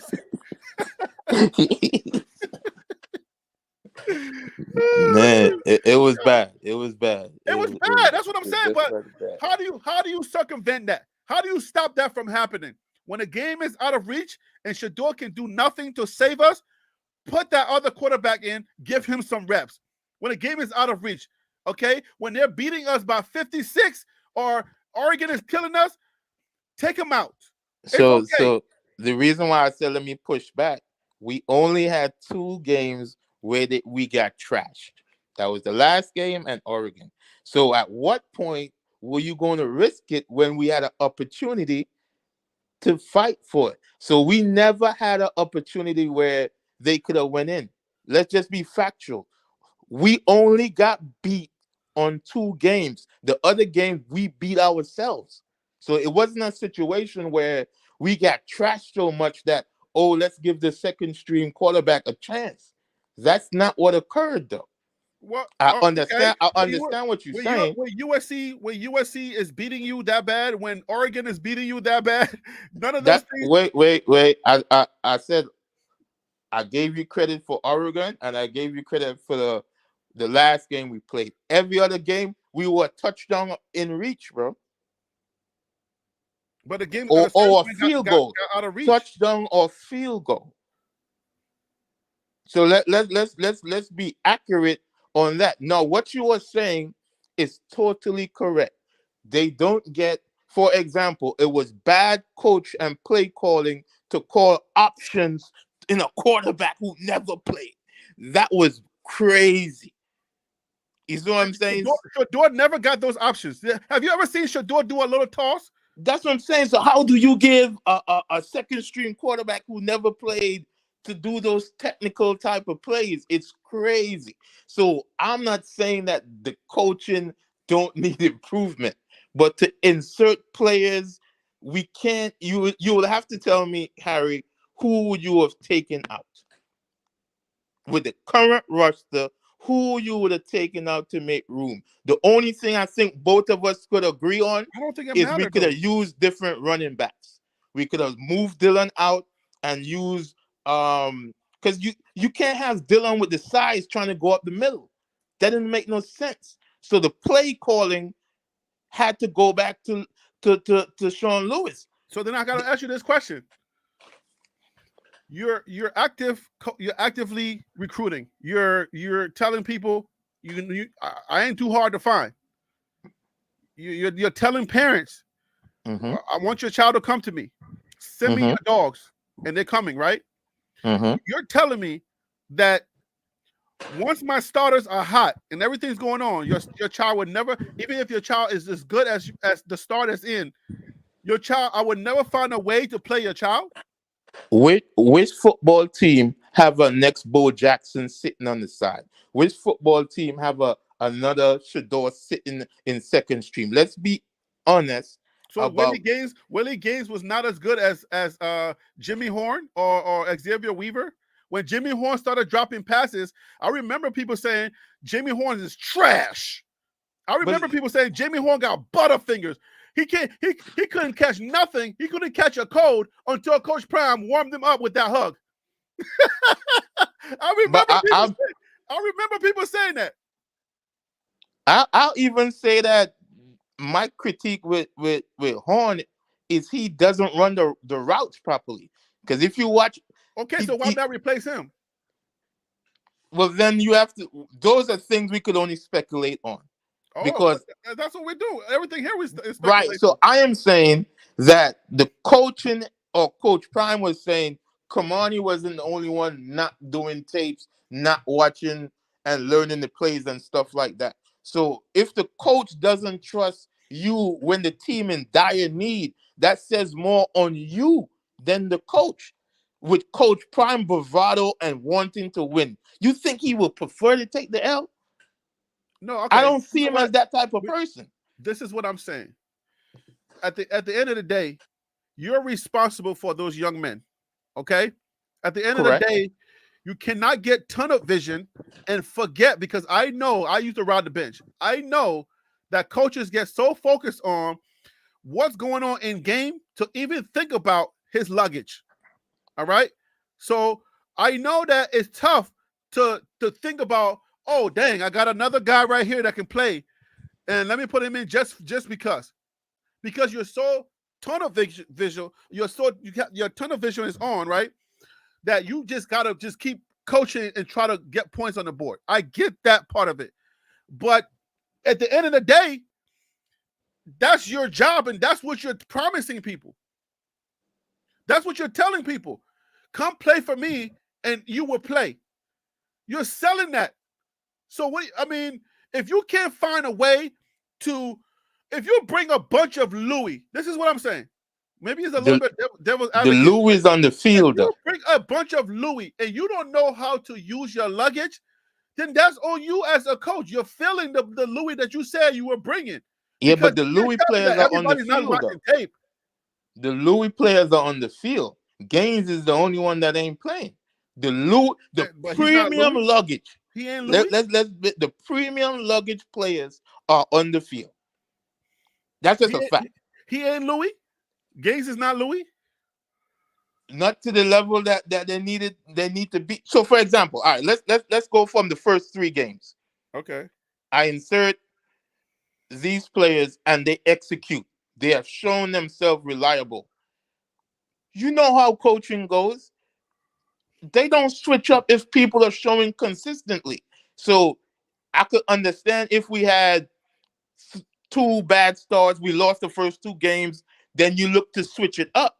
But if I'm going 3 wins, I don't switch it up because these players have shown that they're capable. What started breaking down first was the line. So when the line break down, we don't get to see that the wide receivers ain't up to par or they not going at that level. Mhm. Those things happen after the fact.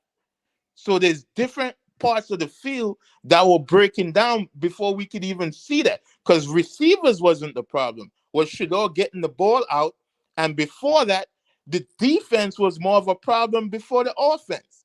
Because we had the mentality Shador is going to save us.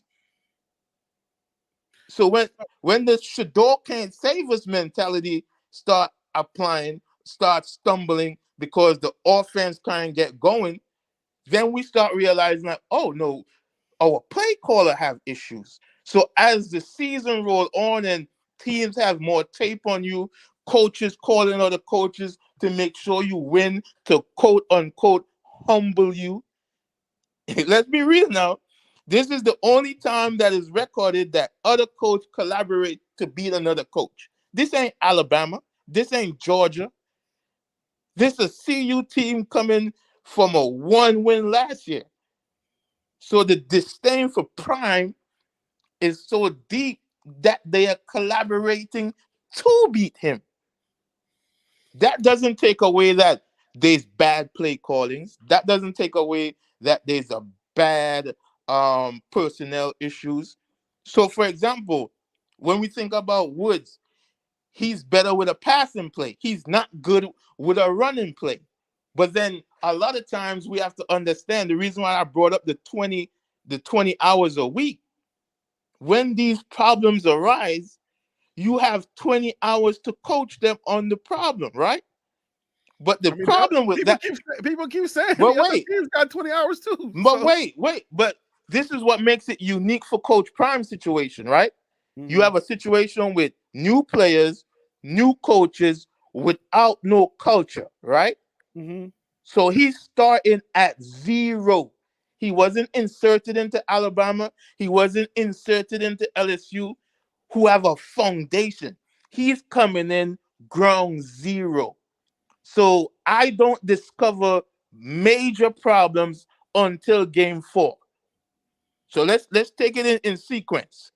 I don't discover major problems Until they until started game losing. 4. Until they started losing. But let's be real. So I come in cocky. I think Winning I have kills my everything. Louis luggage. I don't discover my luggage got tear in it until game 4.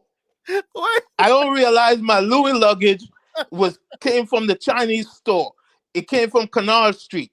We didn't realize that until game 4. Facts is facts. Now I have NCAA give me 20 hours a week. Wait a minute. Wait. So wait.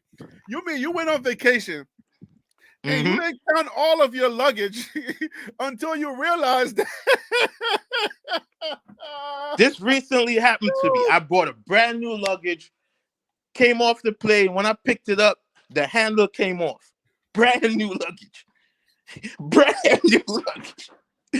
So a lot of times, the brand new luggage doesn't perform in the way that we think it's going to perform. But what I'm saying with Coach Prime is So you we said have to The Louis understand cheat? now. Are you wait before I get canceled? Let's clarify this whole thing we just talked about here. We're not saying that Coach Prime and Louis was cheap, right? We're not saying it was from Canal Street in Brooklyn, Nah, in Manhattan, right? nah. Bro, I have a small channel. Please don't get me canceled. Nah, you good. Louis great. Louis, My guest is not saying that Coach Prime and Louis came from Canal Street in Manhattan, New York. Okay, he's just making an analogy. He's just making an analogy. Oh the God. analogy is basically when you insert them in a functioning situation, they're Okay. not working the way you intended them to work. Okay. All So, right. for So example, So you're defending the losses. You were good no, I'm not until defending the you started losses. I'm losing. explaining people who might not understand the process why it looks the way it looks. So Uh-huh. he's inserting with no culture, no Uh-huh. players that stayed over, right? Uh-huh. So now the NCAA only gives you 20 hours a week.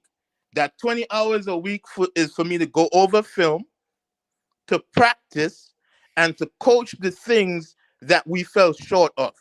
So they practice about 6 days a week. Let's do the math. It's almost like 3 hours a day, right? Okay.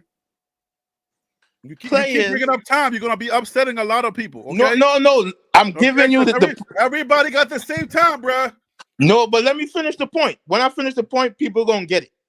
So a foundation of 0, 3 games in, there isn't a major request for me to adjust major things. Game 4, I'm beaten significantly. Now it's time to me to fix the problem.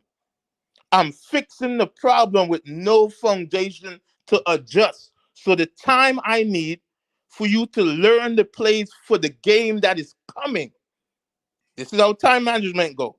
So we have to prepare for the team that is coming and fix the problem that we now know that we have. Then insert players are disgruntled because they feel they could do a better job. So then you have the locker room start itching now.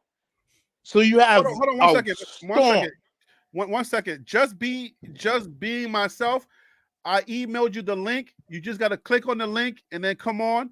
So I have a guest. Just be yourself.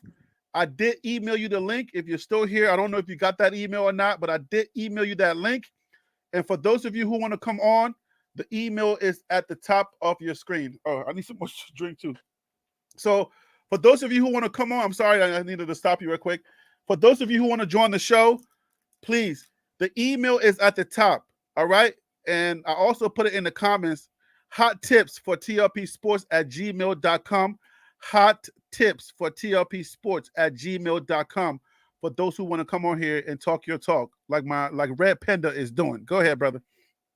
So I am not saying that they only have 20 hours, they don't know what to do. I'm saying as the problem arises with a new team, with new problems, and having to prepare for a team the next week, right?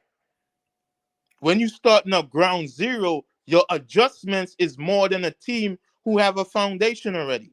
Most of the teams have foundations already. They have players who understand they role already. We But have a team pushback though, that pushback. basic. Do we know the percentage of teams that we played, like Arizona State Sun Devils?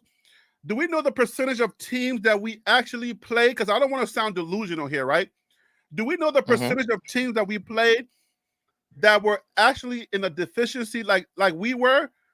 Because we gotta quantify or qualify this what we're saying, because we can't just throw blanket statements out. We don't know how many teams we played that were already in the rebuild. I think there was like 3 in the Pac-12, right? Yeah, but So this it was not just us. Let's not make it seem like we were. CU is the only CU is the only first year though. That is why I'm trying to make the distinction. What do you mean first year? CU, CU's not the only first year. no, I'm saying the only team Kenny that is Dillingham was also rebuilding. first year. What's that? Kenny Dillingham with Arizona State Sun Devils was also first-year coach. He came from a coordinator position. But wait. He had players coming back. I think you're missing the point. What do you They mean have he had players that is, we have players coming back too. bro. We only had about I mean, we 10 did players. beat him, so my argument's kind of mute right now. we did beat beat him, so I don't know where my argument is going, but go ahead. But what I'm saying though, so the adjustments that need to happen is taking more time because the players that we have, the quality of them doing the basics is extremely poor. We don't tackle, we don't block. So for them to learn and adjust, it's a problem. They're not watching tape. Coach Prime tells us that it's a problem. The way they run in the routes, no, they don't know the routes. It's a problem. So the team as a whole is a makeshift team that has done exceedingly well for what they are. And I think we have to give them that credit. That doesn't take away from Coach Prime's team having the ability of understanding how to adjust. So, for example, I felt like the offensive coordinator using Dylan to block was stupid. It made zero sense. So there's things in the team and how it flows there were poor decisions along the way. But the adjustment that needed for the team to excel, it's not going to come this year. It was never going to come this year. What we did was take the 3 games that we win up front, put a battery in our back with Coach Prime saying, I ain't hard to find. And we use that to fuel success without realizing that the holes in the team existed. So are you saying that's Coach the Prime only is a point? genius? What's that? Are you really sitting here and saying Coach Prime is a genius? I'm not. Of course, it's a marketing genius.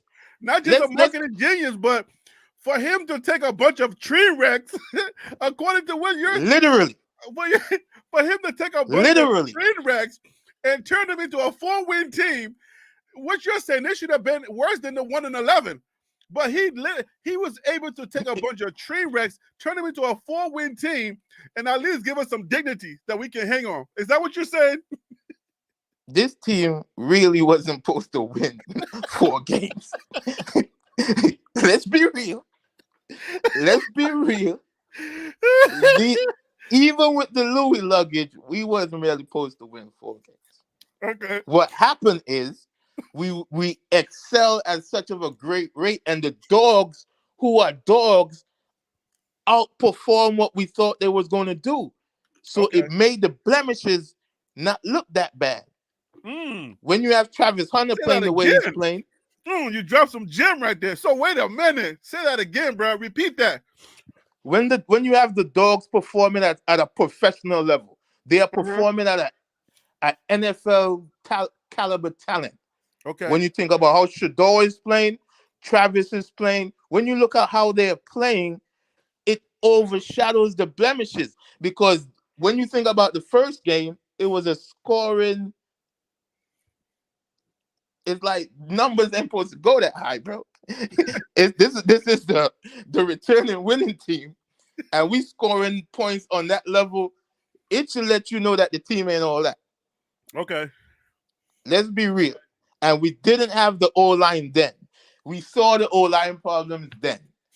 We saw all the problems then, but when you're winning, you are absorbing the win so much that you're not paying attention to the blemishes. When you're losing now, so you're saying they you were come there. and you get blown out. You're saying that those blemishes were there all along, but the problems always exist. We were celebrating so much, we forgot to realize that, oh shoot, these Negroes can't block. Oh my God. I want us to be honest. Go back and look at the first 3 games. Yes, we came out with W's, but they were not clean W's. They were like, oh man, we got the win.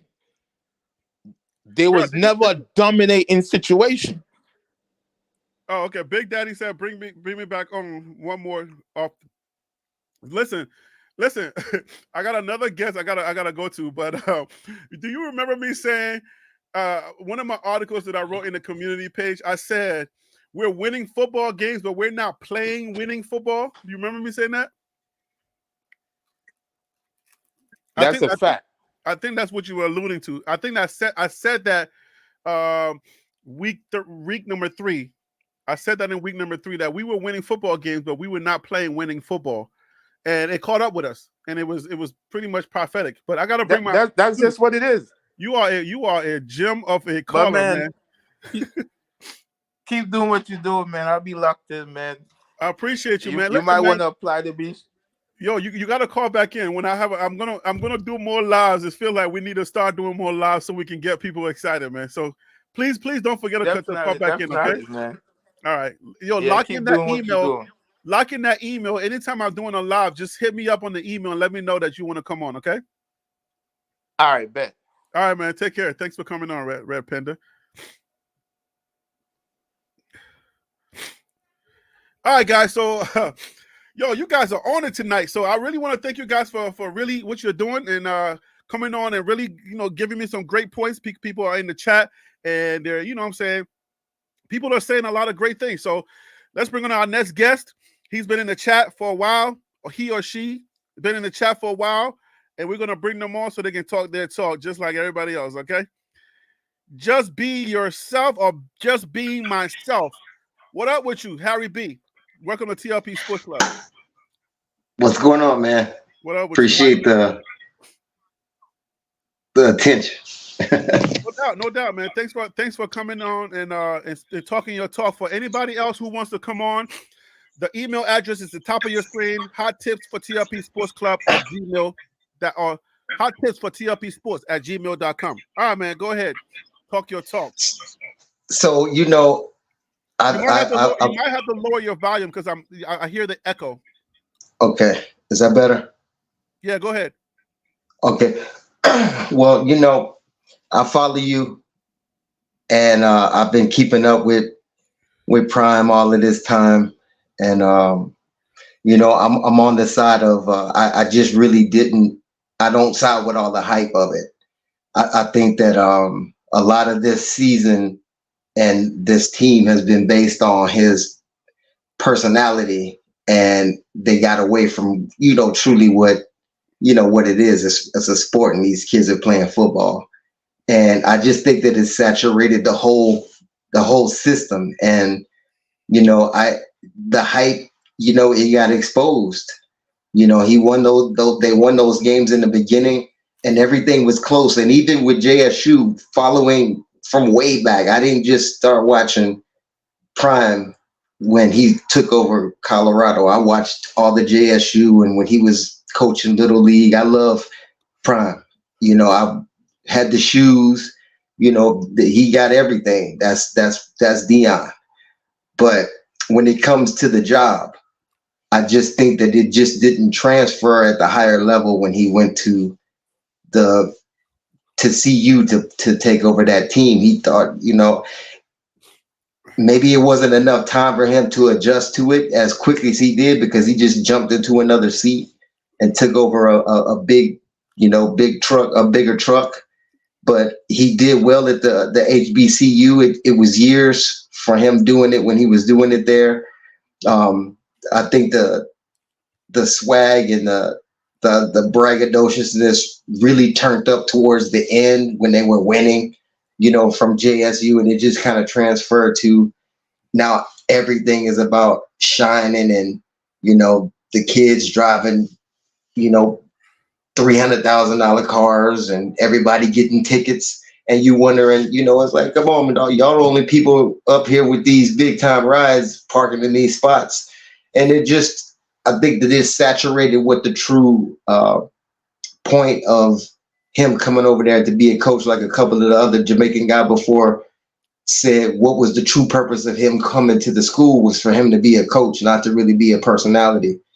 And there is a money aspect to it, but I think that it kind of got away from him to where it was all focused on the hype and your your Facebook page and whatever Facebook is now, X and your Instagram, and just being hype, and Shador throwing up the watch, and it's like, come on, no other kids got $100,000, $200,000 watches throwing them up, on the video, and you can't do that when you're losing. You see he ain't did no watch drops since game 4. There ain't been none of that, and but yeah, just. Okay. Let's take it in stride. Like I tell all my guests, I got you. We're doing a show, you know what I'm saying? So people, we're not preaching on Sunday. So let me make sure that we take it in stride. Like you said some things. Let's get some questions in for you. So just like you and others have said that, why do you think that's the first thing we go to? Why do you think that the media stuff and the stuff that actually Prime is about, why do you think that's the first thing that we have to take away? How do you take away Prime and all you have left is the coach? How can you do that? The two are married. So how can you take away a part of your rib when that's what makes you function? Go ahead. Not to take it away, just to tone it down. How? How do you tone it down? Win. Give me a prescription for you. The prescription is winning, going in and winning games over and over and over again, just like he did at JSU. You can't, like you said this plenty of times, you cannot come in here talking big and you're losing. You can't talk about the game that you lost last week and then hype us up about the game next week because you lost the game last week. And that's what you're building. I really feel like he builds a lot of his coaching off of these phrases and speeches and just let me get you hype behind what I'm saying. And it doesn't translate to what the kids are doing. And there was a difference when he was at JSU because it was a different culture there. A lot of those kids related to being, like I said earlier, po folks that's broke, that ain't got nothing else to do. Hey man, come on, play football. Let me get you on the team. Let me get you, get mama out the house. And that story, that don't translate to rich kids in Colorado that already got money. Their parents already got houses. They already eating good. They didn't have to upgrade the cafeteria food to be impressed. It's like something else has to happen for them to be motivated to play the game. Okay. And all right, so are you seeing the comments on the screen that I'm putting on the screen? I can see some. Okay. So if he wins and flashes, this is from AK. So if he wins and flashes the watch, is it okay? You want to answer that? Yeah, if he wins and he's flashing the watch, that's okay. But you can't base your whole game on that's what I'm going to do. He should be flashing the watch when he loses. Because if he himself is basing it on winning. Time out. You understand the flashing the watch is the celebration, right? Yeah, but he still scores touchdowns when they lose games. He still scores touchdowns when they lose games, and he don't throw the watch up. Yes, he did. He threw the watch up in Washington State. Once. When he scored, when he celebrated. What? I mean, yeah, hold on. But I mean, like, yeah. But that was Washington. Smack you. You're like, you do the same thing. If you do this thing when you're happy, and somebody comes out of nowhere and smacks the taste out your mouth, you're still gonna do that same thing when you're happy. I mean, if you're keeping it real, that's what it is. And you can't base it. I bet you he lost a watch deal. No, he didn't. You don't understand what's going on, do you? You got to understand what that means. You got to really understand what that means. Do you know what the watch thing does for the culture? It shows us that we ain't got $100,000 watch to throw up. That's what I see. I see something. 1 second. Do you watch the NFL? Yes, sir.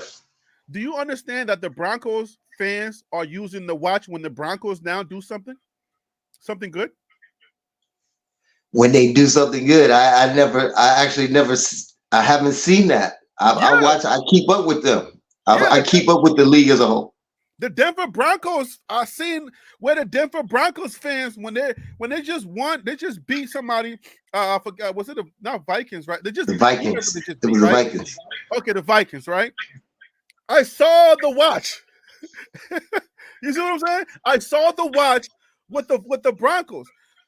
But What those are Shador millionaires. They does. got money already. They played. They're there. They already there. No, but listen to this. Listen to this, because I'm pushing back. The only reason, like, you're my guest, I want to have respect for you, but I want to push back a little bit, because this is what I I want to say. appreciate you. All right, this is what I want to say. When you say, hey, what you do to hype you up, or what you do to get you excited or going, get rid of that because you're losing. Don't you find that to be kind of disingenuous to say? Isn't that why people say, oh, you fake? Because you can't say, look, I'm this way, but I should stop being that way because I'm losing. What if that's what I need to keep going? What if that's the same thing? Even if I'm down, I need to pick myself up, but continue doing what I do to make sure to remind me that I'm him. Because I take a few L's does not mean that I'm not him. I'm still that same guy.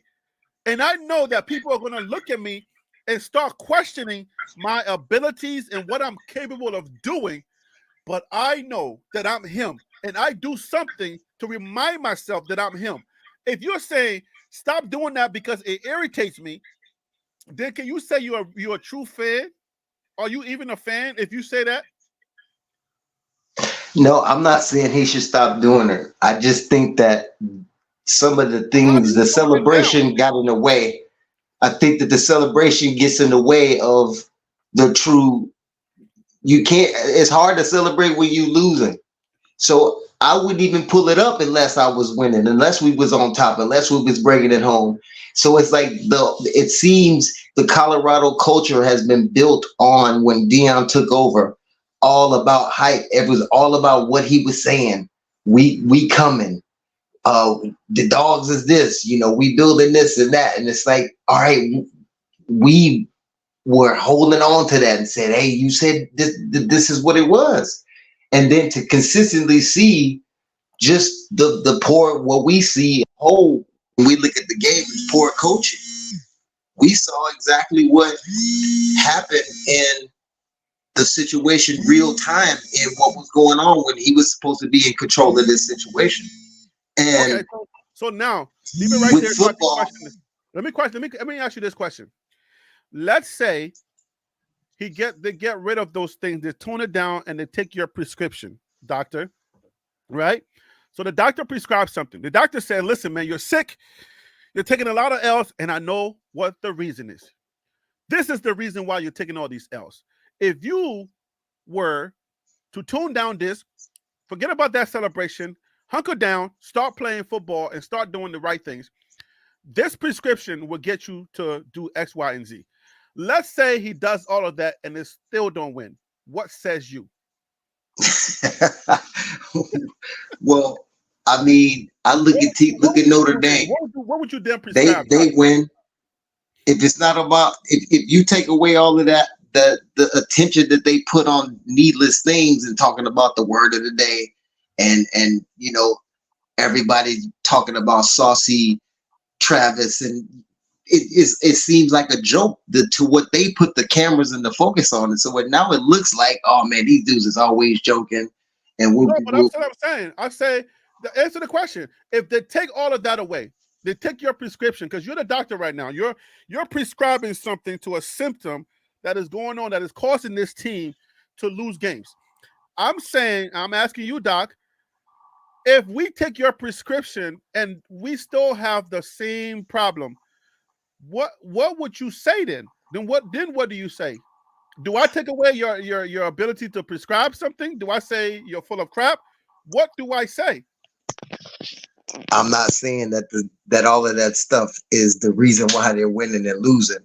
The reason why we are paying attention to them so much is because they put so much hype on themselves behind all of the shining and glowing, and they lose. So you can't use all of that shining and don't win the game. That's what it's really about. It's about winning. So we were so focused on all of these other things about the team that made us interested in watching them play. But then when they play, we don't see that. We don't see the winning. We don't see the confidence. We don't see the braggadociousness. We don't see them doing what Prime said he was going to bring to the team. He was refusing to lose. That was what he was saying. And that didn't happen. And then that's just coaching. This is what he said as a coach. Deion don't play football. So it's not, a lot of people get caught up in what he used to do as a football player.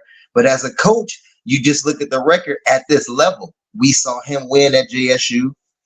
Yeah, he did it. He didn't win any of the championship games that after they went undefeated in them seasons, but he did well in the years that he was there. And, you know, like I asked earlier in the chat, are we going to hang on for 3 to 5 years to see him put it together and say, oh, now we're here?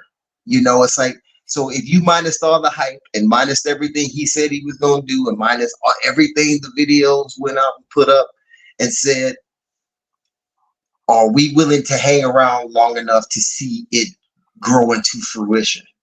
Because it took 3 years for them to go undefeated at JSU when he was there. So all the hype that was built up from him coming to see you, Hold on. are we willing to hang around? Let's correct that. It didn't take 3 years for them to go undefeated. Only 2. The first year was a hybrid COVID season. The second year they went undefeated. The next year they went undefeated. I just want to make sure that we understand the facts. I got you.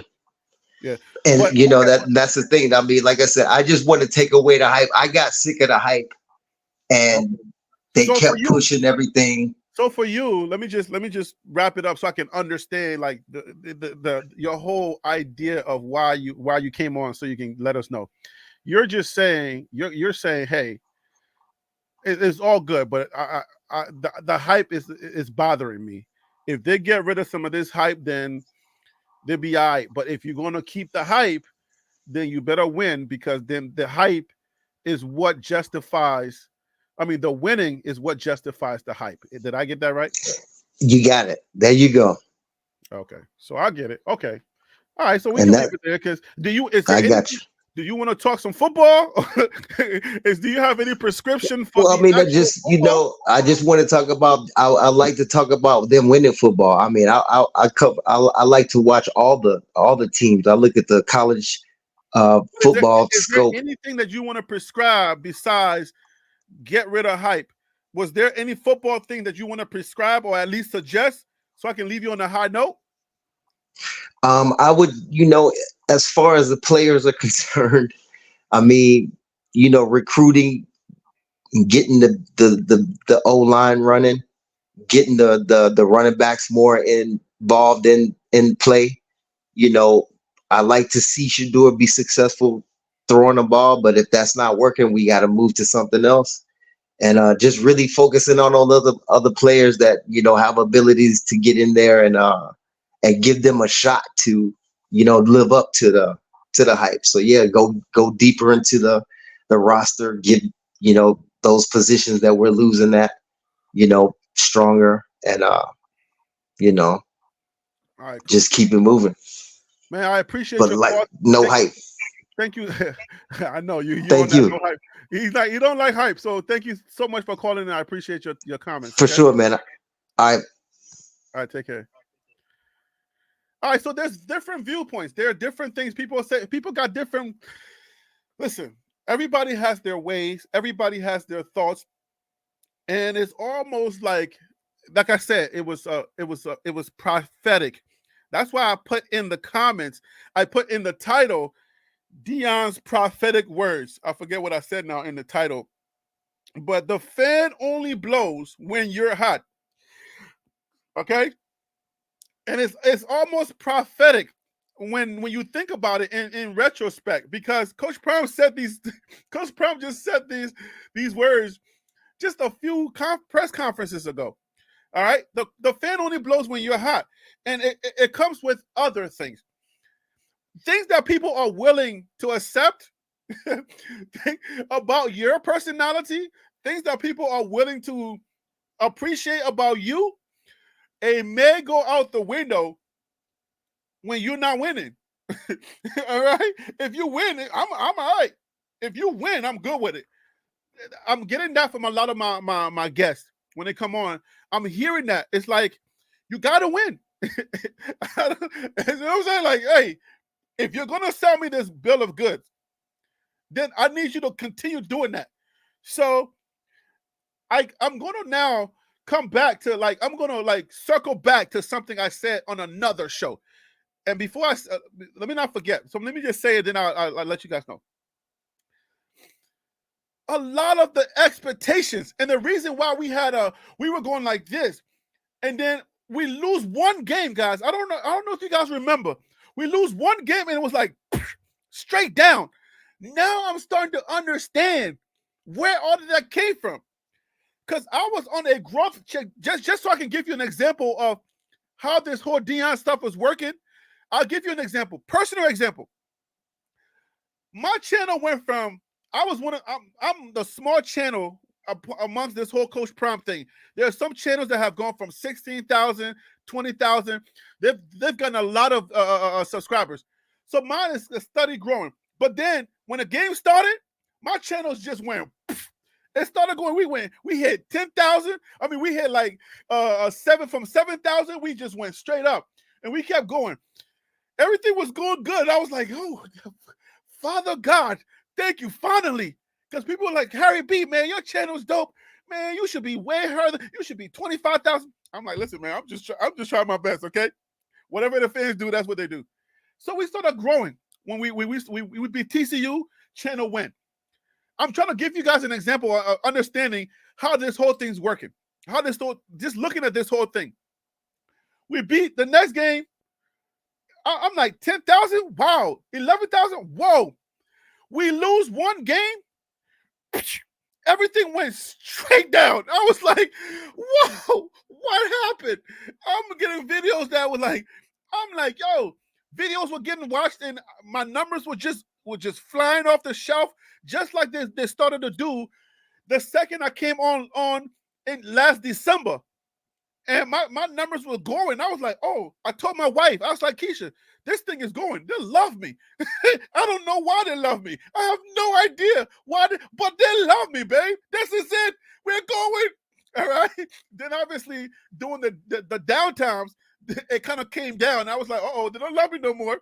But I'm just joking. But I mean, when we're winning, everything goes up.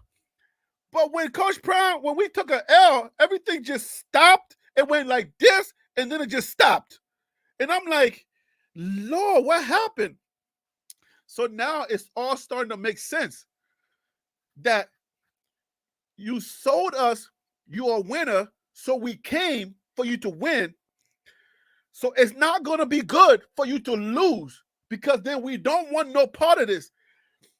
So our expectations, like I said, from back in the day, we had unrealistic expectations from day one. Our expectations have been way unrealistic. That's why my other guest, I think it was Panda, Panda came on and said, listen, we got a makeshift team.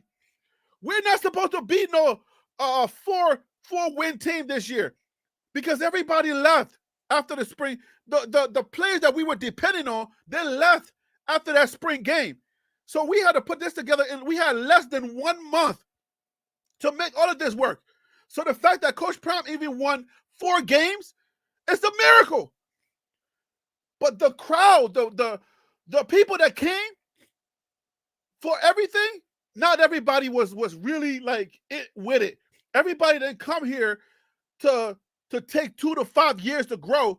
Everybody came because it was like, yo, Prime said we're gonna win, and I'm here for that. I'm here for all of it. And some of them probably started defending Prime and started saying, yeah, Prime's the man, Prime's the man. And then when he started taking L's, it was like, see, Prime's not the man. Prime, get rid of this, get rid of that, get rid of this. I need that to go. You too media friendly. Yo. Yo, man, I'm telling you. People like, yo, you way too media friendly. I need you to get rid of the cameras. my favorite comment that I read today was Prime. Prime got to get rid of that gold whistle. I was like, wow, it has gotten really bad out there. That the gold whistle has made the rounds. Like, you know it's bad when people are coming for that gold whistle. I was like, dang. Oh, yo. Oh, God. Yo, when you start losing and people are coming for your gold whistle because it makes you look like a fake coach trying to coach, when they're coming for your gold whistle, man, you know it's bad, okay? I was like, wow, man. People want this to be gone. They want that to be gone. And if you're not going to win, get rid of that. Get rid of this, get rid of that. Become a regular football coach. First of all, get rid of the prime effect. Get rid of everything. All right?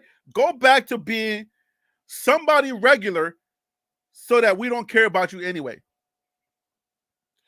One thing y'all don't understand, or one thing that some of these people don't understand, is that, and I'm going to say this very carefully, a lot of us are only here because of Prime. I don't know if how many people really get it. You're not here because Deion Sanders can coach football. Okay? A lot of us are not here because Deion Sanders, Coach Prime, can coach football. The persona, the character, Coach Prime brought a lot of us here. You take away the Prime, and all you got is Deion Sanders, who's only 4 years in college football, learning his way through, that needs a little bit of grace for people to just give him a little bit of chance to just figure this thing out. So, hand raise. Somebody want to come on? I don't know what you mean by hand raise. So I'm like, yo, we're here for the most part for Prime. You cannot get rid of Prime and what Prime brings to the table. We're here for Prime. Prime created, Deion Sanders created Prime so that we can have something to hold on to. Nobody's here for the boring Coach Prime. Go into obscurity and go coach, go learn for 3 to 5 years, get a bunch of players, and we'll be back. I ain't here for no Coach Prime. I ain't here for no Deion Sanders. I'm here for Coach Prime. Like, put me on Ben. What does that mean? Put me on Ben. You got to email me.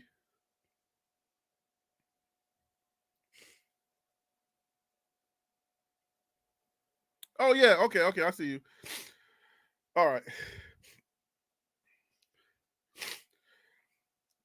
I think people, I think they have a misunderstanding of what's going on. Just like in the early days, where people didn't understand that I kept telling them, this is a show. I'm doing a live sports show. I'm doing a sports show. I'm going to perform, okay? There's going to be some performative things that happen on this show. I'm performing some things, and I'm giving you, because the information is dry. If I didn't have my personality, if I wasn't Harry B, it would be a dry show. It'll be like, bruh, what are you doing? Like, who cares? Like, give me the information, get out of my way. Nobody cares about you, Harry B. It's my personality that drives this thing. Okay? This bandwagon buff, this bandwagon train is only being, how do you say, piloted, or it's only going because of my personality. So if you say get rid of your personality, nobody cares, just give me the information, let me get up out of here, I got to go back to work.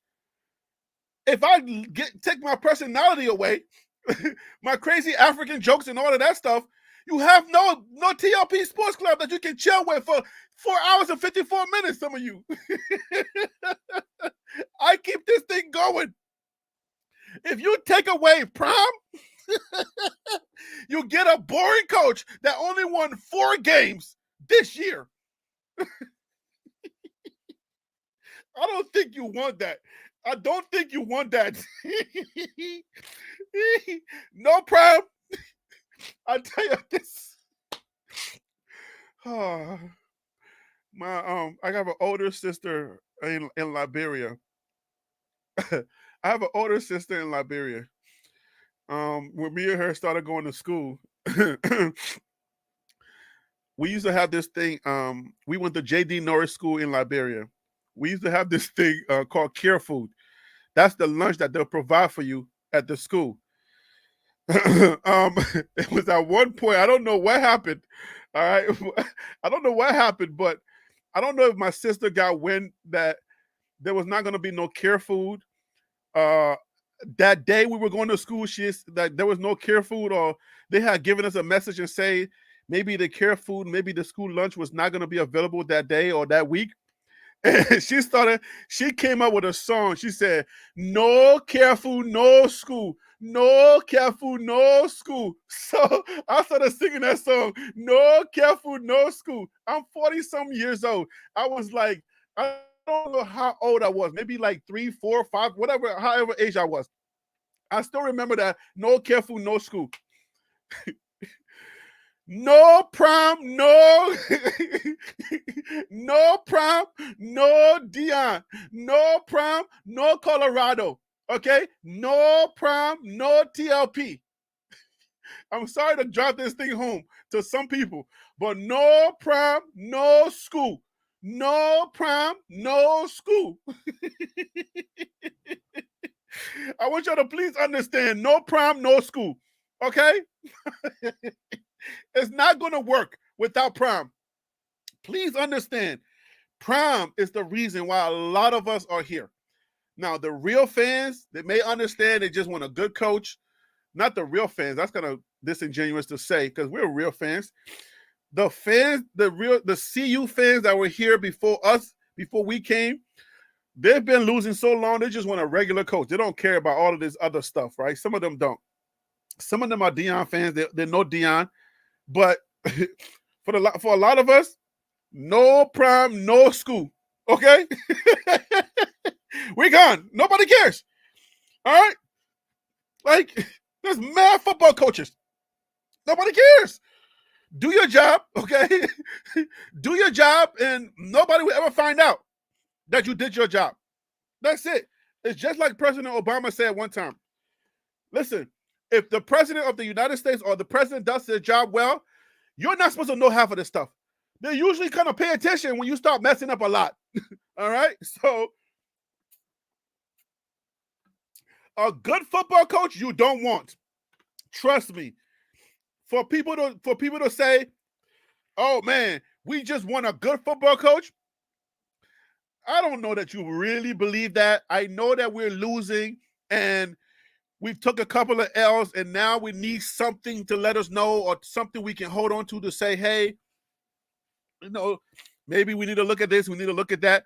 But just keep it football. Leave Prime alone. Just point to the football stuff and leave all that other stuff alone. Like, oh, Bucky needs to get off the field or they need to get rid of that. I've come to grips. I'm telling you, I've come to the realization I'm not touching that stuff no more. Because did I have those sentiments as well? I have to be honest with you guys. Yes, I did. But you know what? I'm now resolved to say, Prime, don't stop nothing. Guys, Prime, don't stop none of it. Keep doing you, Prime. Prime, be Prime. It got you here. I think being Prime got you to where you're at. If you stop being Prime right now, probably none of this probably happens if you stop being Prime right now. I don't know if you really can detach what brought him here and say, no, now be this boring coach. No. If you get rid of Prime, I don't know how Deion functions without Prime because that's the thing that keeps Deion going. That's the thing. Prime keeps Deion honest. Prime really keeps Deion honest. And we need Prime for a lot of us to be interested. And without Prime, a lot of us would not be interested. There are great coaches at Georgia. Go watch them. Georgia wins every game every weekend. Go watch Georgia. I'm coming for y'all now. If you didn't notice, okay? Alabama only lost one game so far. Go watch Alabama. They are a winning football team. They have a good coach. Go watch them. If you think Prime should stop being Prime, and you're just looking for a good football team, go watch Georgia. I can put up a list of recommendations for you of really good coaches to watch. Notre Dame has a really good chocolate coach. Okay? Notre Dame's coach is chocolate. He's light-skinned, but he's a little lighter than Deion Sanders. But go watch him. They are ranked. I'm going to show you. Notre Dame is ranked. They've been ranked the whole season, bro. Where is Notre Dame? Notre Dame is number 19. I'm showing you on my light. Look at right there.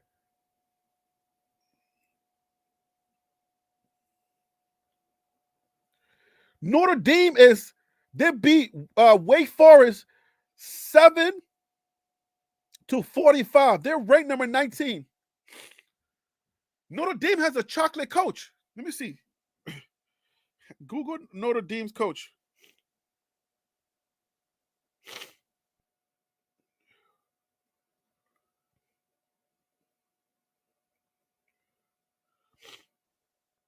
Hey Siri. Who is Notre Dame's coach? Marcus Freeman is the coach for Notre Dame Fighting Irish football. Marcus Freeman.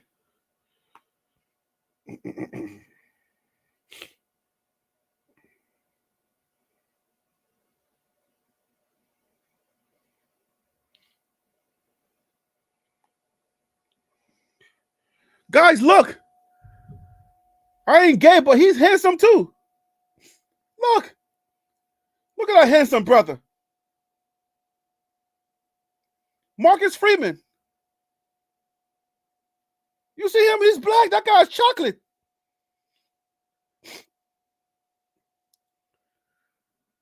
It's the black coach. He's good.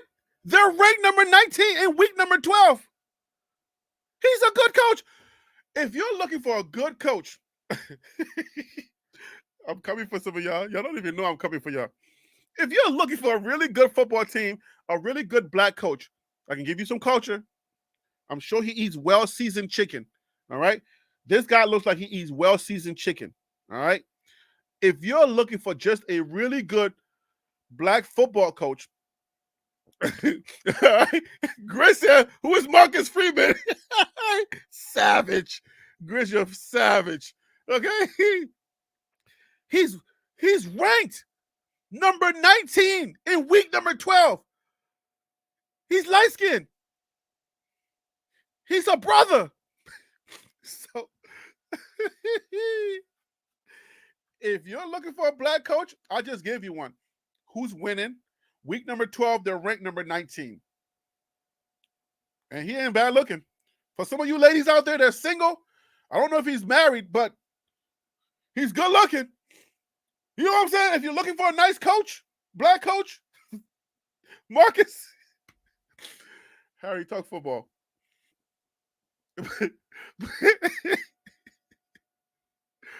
The point is, Indira Stone. This is the point that I'm making. A lot of people want to get rid of Prime and keep Deion. Okay? People want to keep Prime and get rid of. People want to keep Deion and get rid of Prime. But Eddie George is black too, right? People want to get rid of Prime and keep Deion and TLP matchmaking. That's probably a married man. So I'm sorry if I ain't trying to bring up no happy home. Oh man. But in Dara Stone, what I'm saying, my point was that you can't get rid of Prime because Prime is why we're here. You see what I'm saying? If you were just looking for a really good football coach and you didn't care about Prime and all you wanted was a really good football coach, a really good black coach, you got one over there at Notre Dame. But you're not attached to this story. You're not following this storyline because, you know what I'm saying? Because you want a Deion. For all of those people that are saying, oh, Prime needs to lower this, he needs to get rid of this, he needs to get rid of that. You're not here because he needs to get rid of that. You're here because you like Prime, the character he created, and the whole package is him. He's the entire package. We got to accept the good and we got to accept the bad. And then we got to apply some grace and know that the coach, Prime is the showman.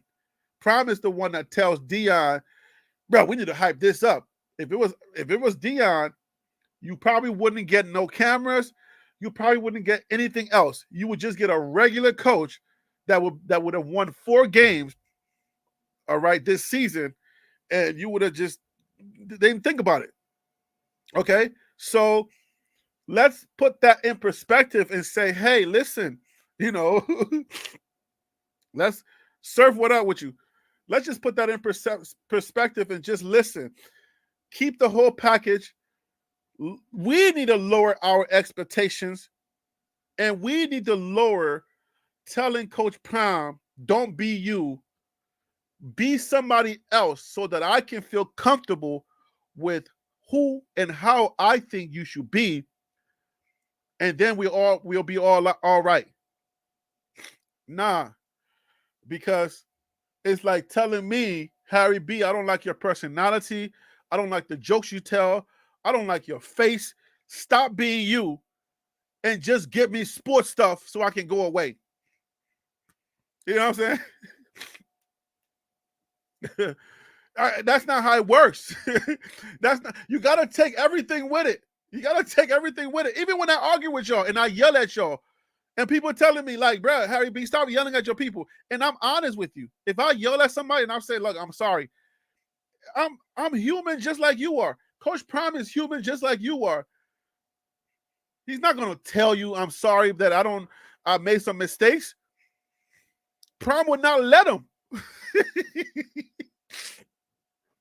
That's one thing we got to understand. You think it's Deion Sanders at those press conferences. Deion Sanders does not go to press conferences. All right? You got to understand that. Deion Sanders doesn't do press conferences. Prime does. And Prime would never let Deion, it's like Jekyll and Hyde, okay? As soon as, I don't know which one is which. I forget which one is which. As the other guy try to come out and say, "Oh, guys, you know, I made a mistake. You know, this is Deion. You know, guys, I'm so sorry. You know, I'm still learning, and I want you to please give me some time. I'm very sorry that we're losing these games. I want you to please forgive me in order for me to just give me some grace, give me some time to learn, to figure some things out. You know, I came from the FCS. FCS is not the same as FBS, and I get it, which is a bunch of BS. Pause, right? Pun intended, right? And I just want to let you guys know that I let you down. I'm so sorry. Please forgive me. I'm going to get rid of some of this. As soon as Deion thinks that, Prime is like, hell no. What? What? As soon as his left brain starts thinking, Prime comes in and is like, nah, Negro, we ain't saying none of that.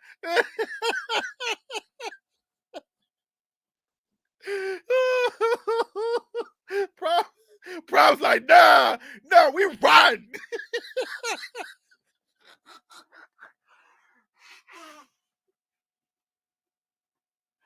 Prime steps up. Prime steps up and be like, "You believe now? Do you believe now?"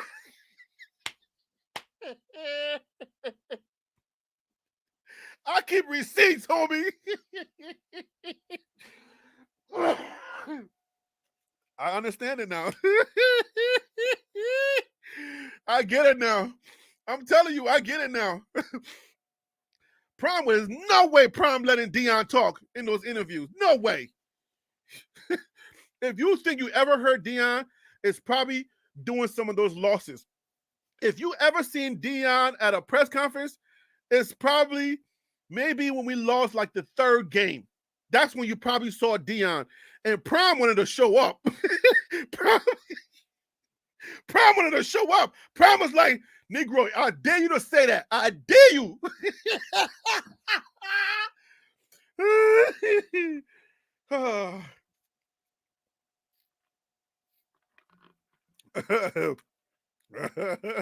Prime is not, y'all been saying Prime is horrible with the media, but that's what we want. You not know Trump, Donald Trump and his people? Donald Trump has been in, if you don't know, guys, Donald Trump has been in court, all right, for a long time, for a while now. Donald Trump is going to court and telling the judge, "I'm going to say what I got to say, and you can take it however you want to take it. Put me in jail. Put a former president in jail. I dare you. If I tell one of my people to jump, they're going to jump." So Donald Trump is defiant. He don't care. He's talking to a judge. I dare any of you to go and just start talking stuff, and the judge is telling you, "I don't want to hear that," and then you keep doing it. I dare any of you to do that. That's why his people love him. That's why he's the way that he is. He knows how his people are going to respond. Donald Trump knows his base. You telling Deion, you think if Deion shows up to those daggone interviews, I'm checking out. I need Prime to show up. Forget about that. Nah, Deion, talk your talk now. I get it now. Say what you're going to say, Deion. I don't care if I lost. I still am a winner. I'm him. Yes, Deion. Yes, Prime. I'm going to get the next one. Yes. Oh my gosh. Yo. Oh my God. Hey, do you crack up as Deion do press? Because yo, y'all don't want to see Deion Sanders in a press conference, guys. All right, y'all don't want to see Deion Sanders in a press conference. We here for Prime. I don't care. I want Prime to do those press conferences. He motivates you. He lets you know. Listen, speak truth to power, always. Do y'all notice that I have given Donald Trump a lot of credit in this daggone live? Man. Man, I have given, Surf, I have given Donald Trump more credit than I ever want to. Oh, man. Hey, but I concede, man. Listen, his base is his base. I don't have to like the guy, but his fan base, I can speak the truth. His fans don't care. This guy can do no wrong. All right? So he's defiant. He says whatever he wants to say. I don't know if you want to call Coach Prime defiant, but Coach Prime, if he gets an inkling of the questions, he cutting you off. He gonna start talking. That's what he does. So I think people like Jason Whitlock, and the other people who don't get what's going on, they don't really understand the dynamics. Guys, I've been streaming for like 5 hours. Can I get a like or something for that? Can somebody please give me a thumbs up? Fire emoji, something. I haven't had dinner, nothing. Come on. I'm working here. I'm working. Man, listen.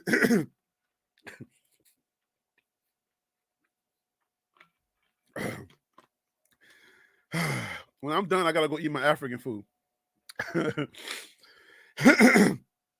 Oh man, thank you.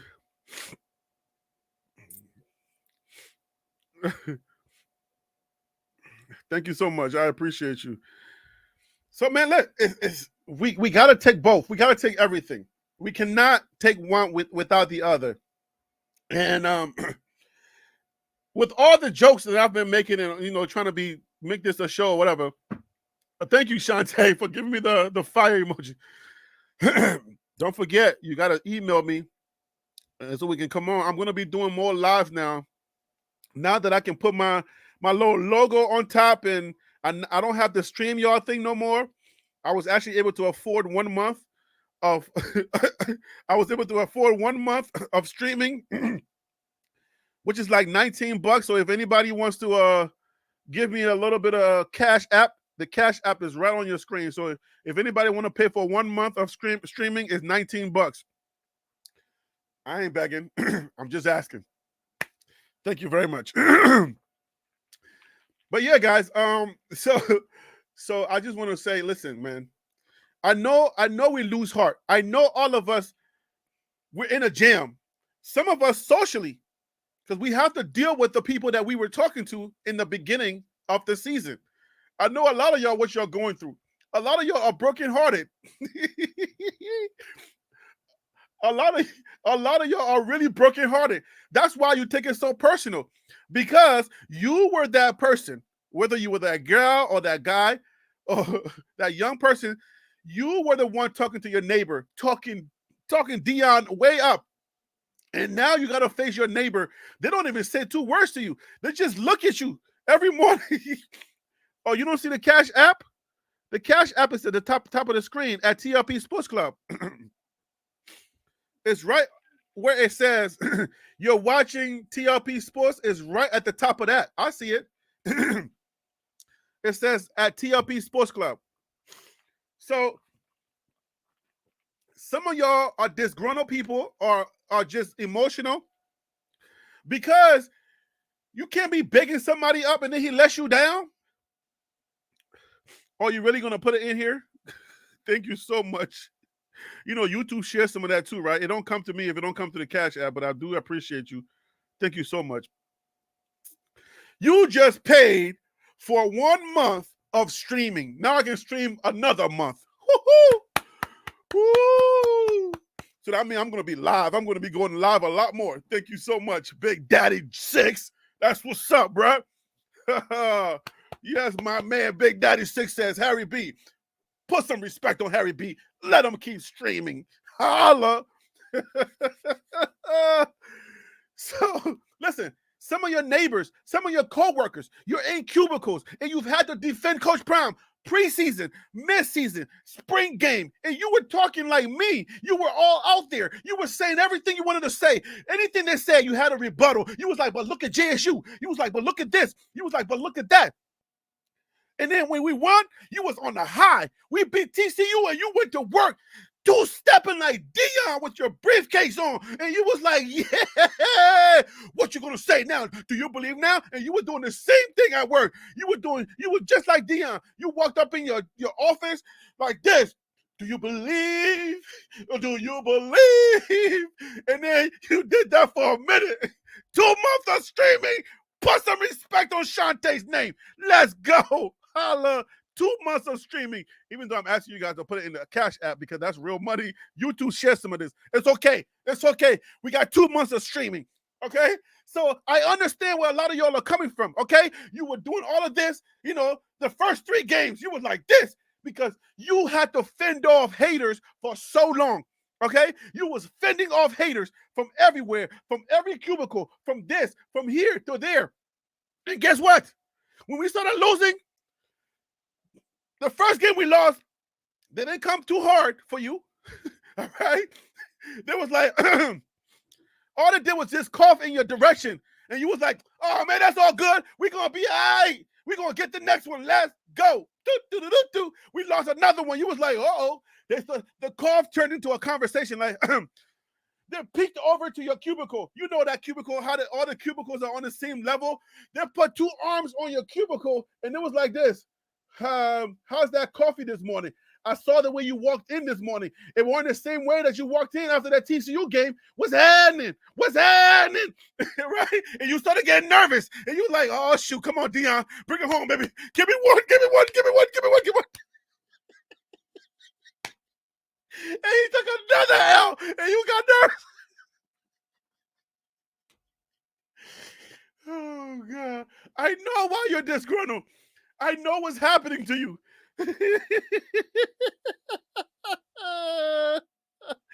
Oh, I know what's happening to you. You think it's easy for me? You think it's easy for me? It ain't easy for me, okay? If you went as hard as I was going, Surf can tell you. Surf can tell you. He was one of those people that came on early on to debate me, telling me, Harry B, it ain't gonna be what you think. They're gonna go 4-8. And you think it's something different, not 8-4. You crazy. Surf told me way back in the day, like, Harry B, I'm telling you right now, it ain't what you think, Harry B. And I was like, just wait and see. We're gonna go. Do you think it's easy for me to see that same guy that came on live with me, okay, in my early days when I didn't know what the heck I was doing, to be right here? Now we're cordial and we're having good times. You think it's easy to face this guy? When he told me what was going to happen. Oh my gosh. You think it's easy for me to face this guy every single time? Huh? He made sure I didn't forget about him. He was like, no, Harry B, I'm telling you, bro, it ain't what you think, bro. Y'all kind of hype, and I'm gonna try to make sure you calm down, bro. It ain't that. Calm down. Oh. And I had to come on here, and I had to, at one point I had to tell my wife, I'm like, Keisha, if they keep losing, I'm gonna lose this channel. People not subscribing. What's happening? But I fought through it, man. I fought through it. Yo, I fought through it, and I'm still here, and I'm still laughing. Because college football is college football. And I think I even remember telling Surf, and I said, bruh, it's football. I don't know if it was him that said, what are you going to do with this if they do lose? I said, it's football. I'm going to be the same Harry B. And that's what I've been. Just be honest. If you catch an L, bruh. It's an L. We lost. Oh my gosh. Oh, man. Oh, I got a Cash App too. Okay. Ricky, Pretty Ricky, what up with you? Okay. Yo, that's 3 months. Yo, that's 3 months we're going to be streaming, bro. Y'all going to take us into the spring game. I'm going to be streaming a lot now. We're going to have a call-in show. All right. We're going to have a call-in show where I'm going to bring on guests. I'm going to bring on different people, whether they agree with us or not. We're going to have a call-in show, and we're going to have a lot of fun, guys. All right. We're going to talk this stuff. We're going to talk this stuff out. We're going to get it all out. I don't care who it is. If you have a difference of opinion, it doesn't matter. Surf might even come back on. All right. He may not, he didn't go on no, let me shame Harry B a wave. He didn't say, no, Harry B, da-da-da. No, he's been respectful and he's been cordial. So come on, talk to me, do whatever you got to do. We're going to talk. All right. Oh my gosh. Whew. You still winning, Harry, man. Listen, I'm trying my best, man. I'm trying. But listen, guys, we got 3 months of streaming now. People just gave $20. That's how much it costs for this thing. I can put my logo up there now. I'm going to have screen overlays where I try to do a live, like the scoreboard updates and everything. And I'm working on that. I'm trying to study all of that. But hopefully you guys like what I did today. Hopefully you guys enjoy the show. I don't call guests prior to the show. I don't call guests to come on. I haven't started doing that yet. I may start inviting other people to come on, but we had Prime Sports Media come on. I may invite some other football heads that do other shows to come on if they don't mind coming to my platform and talking with me. But I try to keep it interesting, guys. We're obviously losing, but even through all the losing, we got to have a place where we can come and we can talk about it. Whether we're going to laugh, we're going to cry, we're going to talk about the haters are going to give us a reason to talk about it, and we're just going to keep talking. So I don't know. Hit the subscribe button if you haven't subscribed. I'm not stopping you from coming in yet. Wild Dog said, hey, Harry B, stop those haters from coming in. If they don't subscribe, don't let them come in the chat. But, hey, man, it is what it is. I thank you for watching the show, guys. Let me see. What is this? Yes, I did. I was waiting for you to say the football, run the football. Then I say they're going to run the football.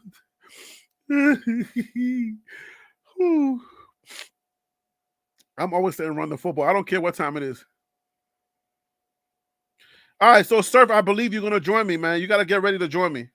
Get ready, man. You said you were starting the channel. I don't know if you ever started that channel. I ain't see your channel. So start that channel, man. Start talking. Here we go. Yo, rock your glasses. Don't worry about nobody. Oh, my gosh. Oh, my goodness. Oh, that's what's up. That's sinuses you hear. You hear my nose running and get well. So yeah, that's sinus, man. That's a year-round thing. Somebody said, bruh, take some black seed oil, and I'm gonna go to Amazon and get me some black seed oil. Eva said this was banging. Looking forward to the next. Please invite well, you gotta invite yourself. You gotta send me an email. I'm not gonna remember that. That's gonna be yeah.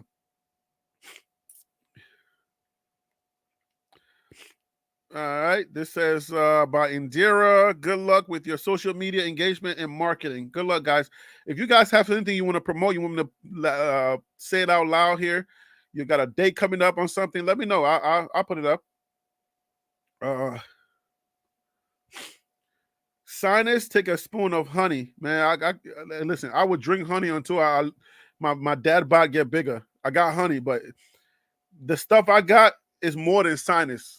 It's weird. I blame America. I never had this back home.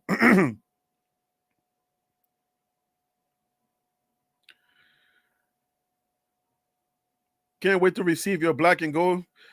Listen, man, we are the fans. We are here, whether you're a fan or not, or whether you've decided to, whether you just here because you don't like Deion, is all good. We're all gonna have fun, and I just want everybody to know that I'm holding it down. I don't care. Okay, I'm gonna hold it down regardless.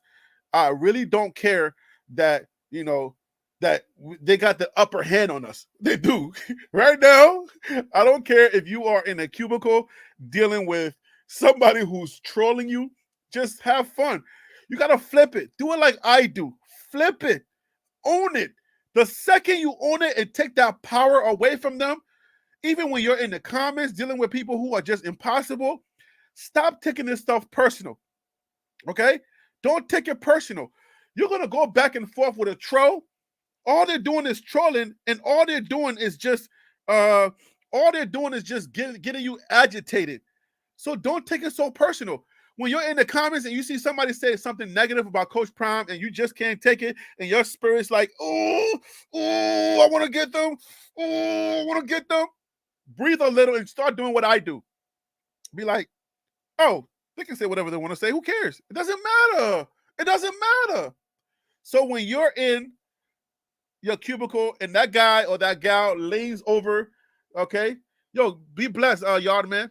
All right. When that gal or gal lean over and they give you the business because we just took another L, especially 56 to like 14, just be like, it is what it is. Just own it. Just be like, yeah, man, that was a bad one. And just see how they'll probably be your friend. Just be like, look, man, that was, we lost. Man, that was a bad one. I can't believe we took another L, man. I guess I'll see y'all next year. You know what I'm saying? Just have fun with college football. It's not life or death situation. I've said that before. I said that even if we lose, I'm still going to be here and I'm still going to be having fun because my expectations were up here. When we started losing, it came down because I saw the numbers. My numbers dropped with it and it never moved. And then it started going up a little bit more. Every now and then it'll move up. So if I'm good, you should be good too. Relax, have fun. At least you know I got your back. You know I'm going to drop some gems. If I see anything out there, I missed the whole Willie Gaines video. But for the most part, I will find a newspaper article that brings something pertinent for this team, and I'm going to drop it for y'all. I'm always going to do that. As long as it's out there, I'm going to try to grab it. And if I miss it, send me an email. Be like, yo, Harry B, you probably missed this. It's happening right now, Harry B. Send me an email. Hot tips for tlpsports@gmail.com. Be like, yo, Harry B, don't miss this. It's happening right now. You might want to get on this before it's too late. Just in case you don't see it or you haven't seen it, here it is. All right, guys? All right. So I want to thank you guys for being here with me. Don't take it so seriously. Don't be one of those hypocrites. All right? Let Coach Prime be Coach Prime. Allow his antics to be his antics. Take it in stride. All right? Take it in stride. Because it's what makes him him. All right? Don't take it so personal. If you started riding that wave of telling Coach Prime what he needs to get rid of, who he needs to be, just remember you're here because of that. You would not be here otherwise because you're not here for a good football coach. You're here for Coach Prime.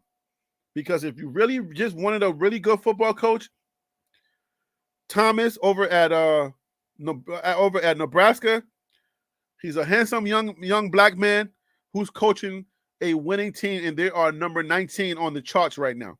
You can go watch him. But I'm sure you're not going to go do that. You can do both, but you're really going to be paying attention. You're not going to be looking for no Nebraska videos. You're going to be waiting for that next thumbnail that has Coach Prime's face on it. Because you know, oh, it's about to be some drama. And that's what keeps us entertained. All right? You know that if you see that coach over there at Nebraska, whose name I already forgot, all right, you're not going to be clicking on that thumbnail. I can test it right now and do a video tomorrow and drop it, and you won't click on it. The reason why you click on Coach Prime is because of Coach Prime. Keep that in mind, all right? And you will be all right. Marcus Freeman at Nebraska. Thank you, Sean Kemp. So remember, all right, keep it. Let's make sure that we understand why we're here and let the rest take care of itself. Stop telling Coach Prime not to be Coach Prime because you're not looking for a regular coach. You're looking for Coach Prime. Thank you for watching. You know who I am, guys. I'm Harry B. Nobody does it like the African, okay? All right? Remember, Jesus grew up in Africa. Moses was African, and a lot of the Jews, if not all of them, were also African. That's over there on my other channel, TLP, the Liberian Perspective. And if you want to debate me on that, come on over. Good night, guys. Thank you. I'm Harry B. This is TLP Sports Club. That right there was the Liberian Perspective. That's TLP Sports Club. I'm out. God bless you. I love you.